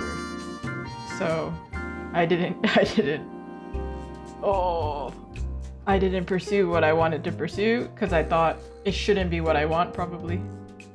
Hard to say what I was thinking, but I'm sure. I am 100% sure, very insecure, something like that got in my way. Okay, I don't like blame myself. It's more just like, hey, if you're 16 and you're watching this right now, if you're insecure, literally all of us were. I don't know a single 16-year-old that was like, I'm super confident in myself and I know who I am, and genuinely knew who they were. They were saying that, but they absolutely were not. But yeah, it's crazy to look back now. When I'm in a bad mental space, I absolutely do look back, and it's not with positivity. And that's when I know I need to take a nap. I think somebody explained it, like, anxiety is looking to the future, depression's looking to the past. So like, depression's like, oh man, I messed up everything, it's all my fault. And then anxiety is like, oh my god, the future is scary. And I have both. Hey. But when I'm struggling with one of them, chances are there's something else that I probably didn't do. And I was mentioning it on the stream earlier, but I didn't take care of my health in the regards of exercise because it's rainy and I came back from vacation, my schedule was wacky. I was like, that's no big deal. We missed one day. No, you can't miss a day. You miss a day, and then for a whole week, you're like, why am I a zombie? I don't understand. What's wrong? What's wrong? Then my partner looked at me and was like, but did you exercise? And I was like, oh my god, I feel like an idiot. Oh my god. If I could go back in time, honestly, that would be the only thing I would tell younger me. And like take her by the shoulders, make direct eye contact, and go, you need to exercise. Stop it. Get some help. Go get some exercise. Go to the gym. I don't care how you look. I don't care. But you have no energy. Put the energy drink down and go to the gym. Because I think that's the, I don't, again, no regrets, but that's the only thing where I was like, you mean this whole time? And everyone in my life had told me to. They were like, if you're tired, probably it's because you're not exercising. But I was like, but I'm too tired to exercise. That's how they get, that's crazy. That's how they get you. And by they, I mean literally yourself. So dumb. To be fair, I did actually exercise. I just didn't do it enough. Like, I need to be like doing some crazy nonsense in order to not lose my mind. But I'll be having like a full spiral, go into an exercise class, come out and be like, life is so good, you know? Like, it's trippy. I do spin class, and they're actually so motivational, and it's so cheesy, but it really applies. It's great. It's great. Highly recommend. Literally any kind of thing. People are always asking for like, oh, how'd you go full time? And I was like, well, how I did it was, my previous job was very physical, very heavy lifting. And I was like, no. What had happened was I started exercising. And then suddenly I was made of freaking steel, could do anything. And then I stopped. A problem. Ooh, a heart attack would set you straight, wouldn't it? Be like, hey, you should be doing the thing. Well, hey, heart attacks and depression. Cheers. There are ways to tell you. Maybe you should just work out a little bit. Just move. But another artist was in the stream, in the chat earlier, and was like, yeah, I think it's a really common issue for a lot of art. I do think, actually, artists probably have higher health risk. Anybody who has sedentary job probably has higher health risk. And I hurt my back the other day, ironically, while working out. It's over for me. It's time for me to hurt my back doing a basic workout. And I was like, chances are it's because sedentary job, higher risk because you're not moving as often. Versus like if you move often and you pull something, you're like, oh well, it'll heal straight up, you know, it's fine. Except there was this one time at my previous job, this is so funny. So I was stocking, and what I was stocking was a bunch of cans, metal cans. These cans of tuna. And I pulled it wrong with my left arm. My right arm is a strong one, left one. This thing can't lift anything, it's weak, it's useless. You might as well detach it. I pulled it like this. So I pulled it from my right, so on an angle. And my back gave out. And I was like,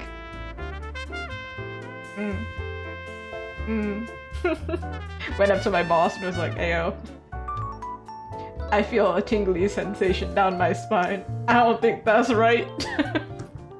I think I need to go home. It was so dumb. And chances are I drew a lot that day and I just didn't stretch before. But it was the stupidest way I could have gotten an injury. But then my boss also told me he was the same age as me and he probably works out less than I did because I was doing the heavy lifting. He was just supervising. And he said he bent down. He's tall. This guy was like 6 foot, right? So bending down is kind of far distance in comparison to me. He bent down to pick up a piece of cardboard, I think. And he said, my back came out. I couldn't walk straight after that. And I was like, I think my story's better. Oh, getting out of bed. The getting out of bed, I think you get like a free pass. I think that's like, you sleep wrong. And then it's like, in fact, you just look at your bed wrong and you come out broken. And it's always like, when I hurt my back, I kind of knew when it happened, but it didn't hurt that bad. And then I went to sleep and I woke up and then I was like, oh, something's so wrong. Something's incorrect. Incorrect. And so then, you see, like I got out of bed and I was broken already. So like, we could just say it wasn't you getting out of bed. It was just life was just so hard on you the day before. We don't know what happened, but something happened. Okay? The bed could hear. They were like, hey, you know what we should do? That's how I feel about my printer. My printer knows. My sticker cutter knows. I made a recent video that actually did really well on YouTube. I was very confused. I still don't understand the algorithm. I was so confused. But it was like me making fun of the fact that my sticker cutter, if I look at it, or if I look away from my sticker cutter, it just stops working. And like, it's like printers. They smell fear. And then the sticker cutter, it's like mischievous. It's like, you're not looking at me? Oh yeah? Oh yeah? Yeah, you better. And yeah, that would also, did you see the clip? There was a long time ago, there was a clip where I got up and I adjusted this specific chair and it slapped me in the face. I think inanimate objects are out to get me, man. I don't know what's next. Something's gonna happen. Something's gonna happen. Inanimate objects. Oh. Somebody was like questioning. They were like, how did that happen? And I was like, you underestimate how clumsy I am. There was this really nice guy at a restaurant that I went to right before an art event, by the way. And I was wearing shorts, so this bruise was like very visible. But I sat down, and just sitting down, I smacked my leg on the table. And the guy was so nice, and he was like, oh, I do that all the time. And I was like, no, sir, you probably are much more coordinated. I just walk, and then things happen. It's a miracle. I don't know. But then I did catch my friend walk into a pole one time. So, it's not just me. Does he have poor spatial awareness? Does he drive? I have learned that I have really bad spatial awareness, and then when I started driving, oh my god, I had never been more scared in my life. I have a car that has sensors now, but back then...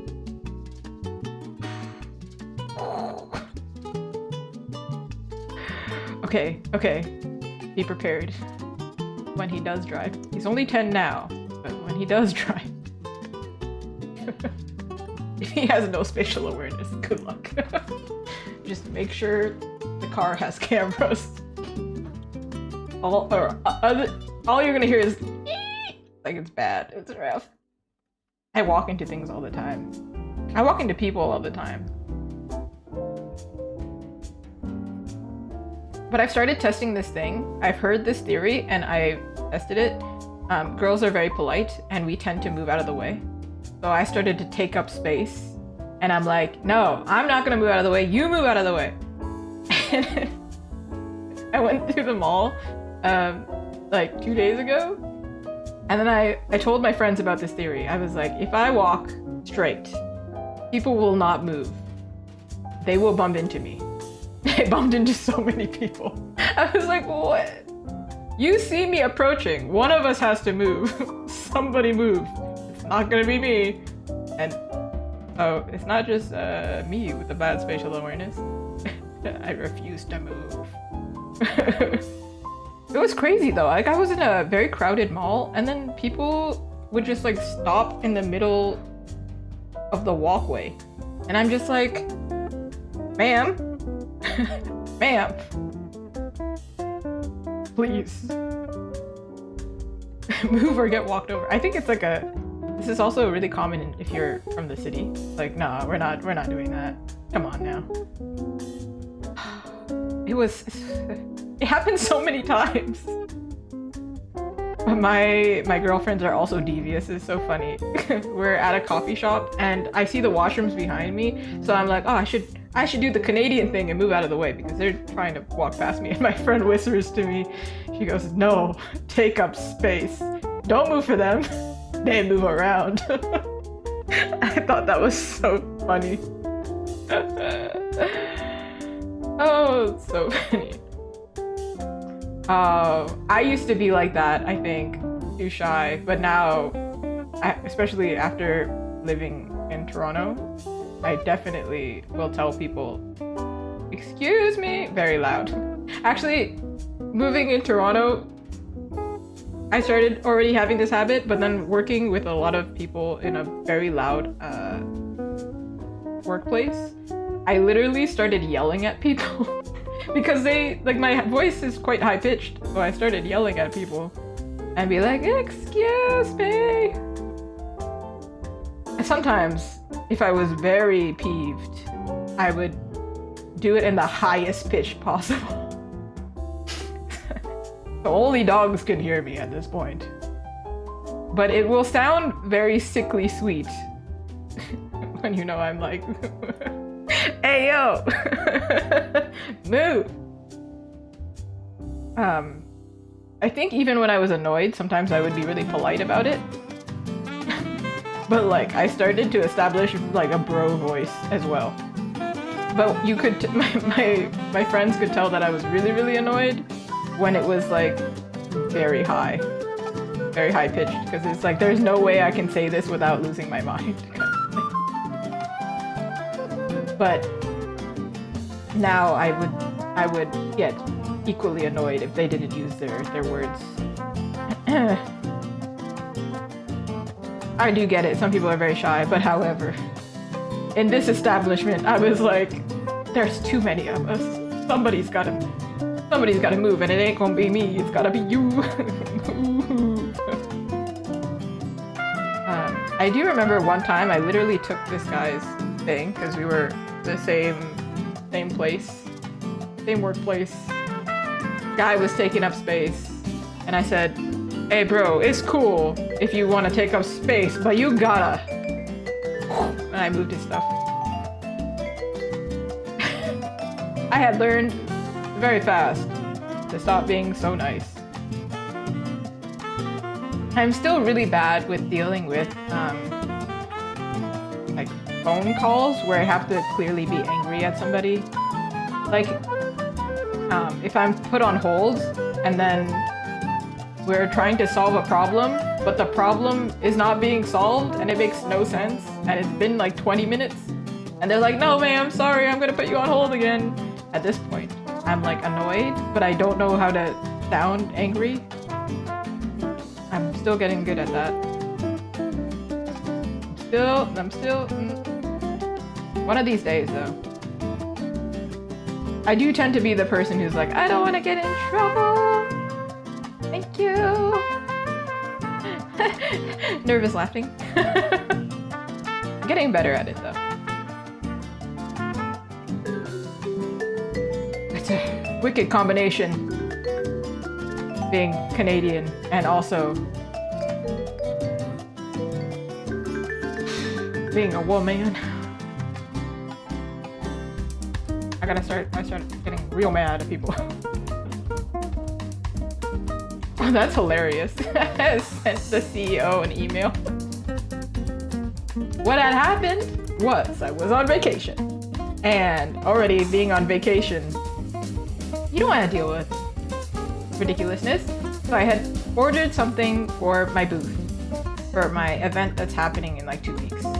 And then FedEx was like, "Hey, we don't have your unit number. You can give us your unit number." Okay, first of all, the fact that they called me when they were already around my house. And then they were like, "Hey, what's your unit number? If you don't give us your unit number, we're gonna just send it back." I didn't get their phone in time, so this part was extra annoying. I gave them my unit number and they were like, "Cool, we can't do anything about it. Can you call the person who shipped it?" I was like, "But you were just there." Okay, whatever. I called them and they were like, "Okay, ma'am, I'll try and figure this out." I was like, "Try? Figure it out, man." And then he's like, "Did you call FedEx?" And I was like, "Bro, I told you I called FedEx. What do you mean? What do you mean?" He's like, "Okay, you mind being on hold again?" I was like, "Oh my god." What is this? Apparently the way I explained it, I think because I was trying to give all information, was too convoluted for him, which is fair. I should have been very stern. But then, you know when you laugh at the audacity? I did that, but over the phone, it can kind of seem like, it's no big deal. No, but I was laughing at like, are you kidding me? Like, are you for real? I could tell that the guy could tell that I was angry and really annoyed, but I don't think he fully got it, especially over the phone. I should have like escalated it. I forgot that's a thing. I could be a carrot. I could do it. But I didn't. And in the end, when I came back from vacation, it found its way to me. But what annoyed me was he said, oh yeah, we're gonna try and figure it out. I was like, try, figure it out, man. Because this product came from India, went to China, came to Canada. So I was like, if it gets shipped back to you, it's just going all the way back to India, back to Canada. Don't you think that's a little extreme? Don't you think you could just call FedEx and be like, hey yo, she said her unit number is this.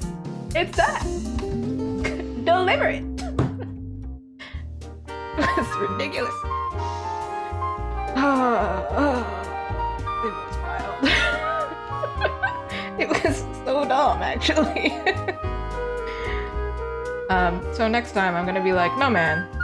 But then the point I revel in though was both these people said, hey, can you stay 10 seconds on the line for leaving like a review or giving feedback? And I think the end of that phone call I said, I'm on vacation. This has gone on long enough. So no. That was at that point it was very clear that I was like, bro, you have put me on hold one too many times, my dude. This is too much.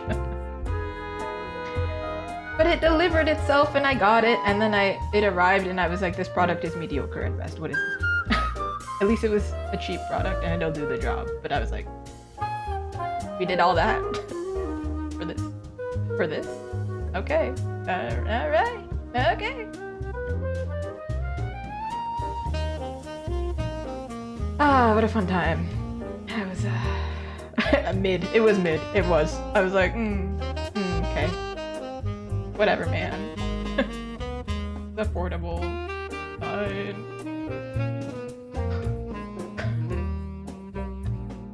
But yeah, I'm getting better at asserting my rights. I think this also applies to art stuff. You get better at being like, hey man, I can't do that for that price. But what's funny is about the way that I text, I pretty much text the way that I talk. I had a lot of sparkles, so nobody can ever feel like I'm too stern. But you can tell I'm stern the second I stop adding sparkles. And I sound very cold and professional. People all of a sudden they're like, oh, she's annoyed. She's annoyed because the switch up is very dramatic. When I started talking like I'm a document, and probably patience has worn out. It doesn't happen often, but like in the case where I'm like, I'm trying to reach somebody for a really long time, and then I'm like being left on, not read, but like no response for a long time, then I'm like all of a sudden, this is serious. Where are you? I need things. I need responses. I'm about to send out a search team. Hello? But everyone's always super nice. And then we figure out the communication system, which is better. Because a lot of the people I work with, they tend to be very busy. And sometimes I just need to find a way that's like a little bit more accessible to them, so then I can reach people. Because usually when I work with commissions, especially, it's actually not me taking a long time for the commissions, because, you know, majority of this commission was finished in 4 hours, right? So it's just like the one time I just need to sit down and do it. Usually what happens is some client somewhere, something went wrong somewhere. I don't blame the clients. It's just usually there's something went wrong and then it becomes very serious. Never blame. But it's very much like an email ended up in somebody's spam, and then I'm like, I'm held up because I can't progress somewhere. And that's what happened this month. And now I'm like, let's try and get as much as I can done this month. But luckily everybody's been super patient. That's good. I'm glad. I think the client this one that I'm working on now, they need their stuff sometime in fall. So we're on schedule. Still on schedule. When I start falling off schedule, we are going to panic. Very nice. Very nice. Yeah, customer communication is a very big thing. I have been hearing a lot of stuff on like threads where a lot of people like fully just are having really rough situations with artists. Like their artist goes missing. It's like, where are they? Send out a search party, I'm telling you. Where did they go? Thank you, I hope so. They were really gracious giving me a project. But they gave me quite big projects, but they were like, I know you can do it. And I was like, okay. If you think I can do it, I'm gonna do it. And I'm managing somehow. Yeah, some of the situations are wild. I don't know.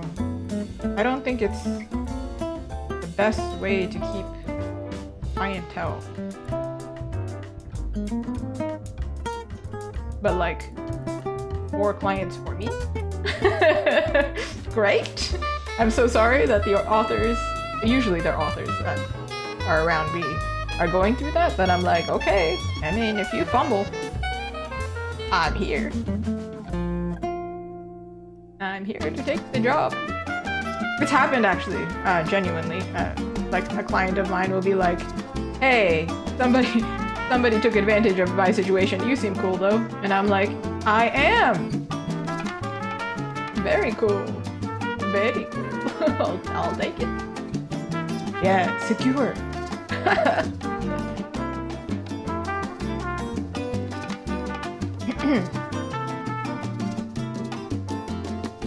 Ooh, save.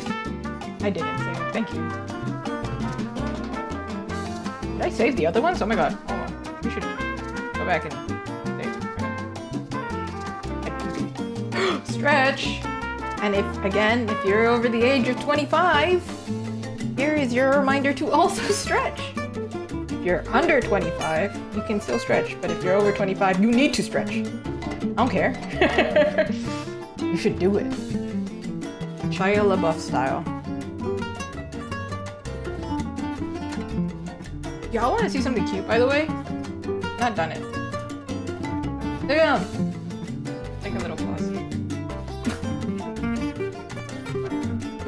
Oh. Exactly. You should stretch. Ooh. You couldn't hear it, but it fully just. Alright, I'm back. Where am I? Alright.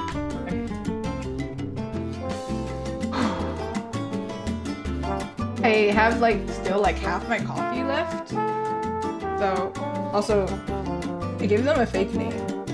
I always do it because I can never spell my name right.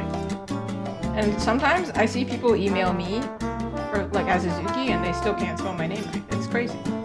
I feel like it's pretty self-explanatory, but you know. I'm a jacuzzi, I guess. Mix the instead of Azuki, it's a koozie. So jacuzzi.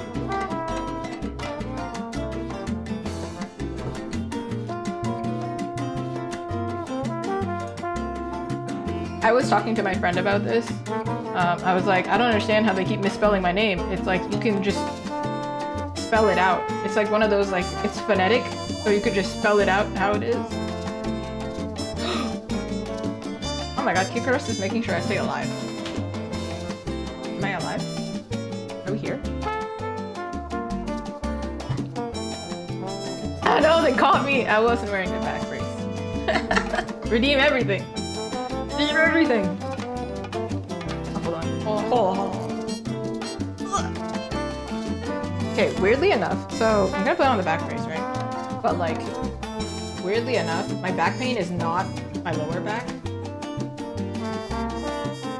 Back brace and posture check, I feel like they're together. Because I can't slouch if I'm wearing a back brace. Not really anyway, not effectively. Hold on, I'm gonna get up because I can never do this gracefully. Oh no, the mic! Not the mic!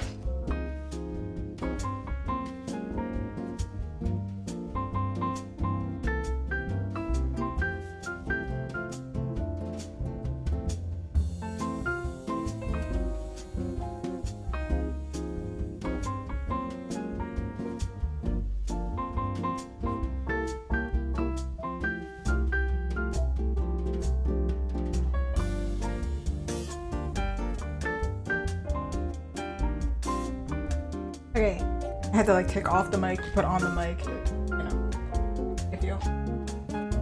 And then deep breaths. Y'all ever heard of box breathing? In for 4, hold for 4, out for 4. Nobody panic. Everybody breathe. Are you anxious right now? That's cool. Just breathe.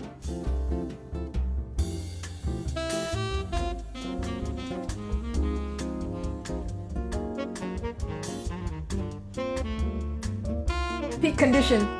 Peak condition. Deep breaths are really good if I ever start sweating on stream, like panicking, or you see something scary is gonna happen.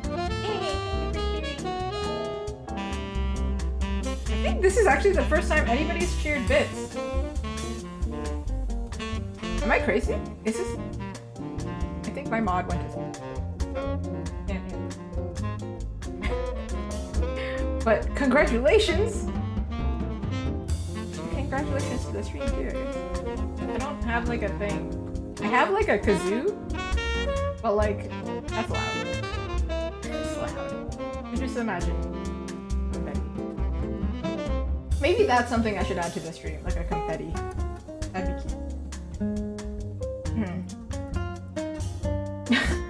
Walk up and down the stairs and complete tasks. I am very much a believer of the might as well mentality. That's how I live my life. And that's how I live my stream. That's why I'm like, oh, I notice a thing, let me do it. Which is why you catch me going, I'm just gonna move on to this next part, and then I don't. I don't know. I'm like,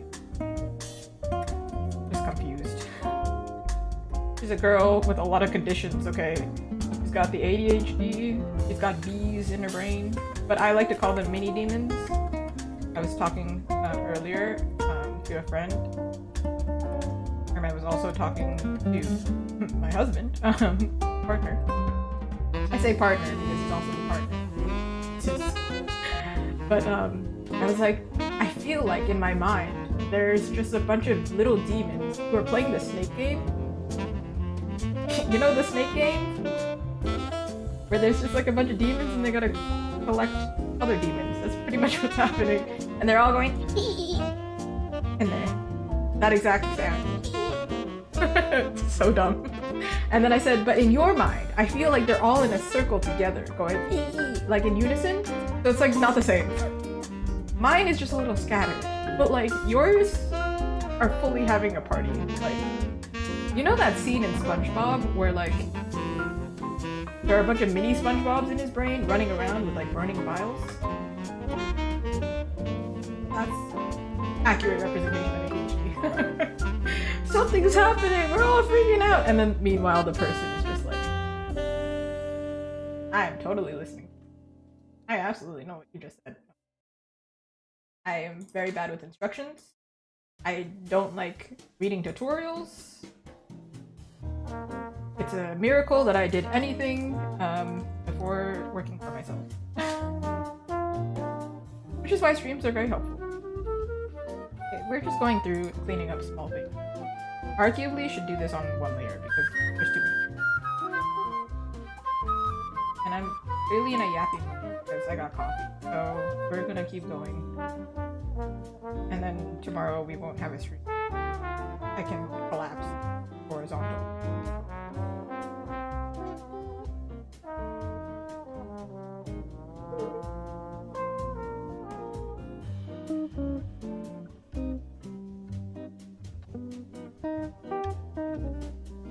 No, you're so good. I enjoy yapping. I'm an extrovert. I think it's necessary. I didn't realize I was an extrovert. Isn't that crazy? But the thing is, I feel like I'm like borderline. I'm like, I want to say ambivert, but I don't think really, like I'm definitely leaning toward extrovert. But I like being alone as well. Honestly, hanging out with my friends is such a nice recharge, and I didn't realize how much of a recharge it was. I just didn't have really good friends. That's not sad, it's just like, oh, I didn't realize. So like, it's like a sign. If I come back from an event and I'm drained, either it's just too much, way too much going on, or if it's like a short event and I'm hanging out with one person and then I come back drained, I'm like, we're not hanging out again.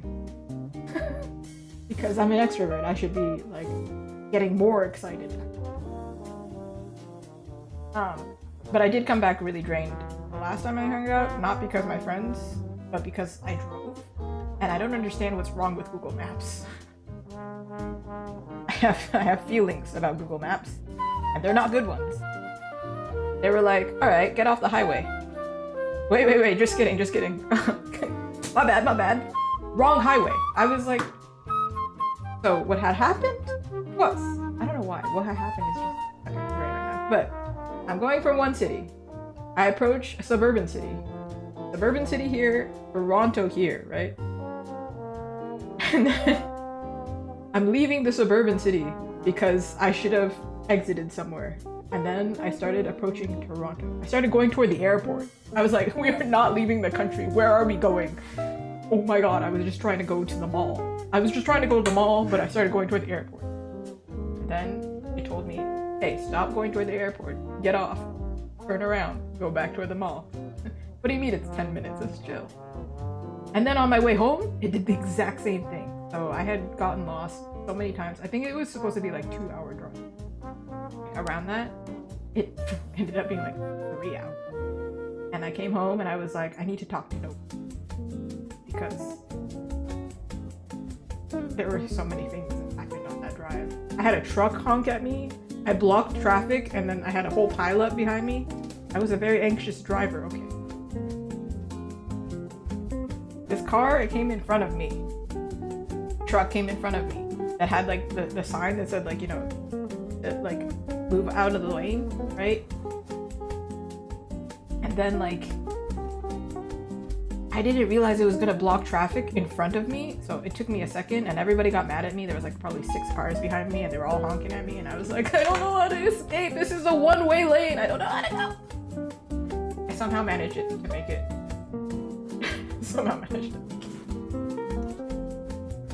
Oh, you know what? Somebody was telling me that I should try Apple Maps, and I'm glad that you're telling me this because I think there's like Apple Maps has to be here, right? Google Maps is here, and well, my car's map is down here, like on the floor, like it's awful. And I think Waze is arguably good. People were recommending. The problem is the UI is weird. But 4 lanes. It's crazy. I think Waze is good. I think it's just the UI.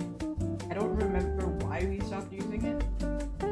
I think it might look weird in the car. I mean, that's it. Or maybe it's like the reverse of Google Maps. I think that's what my friend said, so I don't know. Siri sent you to an empty cafe station? Oh, I'm Canadian, so I don't know. A gas station, that makes a lot more sense. It sent you to an empty gas station. That makes a lot more sense, and that's messed up. How could they do that? Cancel Siri. Get rid of it. We don't need her anymore.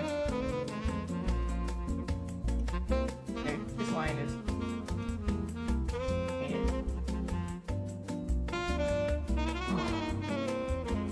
Actually, my new... I don't think she's really called Siri anymore since the update. I don't actually... But okay, so I use Headspace because, again, your girl's anxious. And I got it like 50% off or like Black Friday. Ayo. Sometimes girl needs to meditate. So there's this one meditation teacher, I guess I can call her, instructor. One of the voices is like this really calm woman. And she has like a distinct way of talking. And then when I had to reset my Siri's voice, I picked that voice, but I didn't realize how sassy she would sound. She sounds like she's judging me all the time. I don't remember what it was, but I asked her something, and then like she was like, okay, Something like that. Or I can't do that right now. And I was like, okay, girl. Dang. Stop judging me. Little robot, whatever. I don't remember what she said, but it was very judgy. And I think it's hilarious. So I'm like, hey, mean girls gotta have a way to live. Sometimes the mean girls are actually the nicest. Sometimes. They just seem mean. Ooh, I haven't tried Calm. Or no, I think I have. But I tried Headspace because it was a part of the package at one of my jobs. I've had some. So I was like, well, I'll keep using it now that I know how to use it. Pretty good. Sometimes it teaches me things and like calms me down in a really dumb way where I'm like, damn, I was freaking out for no reason, huh? It's humbling, I think, when you freak out and then you look at what you're freaking out about and you're like, that was unnecessary. I'm a drama queen. But I just own it, you know what? Like I just like make it part of my... But we're all crazy here. Ooh, yes, enjoy. The art shop is there. Forever. There's something that I was gonna say about Siri and I can't remember what.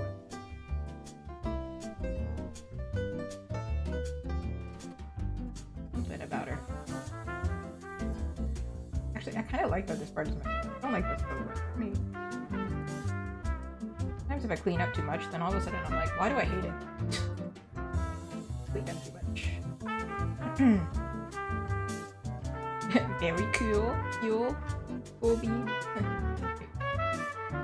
Hot trash juice. Serious hot trash juice. Hilarious.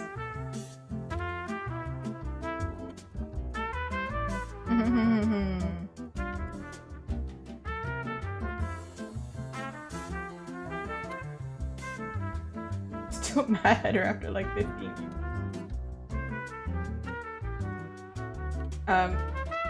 Oh, I remember what I was gonna say. I was saying that it was not about Siri, but it was about Mean Girls. This is so funny. So I had this friend I recently met up with, and then they were like, we noticed that there's a very different experience because I have a very approachable, smiley demeanor, apparently. People just approach me on the street, which is kind of like irritating sometimes, but it's great for sales.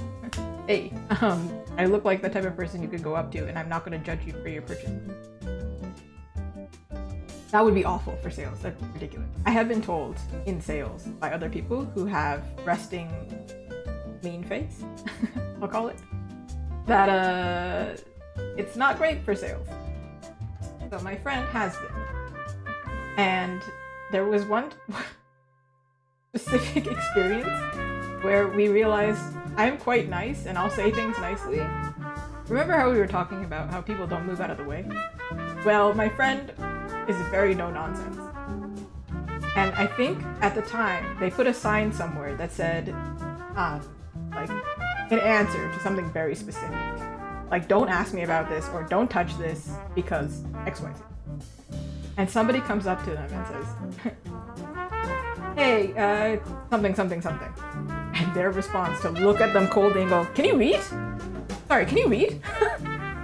And to this day, whenever they're like, man, I'm kind of mean, so people don't really approach me. It's kind of hard for me to make friends. And I look at them and go, can you read? Can you read? That is crazy. I don't think I could. I haven't gotten to a point where I would look at somebody and say, can you read? Sorry, are you an idiot? Do you know how to use a computer? But like, when they explained it to me at the time, I remember they explained it. They were like, no, I'm genuinely asking. Can you not read? Because this is such a dumb question. They were... Apparently they had forgotten about it too, and I told them, and I was like, no, this is what I think of. And I respect you so hard for it. Because some people are asking questions they don't need to be asking. Especially, is this on sale? Like a big red sign behind you that says 50% off, and you go, yes. I always feel like I'm being petty when I do that. But I always am like, yes, it's on the sign back there.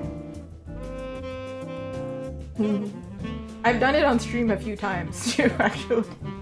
And I try to do it in the nicest way possible, but I go, right there. It's right there. But sometimes it can come across like, oh, I'm judging them. But I'm like, I'm not judging you because I definitely would do something like that. But also I judge myself when I do that. Usually when I was in service, customer service, I would say, don't worry, it happens all the time. In my mind, I turn to my friend or something. I go, it does not. It does not. The pickles are on sale. There, the sign is right. Brother, it's right here. Like, I have some wild stories. That was wild.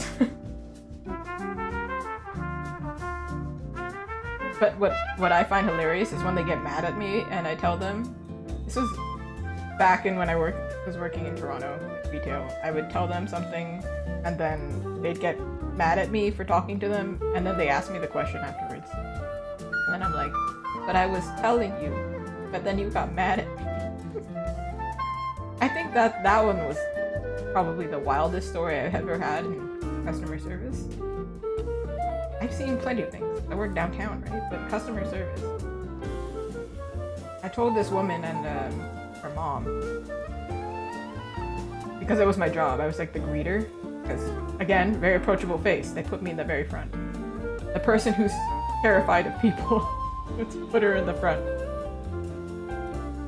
I told the customers the sale because it's my job, or I asked, hey, do you need help with something? And they literally yelled at me. And they were like, I don't want to talk to you or something. And I was like, okay. Noted. I'm a moonwalk out of here. It was crazy. Ooh.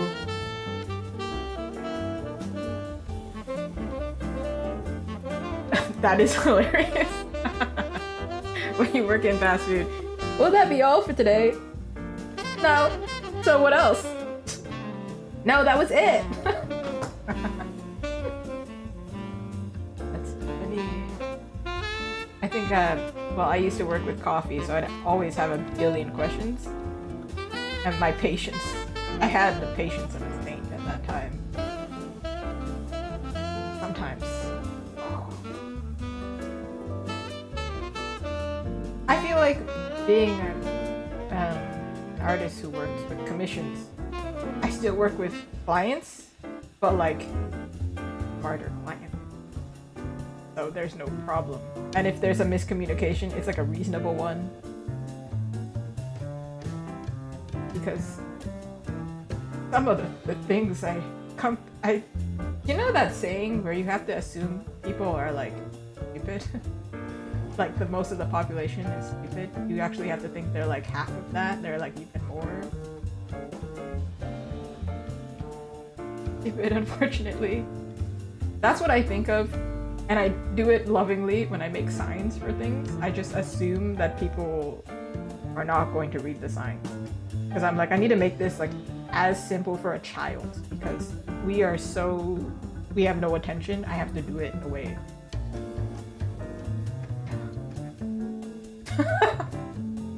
So that's unfortunate. That's awful. Random drama. Employee breaking a whole window because another employee was flirting with his girlfriend. That is crazy. No. I've seen people have yelled at me for like so many things. Especially because I was working during COVID and everybody's patience was awful. And I was frantic as heck. Like, oh my goodness. You have the craziest stories, right? If you work in a restaurant, craziest stories. But I know some people who really enjoy working in like fast food. And I'm like, I recently went to Shake Shack, actually. There now has a Shake Shack in Toronto and some other cities. So I went and we saw like me and two ex-coworkers talking to each other, and I was like, There's too many people. That would give me a sensory overload. There's like 20 people back there, and they're very efficient. But it could not be us. Somebody touches me wrong. Stay in your lane. Don't touch. No touchy. I'm already overwhelmed. No, can't do it. I can't work in food ever again. I almost got fired from a job for. I honestly, just just when I say that I'm only good at art, I genuinely mean it. Like, this is maybe embarrassing, but kind of funny in a way. So I'm very bad at a lot of things because I have ADHD. No attention span, you know? Like, I also, like, I think I understand something and it goes, I don't. So actually almost all of my jobs, I have definitely messed up majorly, like really bad. Could be anything. I could have snapped at somebody. I could have done something wrong with the money severely. You know, I can't do it. Like something, or I'm not fast enough, too slow, something. And I think almost all of my jobs, just genuinely, somebody has pulled me aside and was like, are you good? But I was telling the same friend, the one that says, can you read? And I was like, I don't know what it is. I think it's the approachable face, man. I think I've got like super luck. But then I also have bad luck. People like just randomly approaching me thinking I know the directions. I don't. But I also have super luck where nobody wants to fire me, but they really should. So this is how I got this far. Yay!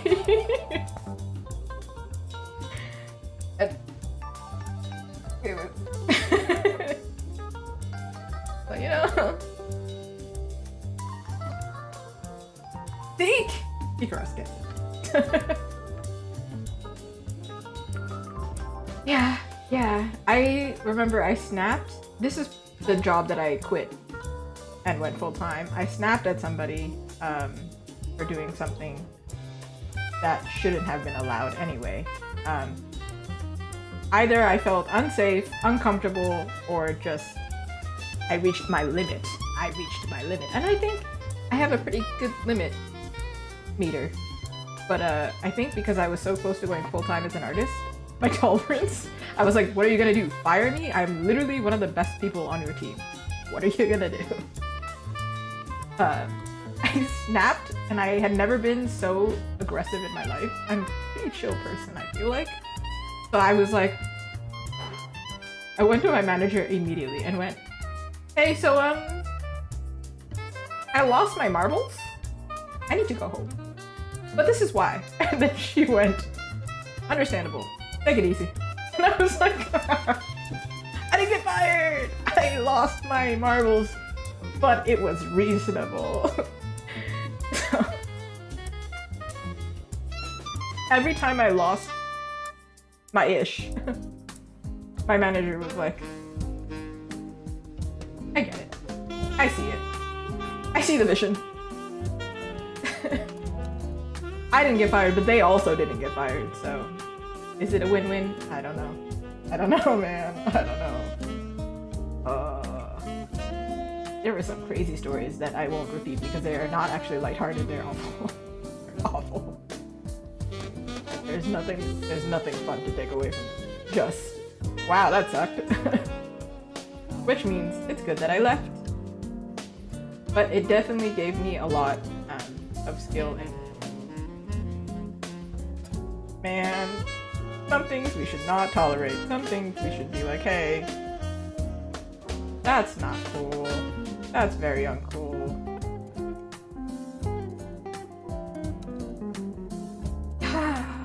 Fun times. That was actually one of my best jobs. just saying a lot. I think I've been to. we need some jobs to be better. I had a lot of benefits from that job. You know, healthcare. I mean, I'm Canadian, so healthcare. Free healthcare, y'all. Dental insurance, really. That's pretty much it. Healthcare. We already have healthcare. But let me tell you, if you are not Canadian, the healthcare, just because you can tell it's free. It's free, but you can tell it's free. Free stuff is never like amazing, but it's good. It's good. Don't get me wrong, but it's free. So you get a referral and it takes 6 months and you're like, the problem has already cleared up. So it is better than none. But you definitely can tell. There are other countries that do healthcare better than Canada does. Just keep that in mind. But it's still great. I didn't know this, but apparently we get, what's it called? We get, what's it called? Like childbirth? Maternity care? Whatever? Is covered by OHIP. And I guess if you're from a different province, it's different. I think OHIP is Ontario, but everywhere else has coverage. So I was like, oh, good to know. Didn't know that. Cool. I'm a woman and I don't know. I was like, oh, I have rights? Crazy. US healthcare is probably... I really want to do a health test in Japan. Apparently they're very in-depth. But also, yeah, Kikaros, you're right. Job really reveals the worst of yourself and you go, damn. Wow. But then what's crazy is you go in the future and then you look at your mistakes. I don't know, maybe this is just me. But you look at your mistakes and you go, man, that wasn't my best version. I don't understand why I did that. But like, you were definitely reasonable. My friend was there for a lot of it. And then she'd be like, no, that was actually, you're not crazy. Actually, that was just the actual response that you should have. You just responded to a crazy situation accurately. That was wild. In fact, you should have done more. You should have been even crazier. You could have committed crime. Your girlfriends are great. I'm not saying you should do crime, but those girlfriends are hilarious. They just back you up no matter. They're literal, real ride or die. They'd be like, man, if you wanna commit a crime, I'll support it. I'm like, girl, what? They're so funny.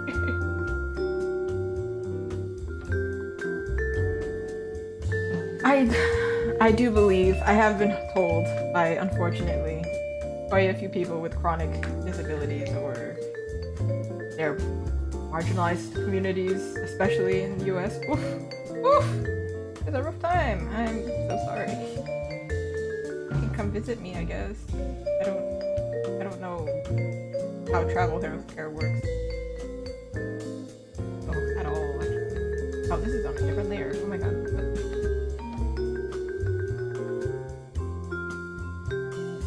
You have family in Canada? Ayo. Perfect. Take advantage. Okay, I think Wolfie's done. I don't know. I don't want to... I lied. I'm so sorry. I do it every time. At this point, just call me a liar. A liar, a gaslighter, whatever you want to call it. You're just lying. Like, I'm done! Ooh! Wait, how short was the bus ride then? I still haven't gone to Vancouver. Recently saw a friend who lives in Vancouver, and they said if I ever have an event, I have a couch to sleep on. I was like, score. Might not take them up on it because don't want to impose, but Canadians. 700 feet. He needs whitening. Yeah, he does have very yellow teeth. But we're not finished, is what we're saying.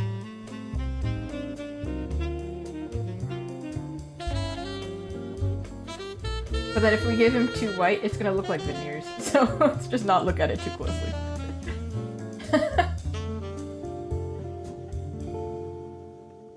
He just needs a little dental visit. Did I tell y'all about how my dog had like so many teeth removed? We adopted him. I mean, which dog isn't adopted? No, I joke about this all the time. I'm like, no, I birthed them. They're my babies. They came out of me. They're real.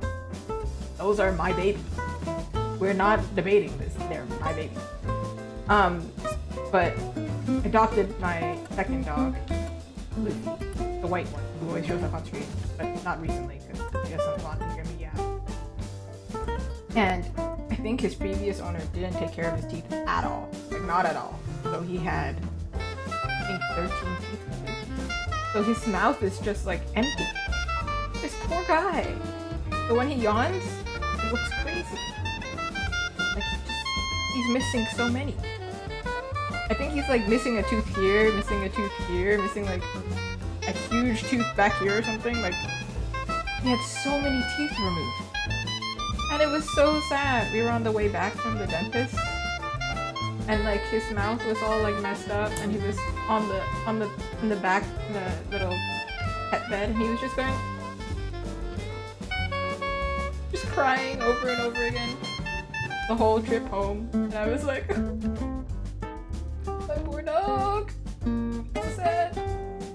And I also relate because I've also had so many teeth removed. Ish is painful, man. It ain't no joke. Dental pain is like probably the worst kind of pain. Genuinely. It's awful. Yeah, poor guy. I don't know what his living situation was before, but like, I'm not happy about it. Those guys, if I still had their contact, I would give them a talk. I'd be like, bro, what were you doing?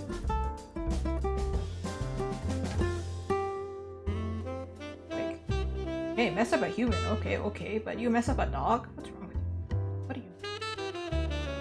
What are you doing? Value of dogs. Human. It was difficult playing of The Last of Us, let me tell you. Rough time. But I did plan on giving his nails more color, and also I think I planned on coming back to his teeth and giving him some shine, and then I proceeded to just not do it.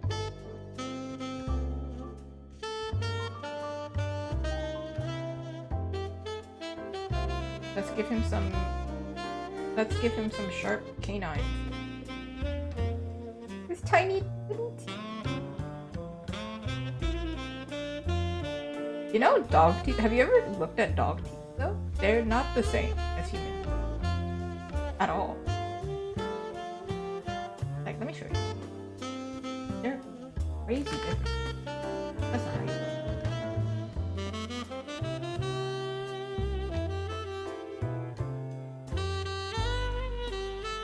look. We have a diagram. They have more teeth than we do.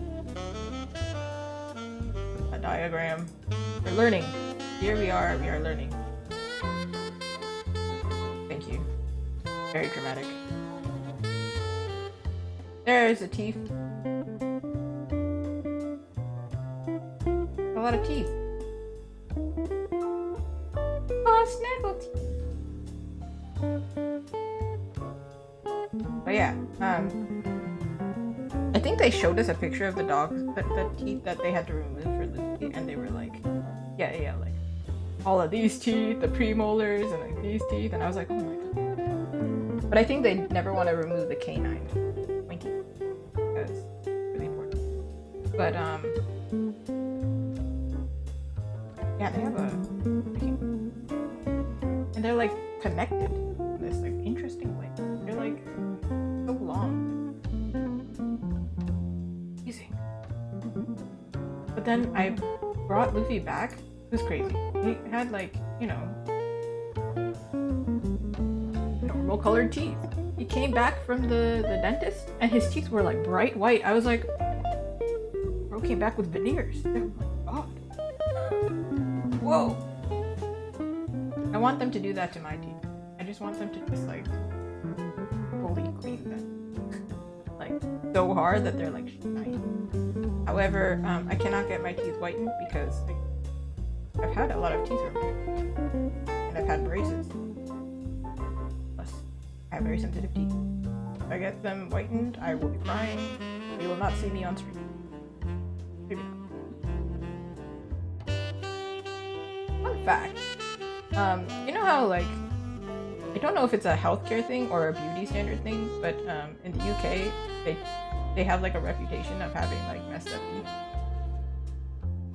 But Japan also has a reputation of having messed up teeth. And it's like an evolutionary thing. So, I had the genetics of having the messed up teeth, and apparently it was like really obvious. Apparently my dentist knew immediately that I was Japanese from my teeth. So y'all, if you were like, hey, prove your heritage, which nobody would do that because that's a crazy ask. I would just be like, count my teeth. Look how many teeth I had removed because they didn't fit in my face. It is genetics, yeah. It was a rough time. I don't think I could call it snaggletooth for me, but I had like one tooth that was like, I don't remember if it was behind or in front, but they were messed up, so they had to get fixed. I had a whole. Maybe I should be scared of the dentist. But at this point, I'm numb and I don't care. Could be bleeding to my death there, and they'd be like, alright, normal, still.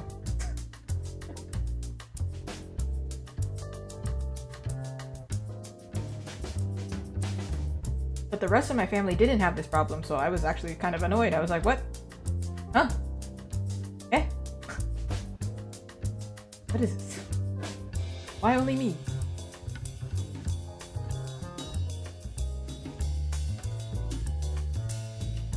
They're super pointy now. Maybe too pointy, actually. I don't think the front teeth are that pointy.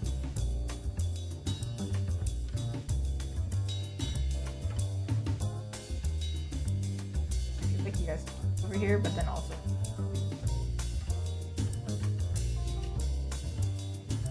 Zoom out.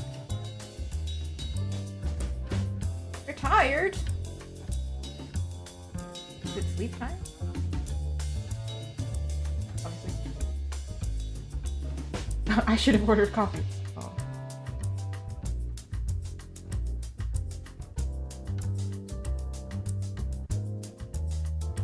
It's so many adjustments to this question. Chair? Pour it on the camera. Here you go. I also had a Thai iced tea before this, and Thai iced tea is quite caffeinated, and somehow it did absolutely. It means I'm gonna be dead tomorrow. We are both victim to the Yap virus today. Panda OC sounds really cute. Pandas are quite not furious, ferocious. They're also like hilarious.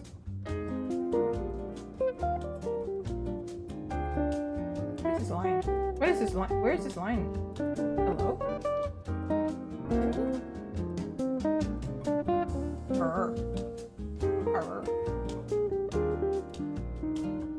I actually saw this really cute thing on one of the manufacturer websites that I was looking into, and I really want to make one, but then I also can't rationalize it. But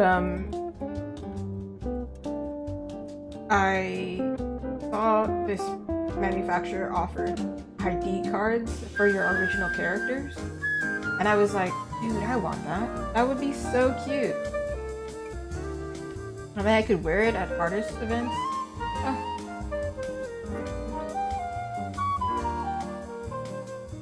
Ooh. Well, if you realize you need a persona, that means it's time. You can make one! Beauty of being an artist, eh?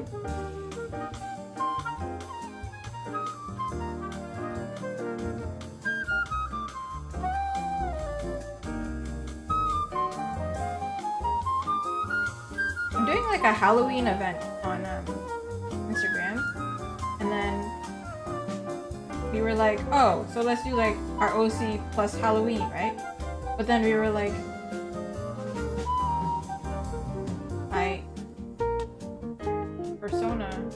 Persona! You know, video game? Okay. My persona is already demon. Like, already Halloween themed, because I am obsessed with Halloween. Which is making the Halloween theme more Halloween themed. It is Halloween season now, already. Halloween stuff everywhere. But using yourself as a base is a really good... I think, like... maybe this isn't accurate, but a lot of people start out when they make their OCs, right? They tend to use themselves as a base. I have 2 OCs aside from my persona that I don't plan on doing anything with. But eventually make some cute artworks with them. I don't know. But, I feel like both of them have a little piece of myself. One's cute and wholesome, and the other one's emo AF and doesn't want to talk to people. Because isn't that all of us? I'm like, don't talk to me.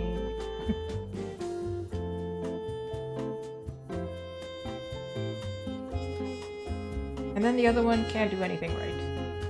Relatable, eh? You can't do anything right except one thing. So hey. All of us got that, eh? One thing. And if you don't have that one thing, random person watching this video later, you will find it eventually.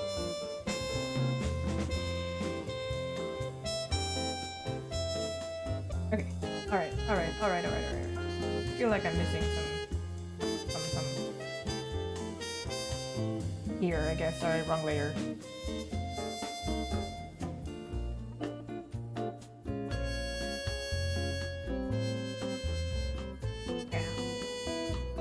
I remember this was a huge thing that stressed me out when I was younger too. I'd be like, oh my god, I'm not good at anything. Oh no, there's too many prodigies out here. Now I'm like, man, I don't... See all the like 12-year-olds or like master artists already, you're like, okay, but did you live to 30 yet? No. Loser. I'm kidding. Obviously I'm kidding. But oh, I see your message. Yeah, auto mod. I guess you could buy one of those silicone bodysuits and then just pretend to be buff, or just get buff. But that would, I think that might take a long time. I did see a really funny video recently though, where it was like a girl was like, when you're not muscular, but your character is muscular, so like took a photo, traced it, and then was like using Liquify to like to make the muscle. I think that's pretty funny. Prodigy Japanese artists. They have different resources than we do. And also their whole school system is different, but their culture is also very different. And they're probably going through a hard time. So different life. Oh yeah. Definitely. I do think comparison has bad rep, like some bad rep. I still don't know which one to use. And comparison can be good, but it can be bad in moderation and with a... Hi, Venti Slays. Venti, like a venti coffee.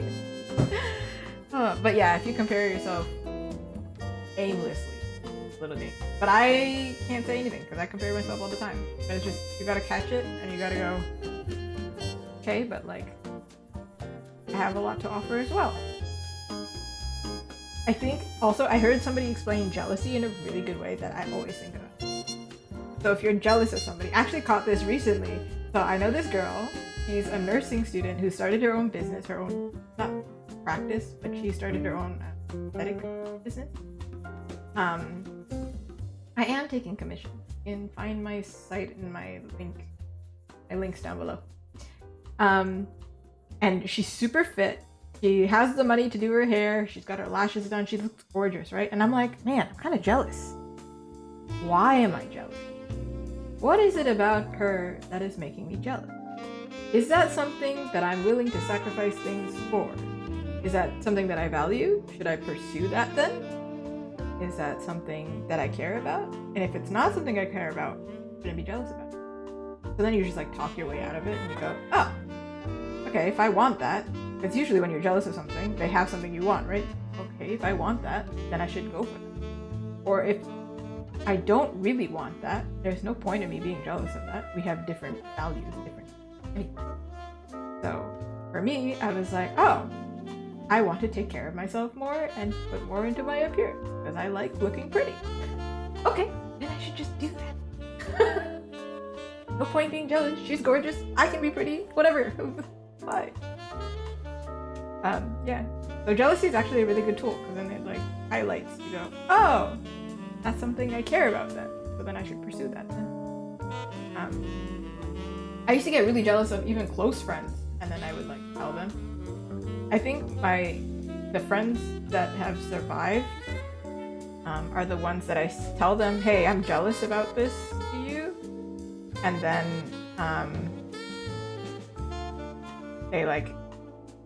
they lead me out of it with a positive attitude.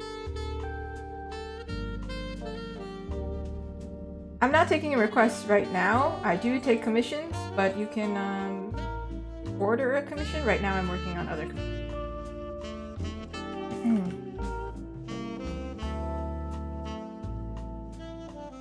Yes, I gotta lock in and get good. Or sometimes it's just like, okay, like recognizing, okay, well, they have a totally different life path than mine, and my art is going to look different, and it's going to develop different in a good way. Not to sound patronizing, like, oh, don't compare yourself. No, compare yourself, you're going to do it. I'm not going to tell you not to do it. It's just a matter of you catch it and you go, okay, how can I go forward? For commissions, there's a link in the description down below. Do I do art reviews? I have never done one, I don't think.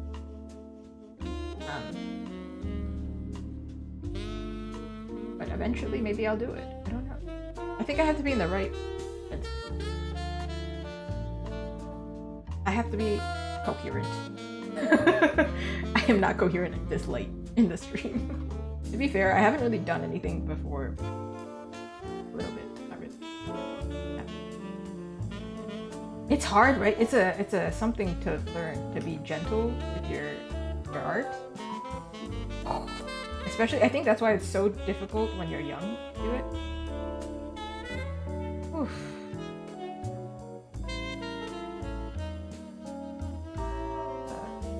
I remember I like cried so much over my work when I was young. I still do. I'm not saying I don't, I still do. But like different. Now it's more like, oh my god, people don't like my stuff. They're not gonna give me money. I'm never gonna go broke because I'm married, and if it ever got to that point I would just get another job. But I can't do this long term. Eventually this is gonna blow up. So dramatic. And whenever I have those moments, like literally the next day somebody buys something. I'm like, oh, well, being dramatic for no reason. Just being a pessimist. I think up until, I want to say like literally 2024, I was a pessimist. And like, fine with it. Yeah. What are you gonna do? Quit? But now I'm very much an optimist, and I think it's like I choose it. That's the difference. Like I chose to be one, so like I slapped this label on me. I can't take it off now. If I start being a pessimist, I'll be like, oh no, it's not on brand. Dumb, but it works. So. Hey, we're back to our dramatized lighting here, but I think I have to correct it. Because, or we could just blur it. Pretend that's not a problem.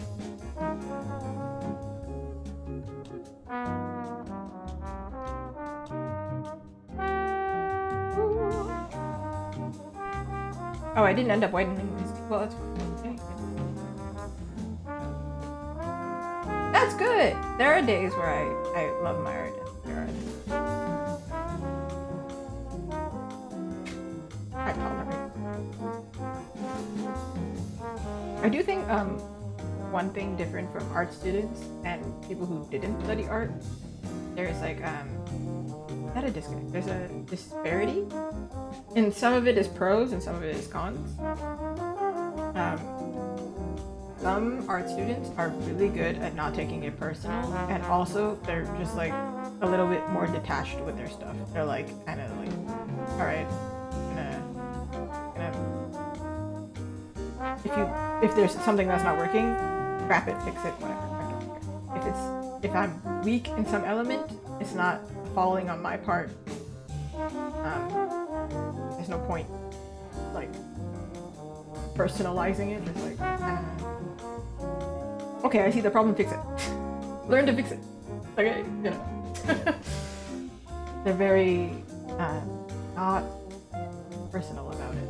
But people who are personal about it, sometimes it maybe takes them a little bit longer. Hi, it's me, even though I did some of the art stuff.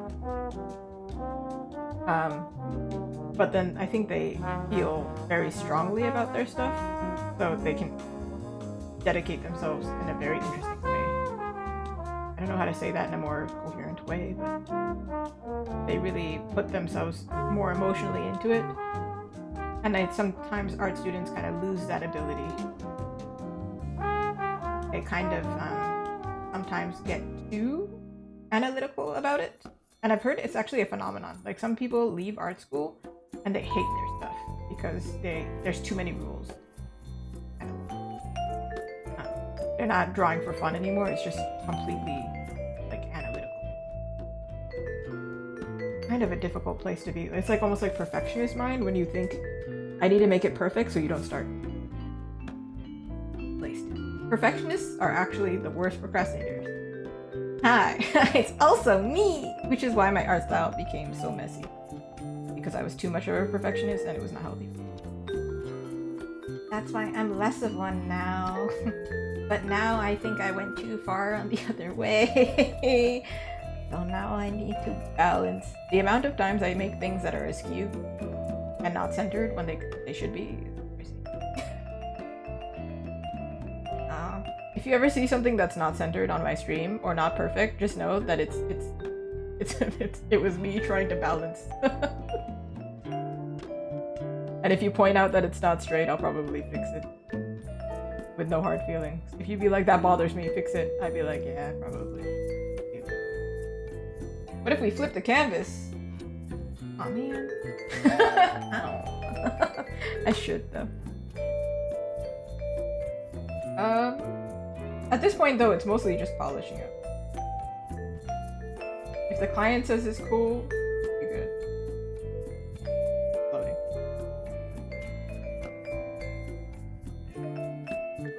I usually do merge and like fix things at the end, but at this point it's quite far. Oh, I forgot. I guess we're at that point, huh? Oh, by the way, this is value check. Make sure everything's readable. It looks green, no? Good. Nice. Ship it!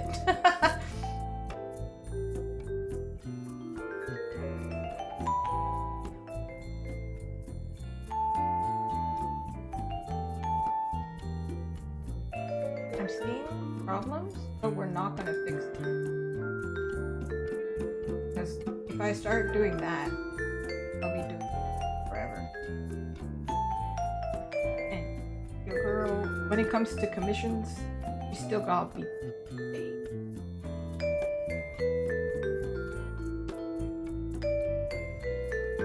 Don't get reverted art. They do have like this thing, which is very trippy to me, by the way. I can go this far back. Let's see how far that is. It looks like nothing changed. Isn't that crazy? What the hell? The heck is this?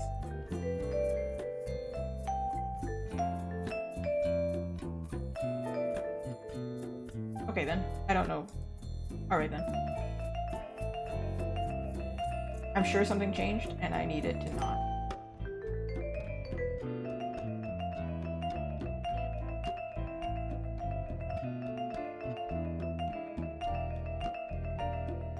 I am using Clip Studio Paint. Up until, I think... Okay, I'm... Here, hold on. Let me duplicate. Because at this point...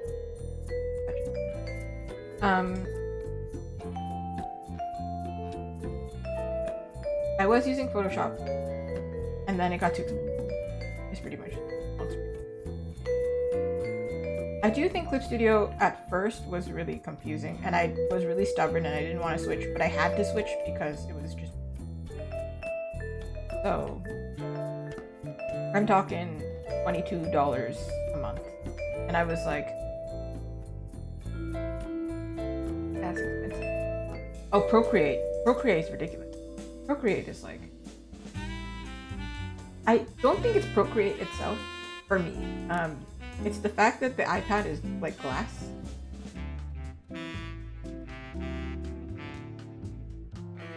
Feels wrong. But once you get used to it, I think it's fine, but I couldn't get used to it because Photoshop was my main thing. I do think the UI is built for like to be more, what's it called, friendly if you're just starting out. But for me, coming from Photoshop, it was too much. I was like, no, can't do it. But I know a lot of artists like Procreate, so I can't bash it. Not the program for me. There are so many. There's so many programs that are not for me.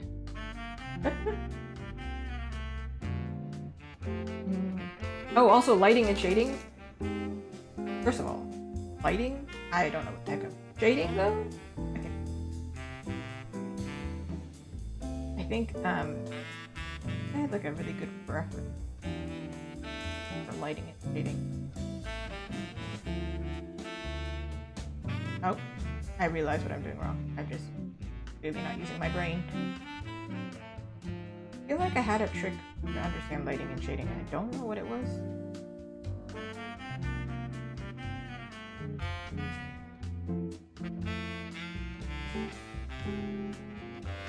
Oh no. Here's some tools.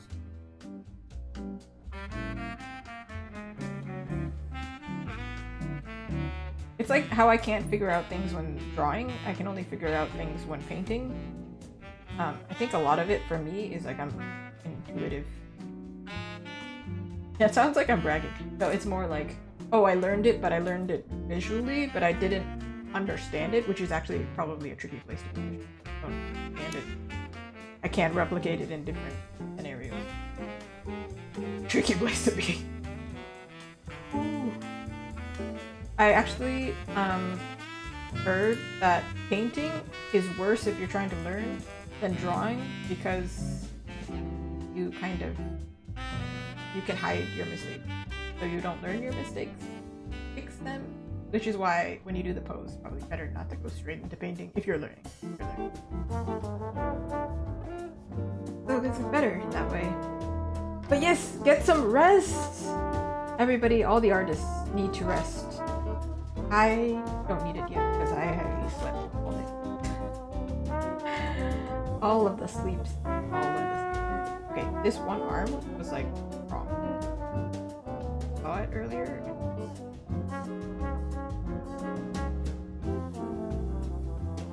And the background didn't move. It didn't happen.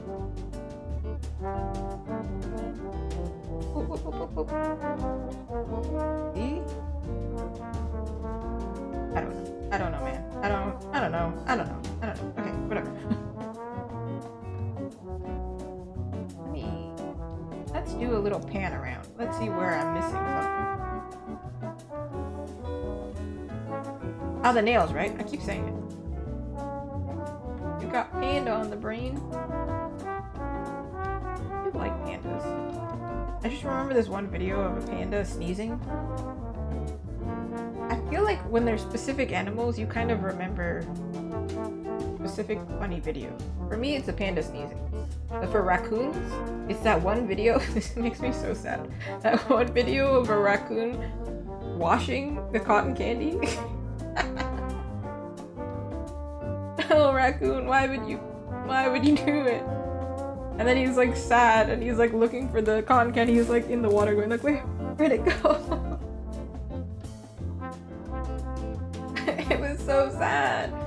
But also, apparently I learned, I think I actually searched this up on TikTok, of all places.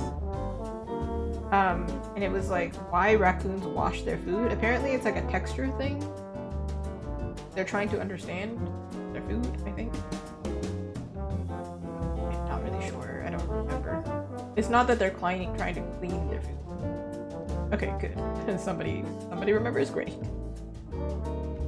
That would be really funny. They're like, no, we've evolved to understand germs. No, I don't think. I think there was this one poster in Toronto. I think I took a photo of it, but it's so old I won't be able to find it in my phone. But it was like raccoon for mayor. That thing cracks me up. And I was just like leaning next to this pole for like the longest time. Finally looked up, waiting for a friend, and then went like, wait, what? We had like a full memorial for a raccoon in Toronto. Like it made the news. Because it was just like this random raccoon that didn't get picked up by the city or something. And so then they started a memorial. And then they just like, it was there for a really long time. It's such a strange thing. Toronto's a strange place. We don't have rats like New York. I rubbed my eye and I don't know if that's sunscreen in my eye. But we have a lot of raccoons. So many raccoons. In fact, my friend told me that is funny. Raccoon gets caught, puts their hands up like it's not caught by the police.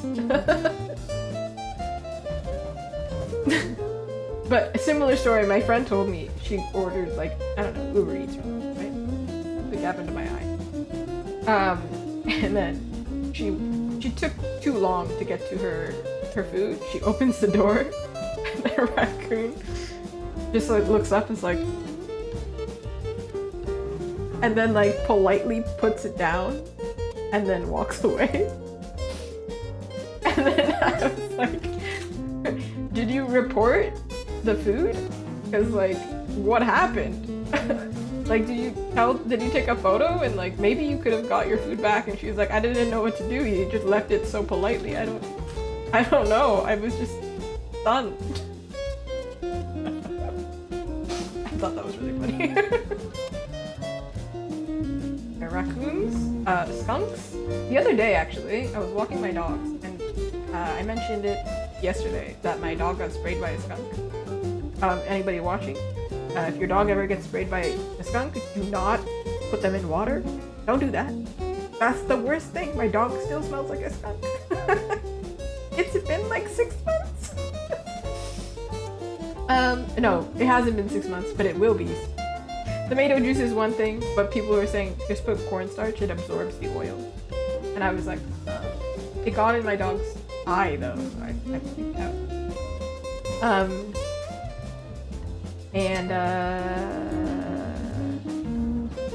Yeah, I was walking my friend. Yes, she was my friend, and she's my dog, so my baby.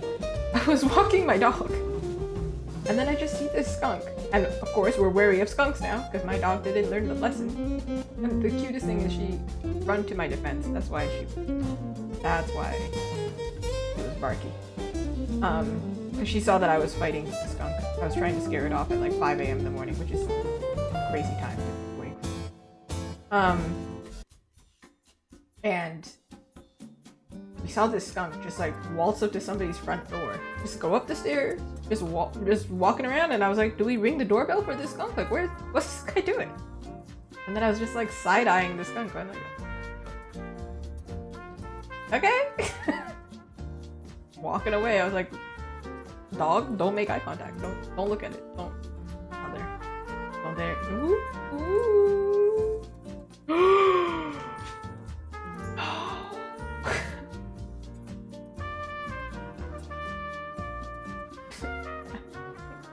Big arachnophobia over here. That would. I think I would need to go to a hospital.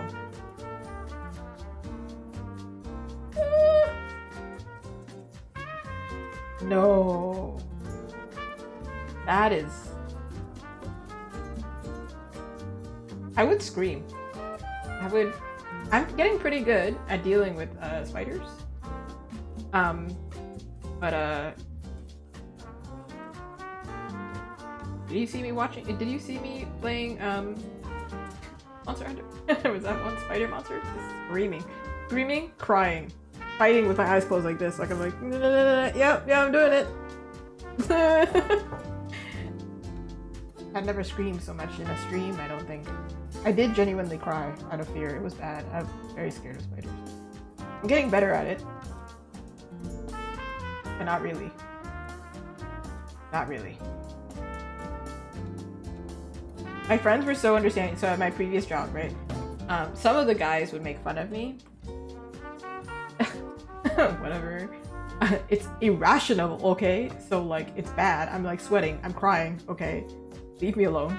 So then I would tell my friend and I'd be like, it doesn't have to be a live spider. It's a dead spider. But I was like, hi, I can't do my job. Can you help? Thank you. And then she'd come and she'd help me and there would be like, yeah, no big deal. Don't worry about it. I was like, I like you. You're cool. Everyone making fun of me for my irrational fear, leave me alone. You don't know my story. And my story is, if you want to know the story, it happened more than once that like something crazy happened. So you know those like little blue Danish cookies that we always keep sewing supplies in? Because that's just a thing worldwide. I opened one and it had a spider in it and it like jumped out and I dropped everything. So step one. Already I was like, don't open closed products. Things will jump out at you. I was a child, right? And then I had a spider in my shoe in an enclosed space in a car. I was like, my foot is itchy, let me take off my shoe because it's really itchy for the spider in my shoe. And to this day I'm still scared of spiders. So like, after those two experiences, you can understand. It was a scary time. I was a small little child, a little baby child, and it was scary, and I stand by it. It was a scary time. Arizona. That would make sense. America's Australia. Yeah, I can never go to Australia. I am Brazilian. And so that means, you know, the Amazon is there. But we left Brazil. Let's not go back. Let's not. Won't be able to survive. I don't know. But apparently being afraid of spiders is like one of the most common fears. I don't know what the most common one is. What is the most common phobia? What is most common phobia? Not blood type. I don't know why. Okay, well, social phobia. What else is new? We're all scared. Whatever.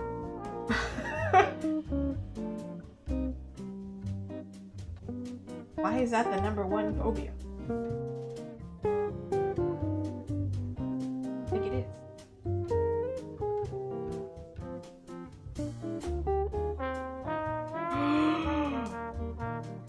The javelina. I'm not gonna even search it up. That sounds terrifying. I'm not doing it. Also, don't search up cobalt. For some reason, it'll give you a tarantula. I just wanted the color. Why would you do that to me? That's messed up. It actually showed up in like one of the crosswords, like the mini New York Times, and I was like, yeah, of course I know the color of that spider. I know. Or it was in Jeopardy or something, and I was like, I know the answer because I searched it up. Oh, a wild boar. Okay, like at least there's not. All right. That's not bad. Not that. I'm the year of the pig. Chinese. So yeah, great. That's fine. That's fine.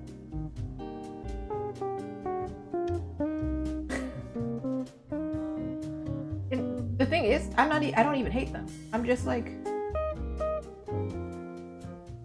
I understand your value. I just need you to do that valuable stuff away from me. I also heard that they're quite considerate. They remember humans' schedule, so they're not like out when humans are out. The problem is, I'm awake when the spiders are roaming because they think everybody's asleep. That's not true. I'm awake. Leave me alone.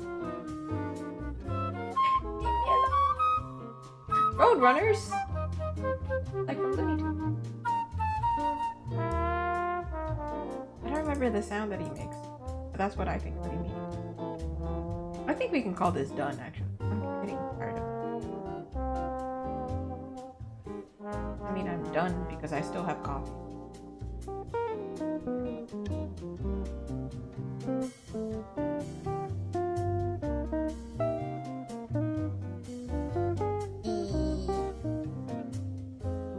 Arr. Arr. Ooh. They're not colorful. But they're... Oh, by the way, one of the most common fears is fear of heights. And also I read this really quick. Apparently, arachnophobia affects women 4 times more than men. Why did we evolve like this?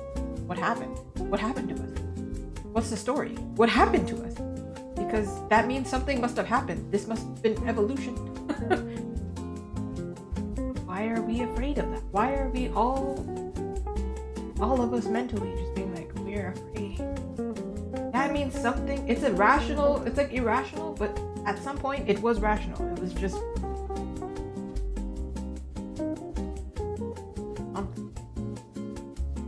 I've definitely met plenty of women who are not afraid of spiders, which is good. That's good.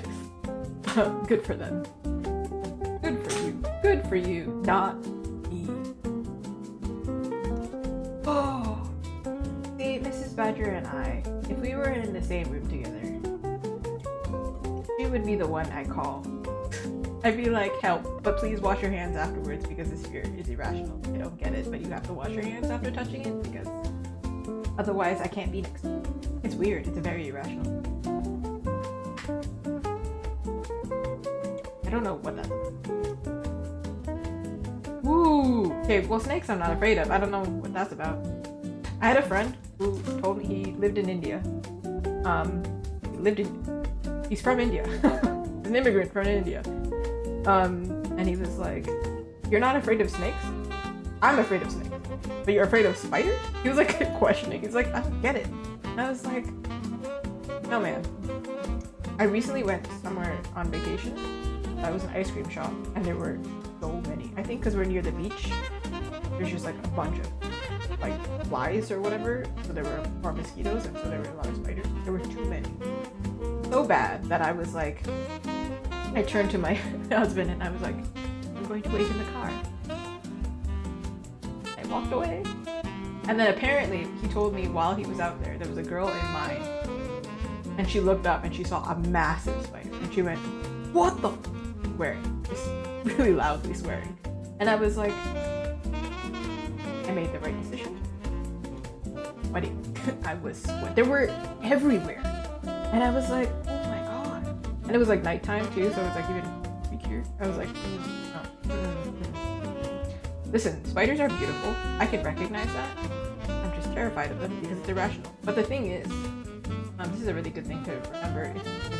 Social phobia is the biggest fear.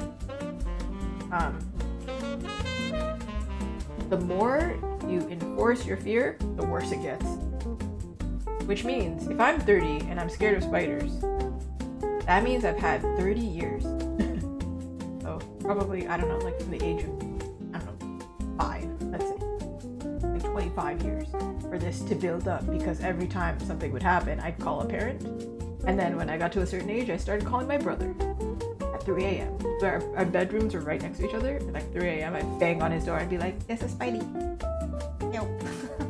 Help, please." And then he wakes up. He's such a good younger brother. He's just like, okay. And he's tall too. So it's like on the ceiling. He just like gets it. And then he's like, night. He just walks away. I'm just like, so then I realized I can never live by myself from that whole situation. Actually, this is done. I don't know what.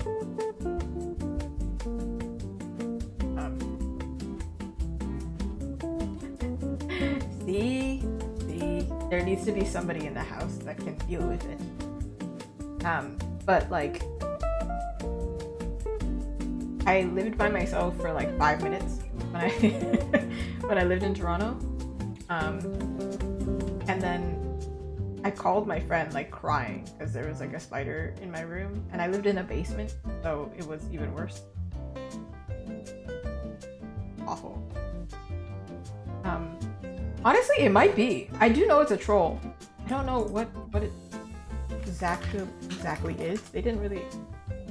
I do think it's a treasure troll. I do think it is. Actually, let's draw it. I haven't drawn it because I was like, eventually I'll get it. Do it on a separate. No, okay. I'm glad that you caught it because I was like, I'm eventually gonna do it. I did think it was a really cute touch that they gave this character such personality. Actually, the person who commissioned this one, I can give them the name. Where is it? Somehow it moved. How did it move? Anyway, the person who ordered this mission for their team,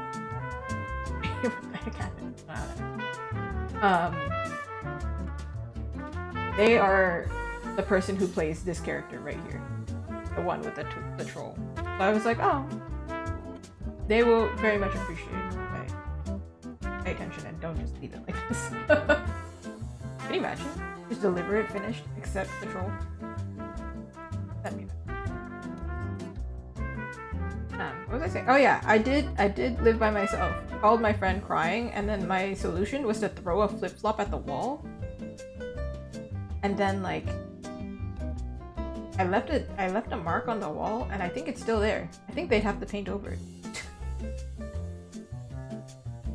And then I proceeded to not go back into my room. It was a really rough time. At 2 a.m.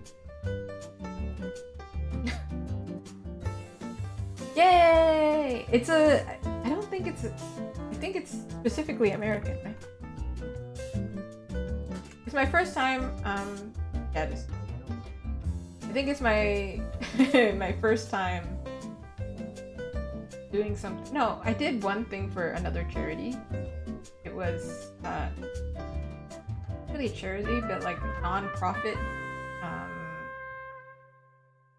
thing where like if people bought stickers, it would donate to like Humane Society for dogs. For dogs. It's for the dogs, okay? In fact, my spin class that I'm going to tomorrow. Going back to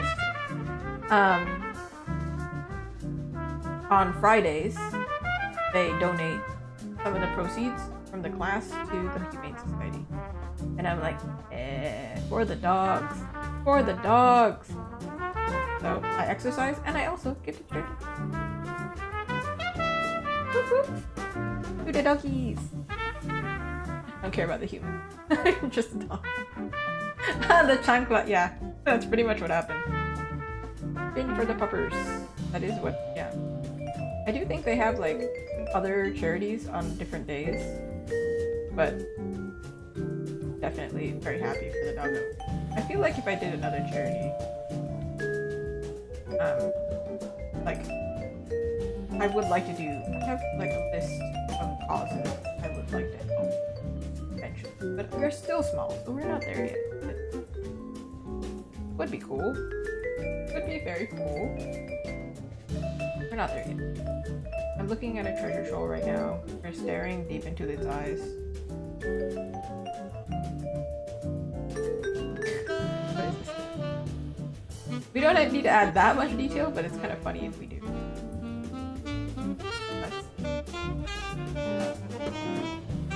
Keep forgetting that I have one.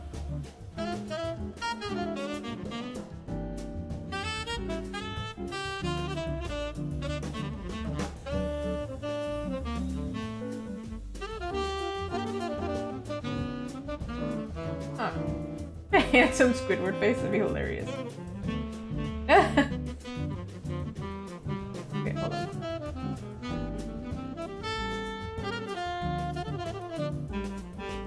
I have such interesting, like, what? Who came up with it? But then at the same time, we know who came up with this. This is, like, not a rhetorical question, but, like, Labubu's? They also are weird looking. We just keep coming up with weird looking things, man. Not me. I apparently only come up with like, you know, relatively pretty things. Except I did get this like bat feature mission one time, and I was like, crazy that you think I can do it, but I'm gonna do it. And then I did it. So they had a vision. They knew I could do it. And then my phone keeps mistyping it as a dog. When I search like when I search in my phone, if I search up dog, this random bat thing pops up, and I'm like, I know it's cute. I made it cute because it's me, but the Labubus are creepy. I did do a Labubu fan art, but I don't plan on buying a Labubu. I just know it's trendy. So I was like, this is for y'all. This is for y'all, geeky people. Enjoy the Labubu. I don't know what freaks me out the same way a Labubu. I mean, what freaks you out? I feel like Victorian dolls do that. Okay, this eye, I make it so creepy. Let's make it simpler because from afar, this is gonna.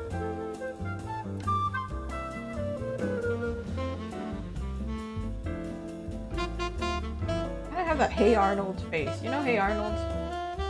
A cartoon from a while ago. The guy who has like a football head. Children of the Corn. Wait.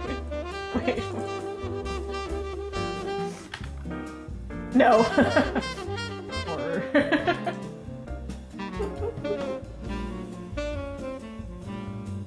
I watched horrors. No, I didn't watch a horror, but I was watching videos about horror games. I don't typically play horror games, right? But I watch people play horror games. So I can be like hiding in the comments. Like I'm scared, but I also want to know what happened. I recently watched a monster romance that was quite popular. You know, the Guillermo del Toro. Well, he's known for horror, actually. He made Pan's Labyrinth. Watched Shape of Water, which is quite handy because I was doing a monster romance at the same time. So inspiration, I guess. But Pan's Labyrinth freaked me out when I was younger. I watched it like just a little bit. I thought the movie was so cool, but I was very traumatized. I was like, whoa. And it wasn't even the monster part. I was more traumatized by humans. Freaky humans. Too violent for young, delicate me. Even now, I look at it and I'm like... I watched something recently that also made me have this facial expression. Oh no, wait, it was The Shape of Water as well, actually. Same director. Maybe he's got a talent for that. I did go to his art exhibit, like, quite a few years back, and,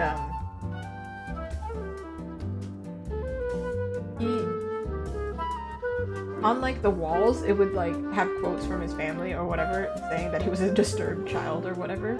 Like, they thought there was something wrong with him, because he was so, like, interested in, like, disturbing stuff.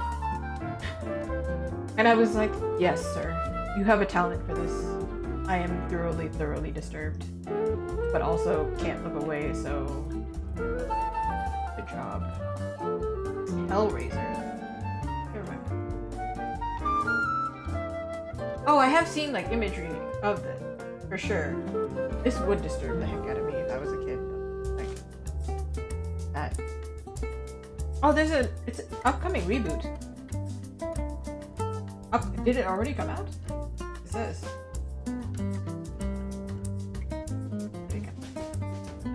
I don't know.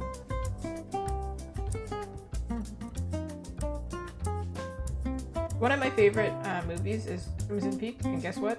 It's a horror, and guess what? Also, yeah, it does horror.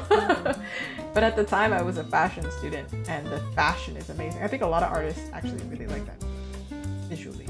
Pretty. Irving still. There's still things about that movie that I'm like, for me, bro. But alright, man. Okay.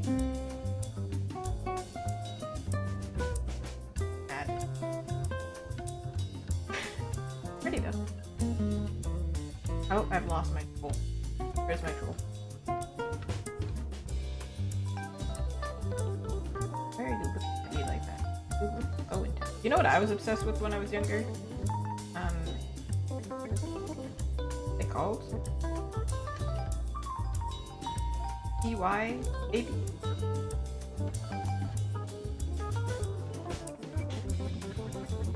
Beanie Babies. Beanie Babies. I was obsessed with those. I had like super cute little plushy cats. But then they rebranded or they did something different and now their eyes are like super sparkly and massive. And like, it's not the same. I was actually kind of insulted that they did that. Because now I'm like, no, they're not the same. They're not it. Like, I need to show what I need. The 90s ones were super cute. Had like an orange cat. Yeah, these ones! I was obsessed with these. I love them so much. This one right here. We are slanted right now, so I'm also going to... I had this orange one right here. I think it ended up on my roof. Don't ask questions. I don't know what happened. I don't know what happened. I was playing too hard. I don't know. The 90s were a crazy time. Barbies ending up with like, you know, shredded haircuts. I don't know. But this is the current Beanie Baby. I'm going to bring those out. And this is the current Beanie Baby. I don't know. Personally, I think my orange Beanie Baby was cuter than this one. Also, there was some crazy rumor around like middle school kids or something, elementary school kids, and they were saying like they had spider eggs in them. So this is obviously not true, but little arachnophobic me was like, I cannot play with them anymore. And that was the story. Maybe that's how it ended up on the roof, honestly. Maybe that's what happened. I was so terrified.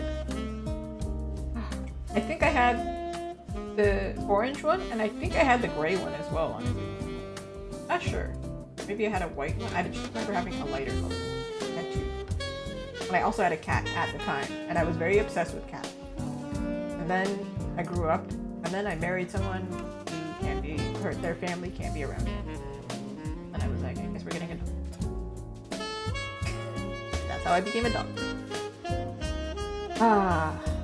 The pipeline. I was really lazy. I didn't want to walk, but life was telling me, hey girl, you know what you should do? You should Oh, I walk my dog. They're so cute though. The old ones were way better. Like, undeniably, like, what were they on? Why did they make them like that? Why did they make their eyes so cool? Like, yeah, okay, the eyes are sparkly and cool, but whatever. You missed me. They were cute. I'm offended. Strongly offended. I don't have strong opinions on many things, but that, they were just simply incorrect, actually. These hands are wild. These bodies are super wild. Oh my god, they have little gemstone belly buttons. Funny. Hello Kitty figurines! You know, recently I do want to make some Hello Kitty merch, but I want to do like the human version of like Kuromi and My Melody. They're very popular right now. But Hello Kitty recently had the 50th anniversary, so they're everywhere. They're literally, I actually took photos because I went to Winners recently. I saw a Hello Kitty soap dispenser and I saw a Hello Kitty chair, like a desk chair. I just took photos and sent them to my friend and I was like, oh my god, there's an invasion. Hello Kitty everywhere. This is a sign, I need to make Hello Kitty merch, but I can't make it too obvious because it will take me. But at least you know, if it ends up, at least they're within the family, you know? If they ended up with your daughter, they ended up with somebody who loves them. And they're under supervision. Back in my day. Back in the 90s. I think glass figurines were really big. Oh, my house is full of glass figurines. That's what we got. I don't think they're as popular now. Maybe they are, I don't know. But they were very cute. Peppa Pig. Wait, have you seen the one clip of Peppa? This is the funniest thing. It's not even editing. I think it's the actual show did this. Where it was like, I can't whistle, can you whistle? Like she's talking to her friend, and then her friend just like automatically whistles, and then she goes, like hangs up. So funny to me. It's so funny. I was like, girl, the sass on that girl. Peppa Pig is wild. There are so many weird things that I think they're even now, like the children's things are already outdated, like Baby Shark. That was a crazy time to be alive. Couldn't escape that song. But now I think it's Paw Patrol. Do you mean like this? Clearly whistles. Makes sense. So funny to me. Oh my god. Amazing. Icon behavior. See, that's one place where jealousy, you can't think your way out of that one. You're screwed, man. You can't figure out a whistle? Some people just literally can't whistle. Oh my god. Your family is like that. Actually, some people also can't roll their R's. I have some friends who are Latino. Can't roll their R's. And I'm just like, I guess you're not gonna learn the family language, huh?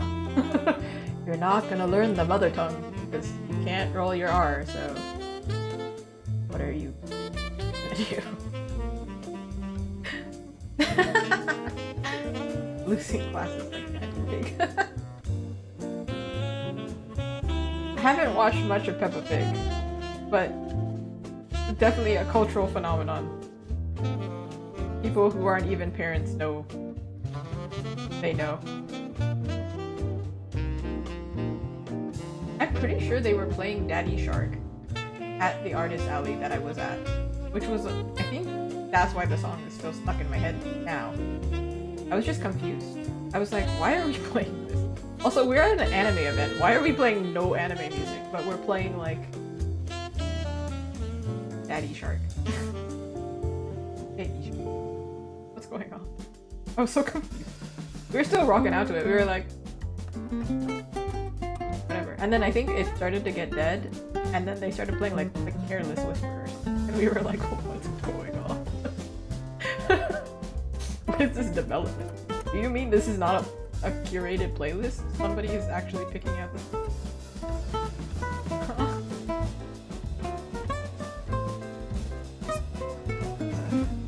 It was an interesting event.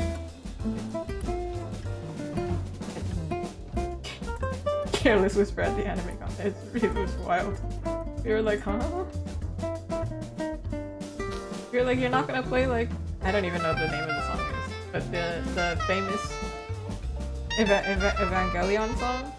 That one is pretty iconic. Also, on our way to the anime event. I keep saying con. It's not even a con. It's like the smallest. It was in a dead mall. Not a con. But on the way there, we were listening not to my playlist, but to my husband's playlist. And you know what song comes on? I wanna be the very best. Pokemon starts playing. We listened to the whole song. I think it's a whole 3 minutes. We were like, no, it continues. Keeps going. I was like, what? I thought it was hilarious though. I was like, what? Perfect. His head has to be way bigger. I made his body tiny. I mean, way too big which is a weird thing to say.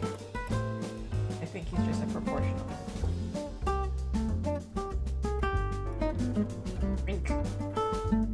Rink down, sir.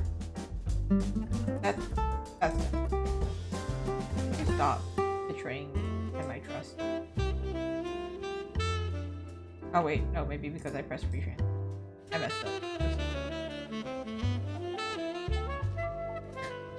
Perfection.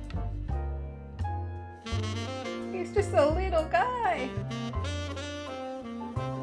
I don't know the story behind, like, how did this guy get involved here? Like, is he story specific? Is this RPG? Or, like, what happened? What? When? What happened?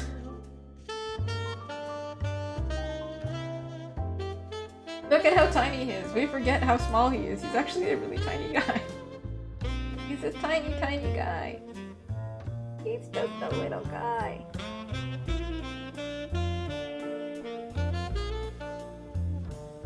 Maybe he's a lucky charm. But I'm wondering, like, did the player choose to give it? Or did they stumble across it in the story? And if they stumbled across it in the story, how did they write that in? A D&D artifact.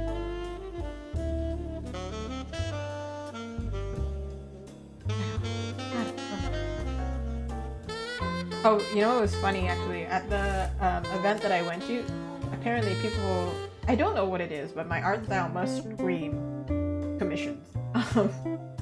Like, this girl does commissions. So like people kept stopping by and going, hey, do you do commissions? And I was like, find this in the wild, this is crazy. And then I saw this guy, he was embarrassing his daughter, and the daughter was clearly uncomfortable and embarrassed. I think I kind of remember the client, or not the client, the customer, he was like, oh, I want to do a commission for my daughter's D&D character. We haven't played for a while, huh? And she's like, no, because you're always busy with work or something like that. And she's not making eye contact, she's like, walking, she's like uncomfortable. And then he keeps going, and he's like, yeah, her D&D character is like a snow leopard kind of character. Really cool. And I was like, that sounds awesome. And she's still not making eye contact. She's just like, yeah. Yeah. Just, Dad, shut up. Fucking. She's probably, it's not cool like that, Dad. You don't know how to talk to artists. That was funny.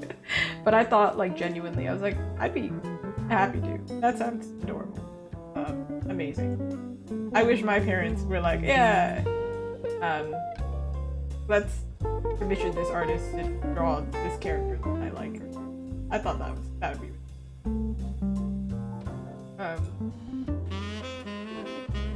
but it was funny seeing this young kid in real time get like embarrassed by not making eye contact, so uncomfortable, so clearly uncomfortable. I feel like I'm on the receiving end of what I used to experience when I was younger. A corgi! Yo, I live near a corgi. I can never really appreciate the corgi's corginess because I'm with my dogs and one of my dogs doesn't know how to behave, so I always have to pick up my dog. And people stare at me and like glare at me. Actually, this is better when I'm not wearing glasses. My dog starts losing his ish, and then I pick him up and then I like run away because I can't calm him down. I'm training him. I am training him. However, sometimes I don't catch him. He's too fast. He's too speedy for me. And then he starts losing it. And then I'm like, okay, it's air jail for you. I pick him up and I start running. Like, and he's losing his stuff, so he's like running. He's losing it. And then when I'm wearing glasses, I can fully see that people are glaring at me. But what can you do? Listen, I blame the people before me. Okay? We have already established that he didn't get his teeth brushed, which means, okay, you know, I did my best. Okay, I'm trying. Except when somebody says, "Ugh, train your dog," I purposely whisper to my dogs, "Bark."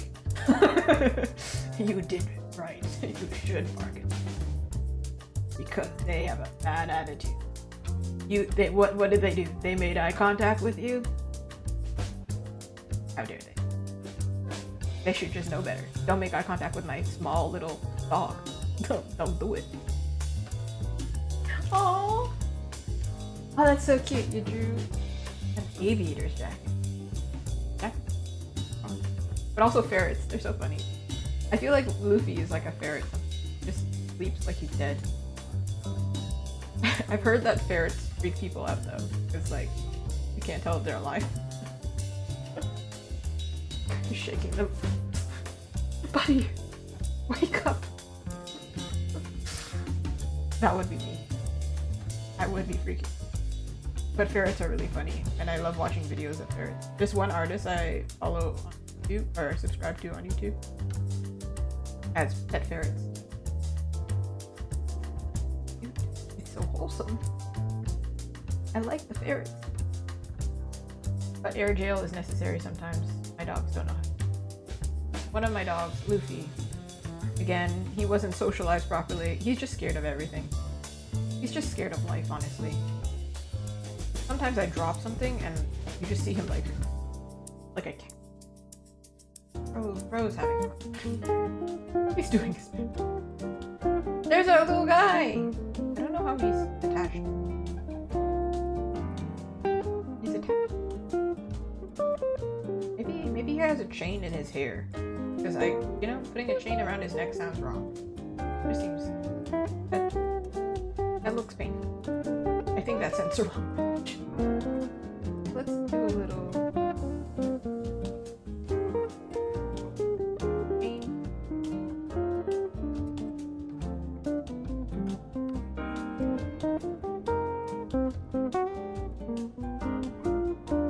This needs food to it, doesn't it?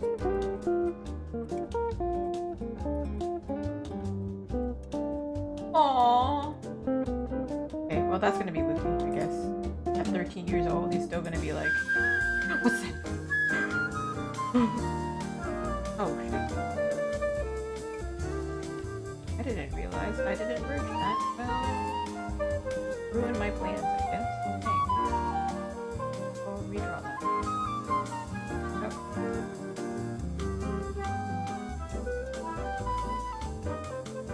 Second guy. Oh, actually, maybe he should be swinging more, because gravity? Little guy!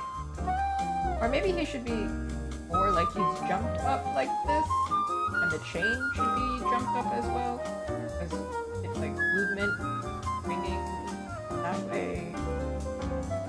So it should be like that. Think about physics. Oh, actually, this reminds me. My friend was talking to me about physics. She's like, or they were like, I don't know physics. I'm not that kind of smart. And then somehow we developed this conversation where I feel like I'm becoming more like my mom. You know how moms, they have 2 superpowers. Maybe they have more, but 2 that I can think of right now. 1, they somehow magically find everything. For like 30 minutes. Somehow they're like doing this, and then they're like, they just open a drawer and they're like, it's right here. And they look at you like, you're an idiot. You're like, buddy, use your eyeballs.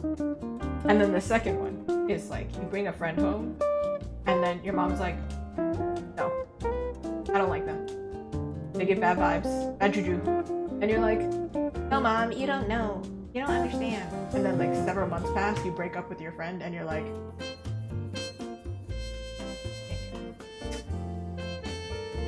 and so then I was talking to my friend about this. I was like, I'm getting really good at telling that somebody is bad news from the get-go. Like I just get a sense, and I'm like, something's not gonna hit.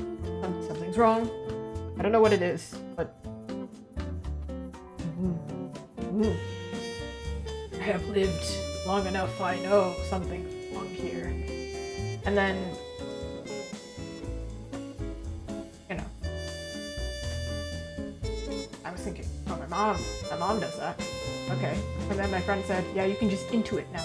You can intuit, you go, that person's a jerk. I have like a radar, you are. But obviously, usually, especially because this is YouTube and anybody can stumble across this, I'm keeping it PG-13, but usually it's much funnier to be like, and you?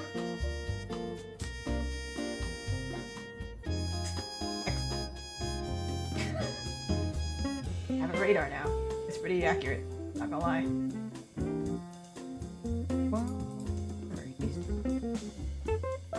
Pretty handy, not gonna lie. I don't need my mom to say I told you so. Instead, now I call my mom or talk to my mom. I update my mom. And I'm like, yeah, so me and this friend didn't work out. This is the reason. He's like, yep, sounds about right. And I was like, oh, okay. Mom approves, cool. Mom approves of my decision. Mom doesn't approve of all the decisions, but she approves of that one. Therefore, I am becoming my mom. Slowly but surely.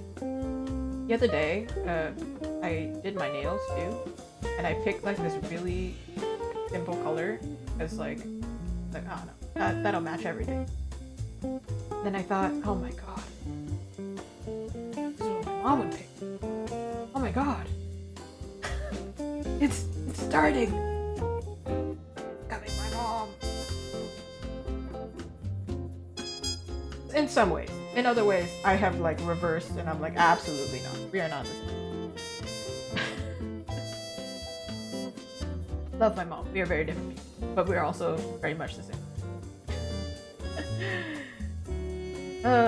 Brazilians, eh? Yeah. Talk to strangers. Here I am on the internet. Talking to strangers.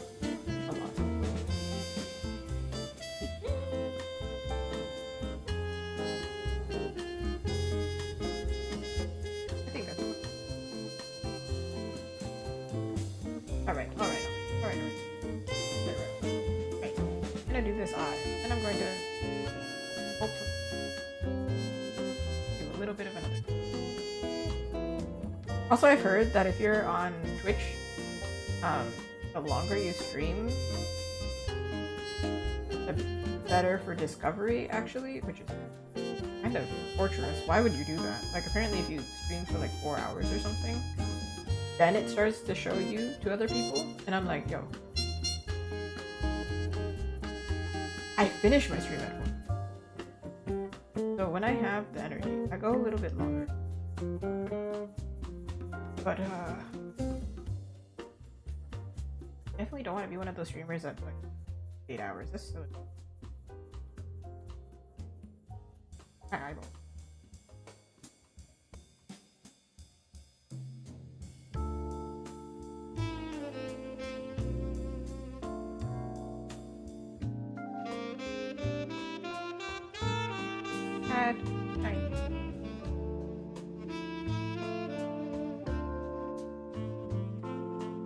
Yay! Now it's like she's like, yay, me and my girlfriend, I'm so happy about it. My girlfriend's not sure about it, but I am. That's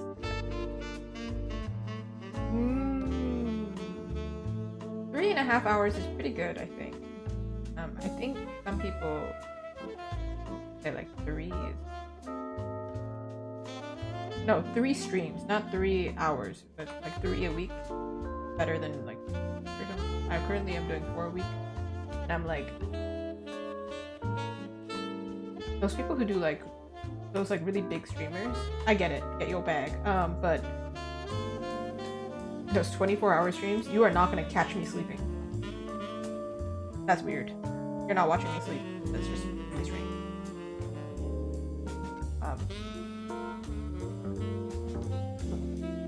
It's just really weird to me. Why do you need to see that? What is entertaining? Yeah, that's... Okay, we're not doing hands. Hands is me suffering another day.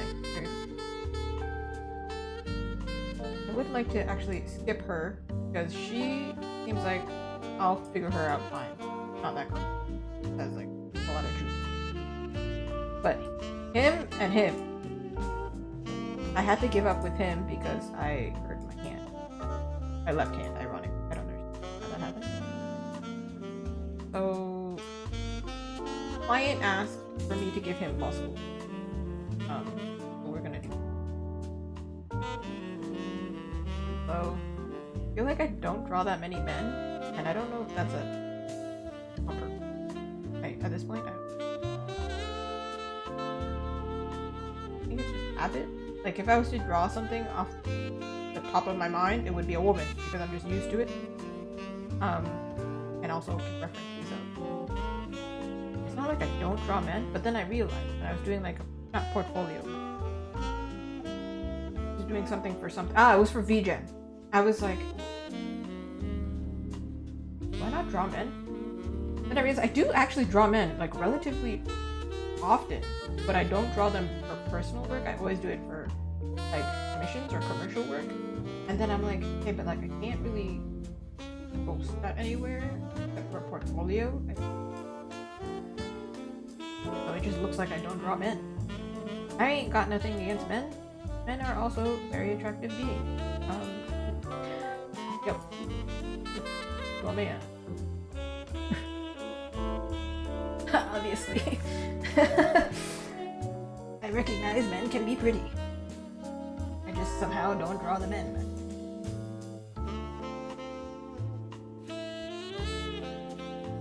Yeah, right? I only have 2 OCs, but then I have a persona, which is woman. But I probably drew the guy strictly because I was like, I need it. We need it to be fair. In my universe, we have equality. I don't know what the story was. But I also draw, like, I wear a lot of men's clothes. And I like masculine things as well. So then I was like, probably like, oh, you know, it makes sense. If I'm putting my personality in there, there should be a balance. There should be. Okay, he's supposed to be more masculine. I don't know. Most of his body is covered. Sure. How do I give you abs? I actually wanted to make him like lean and muscular. I just didn't give him abs or anything. I was like, well, there's too much going on. Because his character was so tall and long that I was like, okay, so then let's do Henry. Maybe that will be a happy medium, just define it better. I do like that my clients tell me, could you make this, like, could you do this part? Even though I might already be doing it, because sometimes it gives me a nice out. They go, hey, you might be already doing this, and you might not have forgotten, but could you do this thing? Or whatever. And then sometimes secretly I'm like, I forgot. I have Ooh. Oops.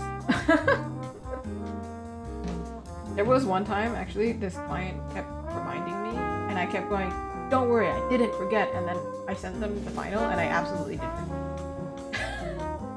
And they were gracious enough to remind me. And I was like, I am so sorry. Your girl dropped the ball on that one, my bad. It was something really simple, and then I immediately did it. So as soon as they told me, I was like, give me 5 minutes. I'll do it right now. So at least there's that. I did that. The thing with rendering though is like I feel like I haven't done anything. But I did a lot. But it just feels like I haven't done a lot. I think a big part of this is there's no medium.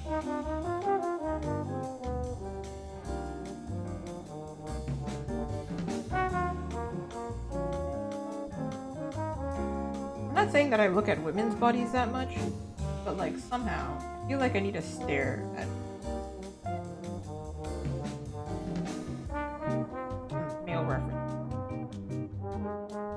think it's just like over time, I have searched up enough women doing different poses that I have a visual library. But men, I'm like, what is man? What is man? Actually, what is that?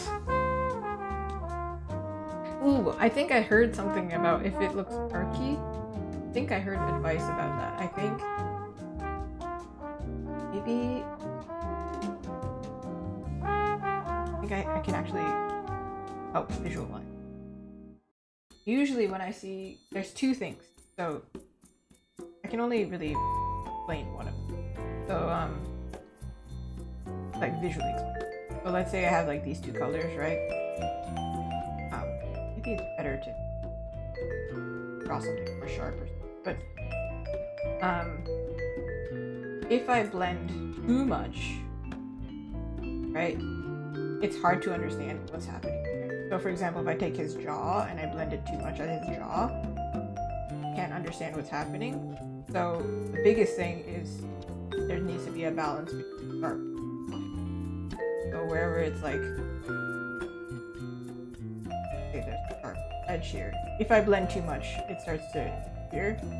So the biggest thing is like retaining a sharp edge somewhere, or like sharp enough where you still understand what's happening. That's one. And then the second thing is similar concept. You have two colors next to each other and then they're two blended together. Like have maybe a middle color. I think I did it over here. There's like a middle color. Different. As long as there's like that contrast is still visible, it makes it a little bit easier. There's a really good example in my own. If you look at my work from 2019, I use a lot of line work, so then it looks really sharp. But then you look at my work from 2020, and then everything is too blended out. So I actually did this mistake. I know this mistake, like the back of my hand. And then in 2021, I think I reintroduced lines, but then they're like, it's not perfected. So it looked like my skill got worse because I removed lines. But rendering, sometimes adding the lines back, which is what happened to my art style now. Because I was like, we blend too much. We are very blend happy. I'm glad. If it helps, I'm glad. Sometimes it's like, only if you can see your own art you can figure out, but that one was a mistake that I make and I see often. So then I'm like, maybe it might be. One that I see often as well is like using the airbrush much. And I know I used to do it too. Airbrush seems to make it easier, but then can also lose the definition a bit. So I tried it. I do use it. It is still one of my most often. I just experiment to balance. But I really like the artists who don't use it at all. Those are pretty good. But they're a lot, I think, messier. Or they're like super detailed with like too much texture and not too much. Airbrush is really good. He looks like pack of buns. I do need this one.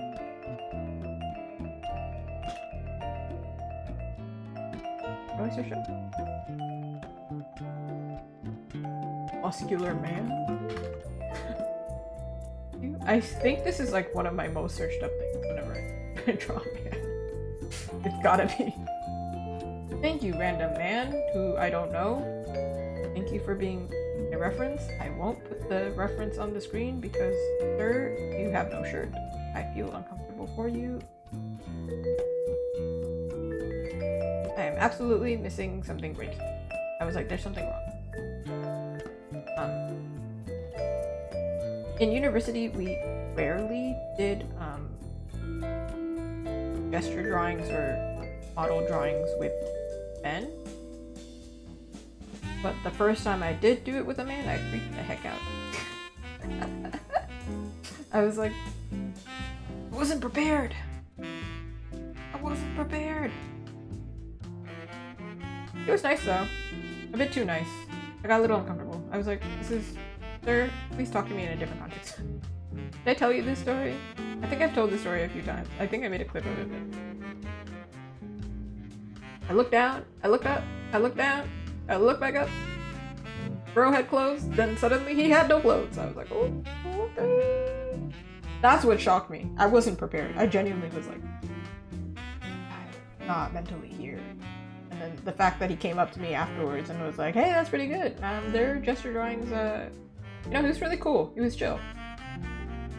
But the fact that that happened, like, one event after the other event, I was like, I'm not cool enough for this. I'm not chill enough to just see you with no clothes and then talk to you. Like, this is not, this is not my area. We can't. So. And then I saw him out on the street and he waved at me. I was like, how do you remember me? That's even weirder, man. Like, what is this? First of all, nobody talked to me out in public. We don't know each other, but that was that was extra. No, I'm just kidding. Actually, if you see me out in public and you say hi to me, I will freak out. I won't be coherent. I will be awkward. But you are free to say hello to me. But in this context, absolutely don't say hello to me. Just, you know, maybe nod. Max. Just go, what's up? And that's it. Don't be like, hey! I'm like, oh, bro, we don't know each other. The only context I know you is a context that I can't explain. It's weird. Like, it was a weird moment.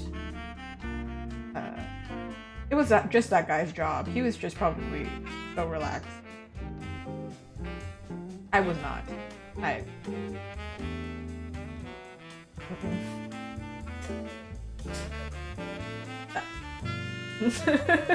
To this day, I'm like, I don't know if it was just me just be young, or if that was just genuinely that was a wild one.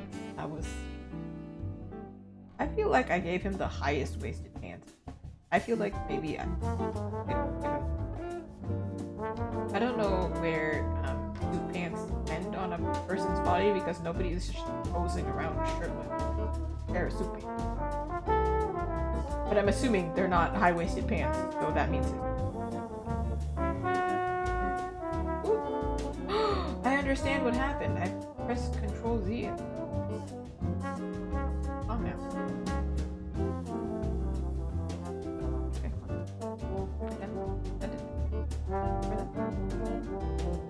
I think for us, it wouldn't work if you just gave me a silent nod because I wouldn't know you know who I am. I'd be like, this random man just nodded at me. So, very welcome to be like, what up? I will accept it. I will accept. Okay, I need to map this out. I'm like confused. Why is male anatomy confusing? I don't know. Also, this is like hot pink, the color that I'm using, and I have another question. In Tears of the Kingdom Zelda, right?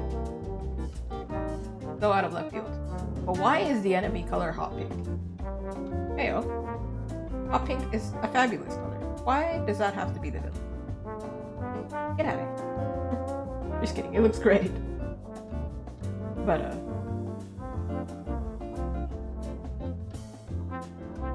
I'll ruin hot pink.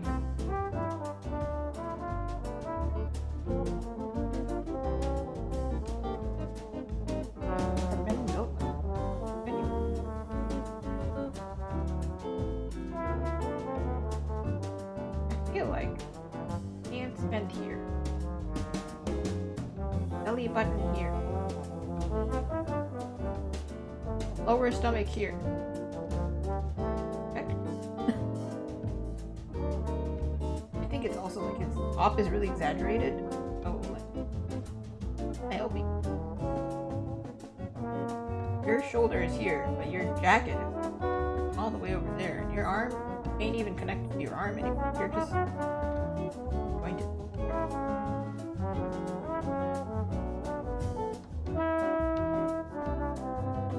You're turning into a pumpkin. Well, That is so valid.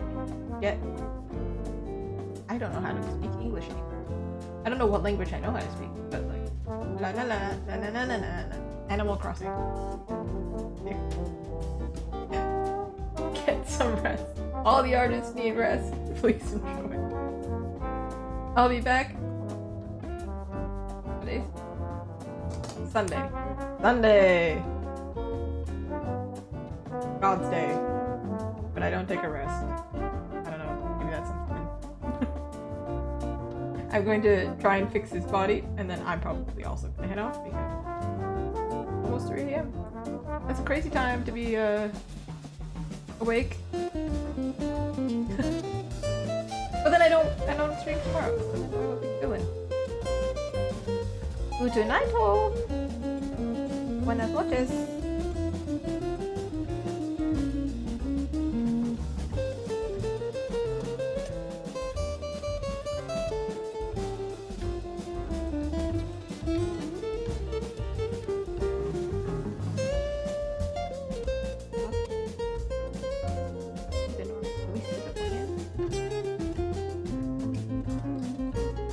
Might be the longest I've ever streamed. I'm not really sure.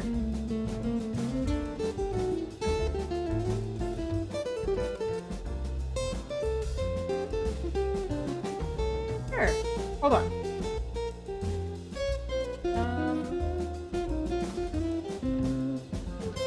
If I started streaming at 8 p.m. and it's 3 a.m. That's like a full shift.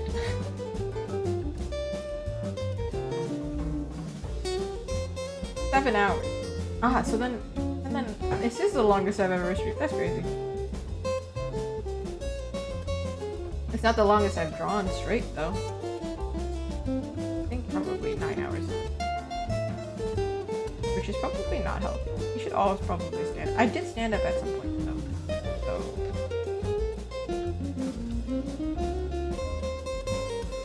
But we won't go for too much longer because I think that's pretty good. 7 hours is a little late.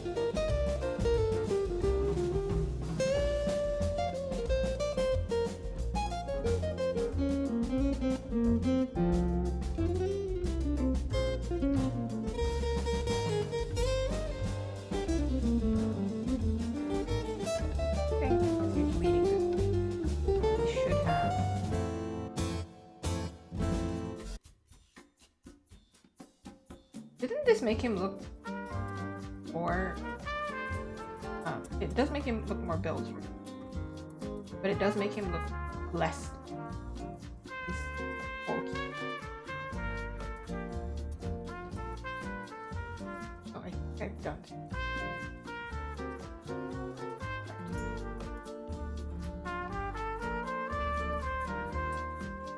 Right here, arch. Good.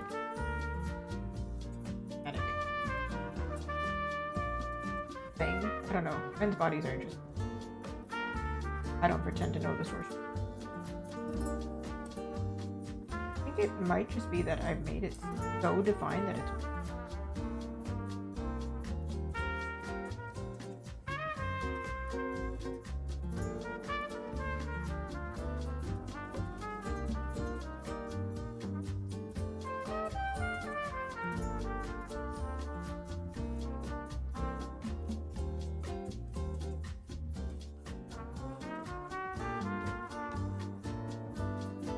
His shoulder also is like, I understand that it's supposed to be rated here.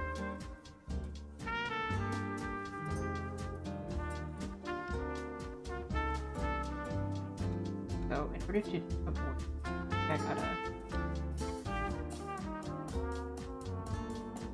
add some twist here. That especially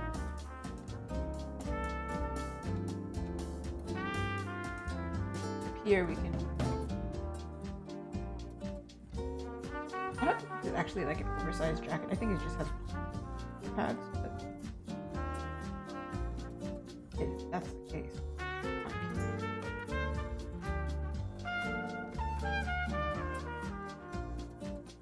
Or we can take artistic liberty, not make it.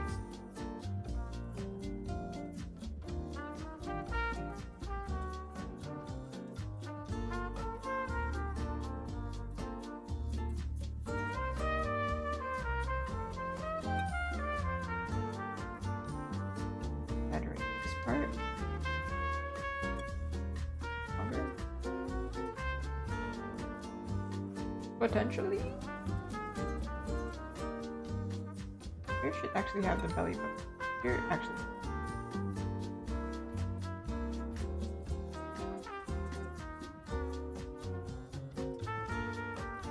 Confusing. Usually when you're thin, on a woman's body, belly button gets elongated. Like thinner. But on a muscular man, the belly button is horizontal. This is a weird thing that I've that maybe you haven't noticed, and now that you see this, I ruined it.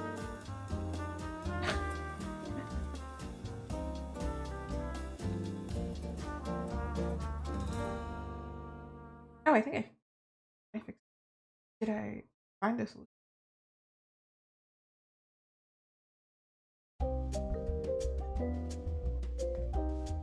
Yeah, I'll save this.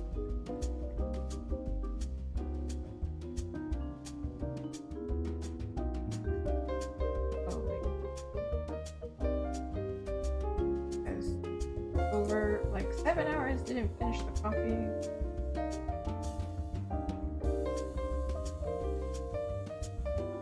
Right. Coffee table.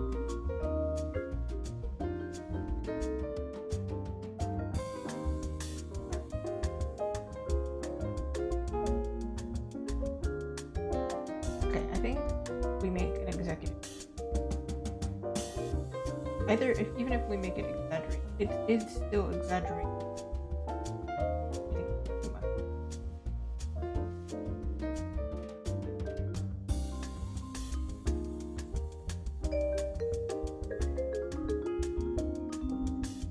Certainly does look more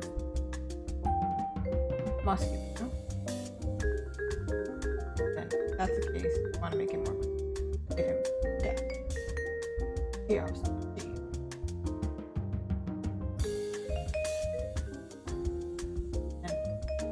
ooh, that's me.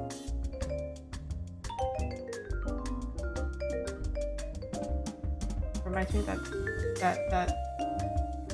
that line in Elder. All power from God.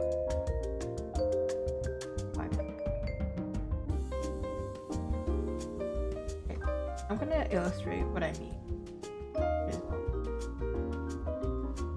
I do genuinely think this is like I could finish this all in. But I have to do it. But you see the line is like this. This line is a little bit more straight, but over here, this part, you have an E here.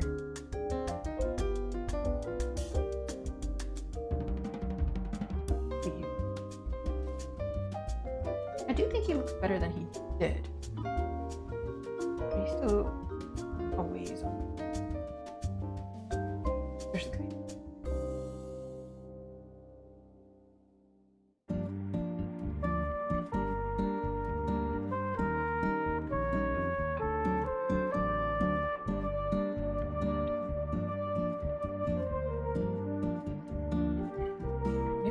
Arm should be further back. It's supposed to be holding third or something.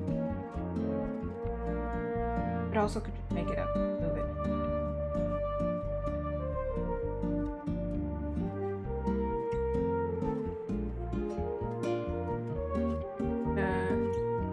This way. Actually, these.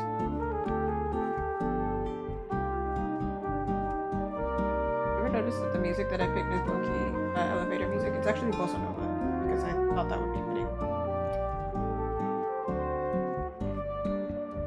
It's elevator. You ever hear a girl from Ipanema? Or Anima? In the elevator?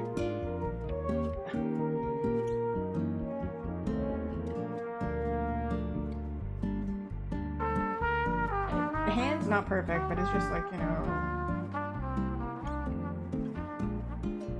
we can do more than one thing here. And we can make it like he's angry. I don't think he is angry. I think just turning dramatically. But he still should be romantic.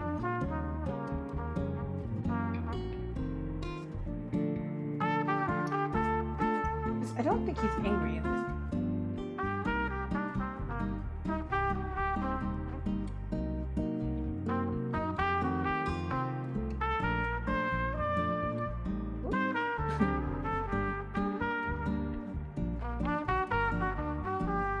I don't have like before and after, right? But you can see that's what he was before now. I think his head could be bigger. Also, if I make his head bigger, then his shoulders don't look as face bigger.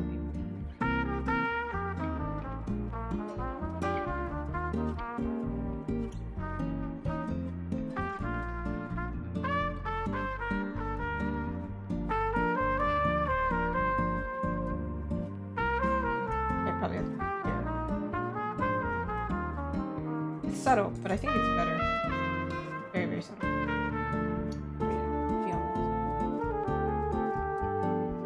That would more than his hair. Okay.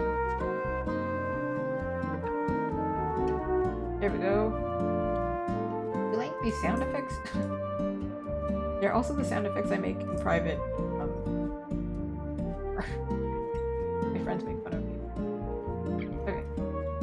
They said they want both the men to be more muscular.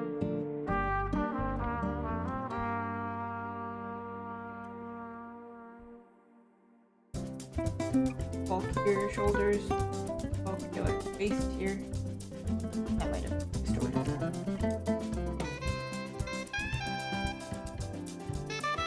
Still don't know what this thing is. We don't need to know what this.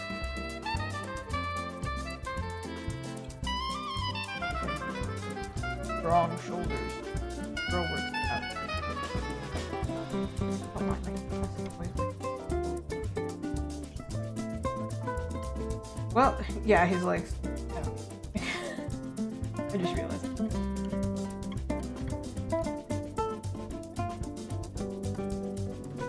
You're upgrading him from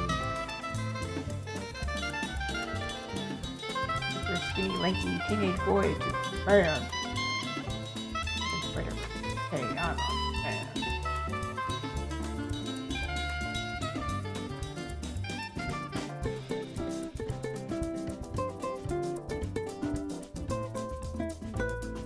Oh, we can compare before and after here for him. That was before? After. I don't work out. I just look grumpy. I'm a man. There he is. His head kind of looks small now that I've changed. But it's okay. We're gonna define the arms. They're not like that. Ah, muscles.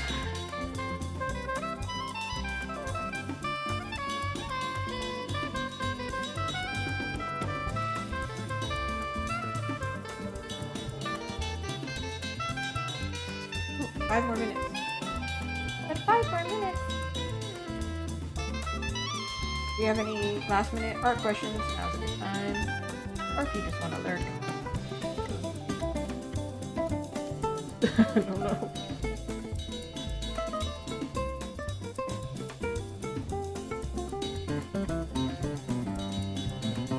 I feel like if you're really muscular, you could draw veins, but veins freak me out, so we're not gonna do it. Yeah, that's right. We heard it here. I'm freaked out by spiders and also getting so freaky. They don't scare me, they just. But I hear nurses are really into it. They get like, oh yeah, that'd be a really good vein. Put an IV into.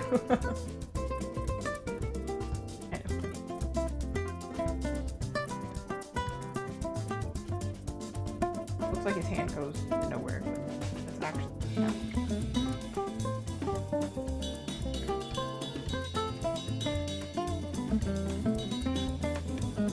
obviously, because I use liquefy things.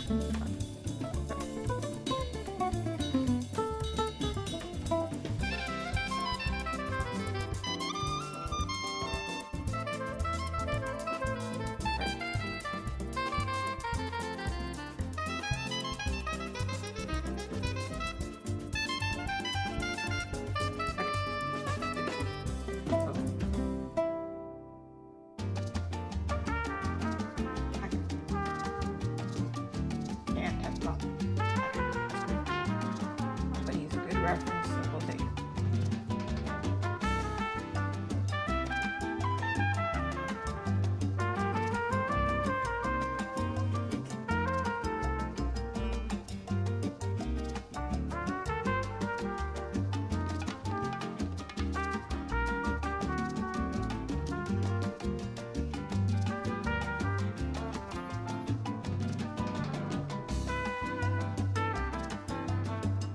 Interesting. Or did I make him two? Right.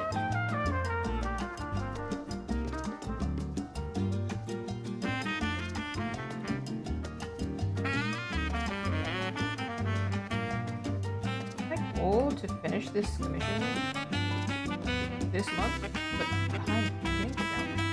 Can I do it? Oh.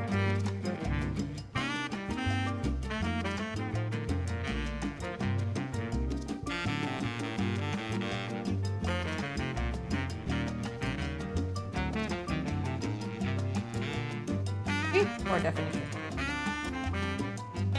He's certainly more bulkier. You can't deny that.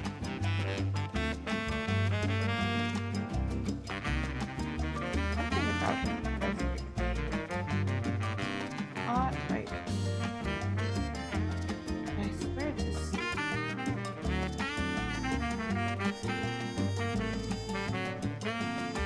Or maybe I've just never looked at a man in my life. Suddenly, don't know what men look like. Oh yeah. I don't know. He low-key looks like a fashion model, you know? Really giving Damiano David right? I don't know why that was the first thing I thought of.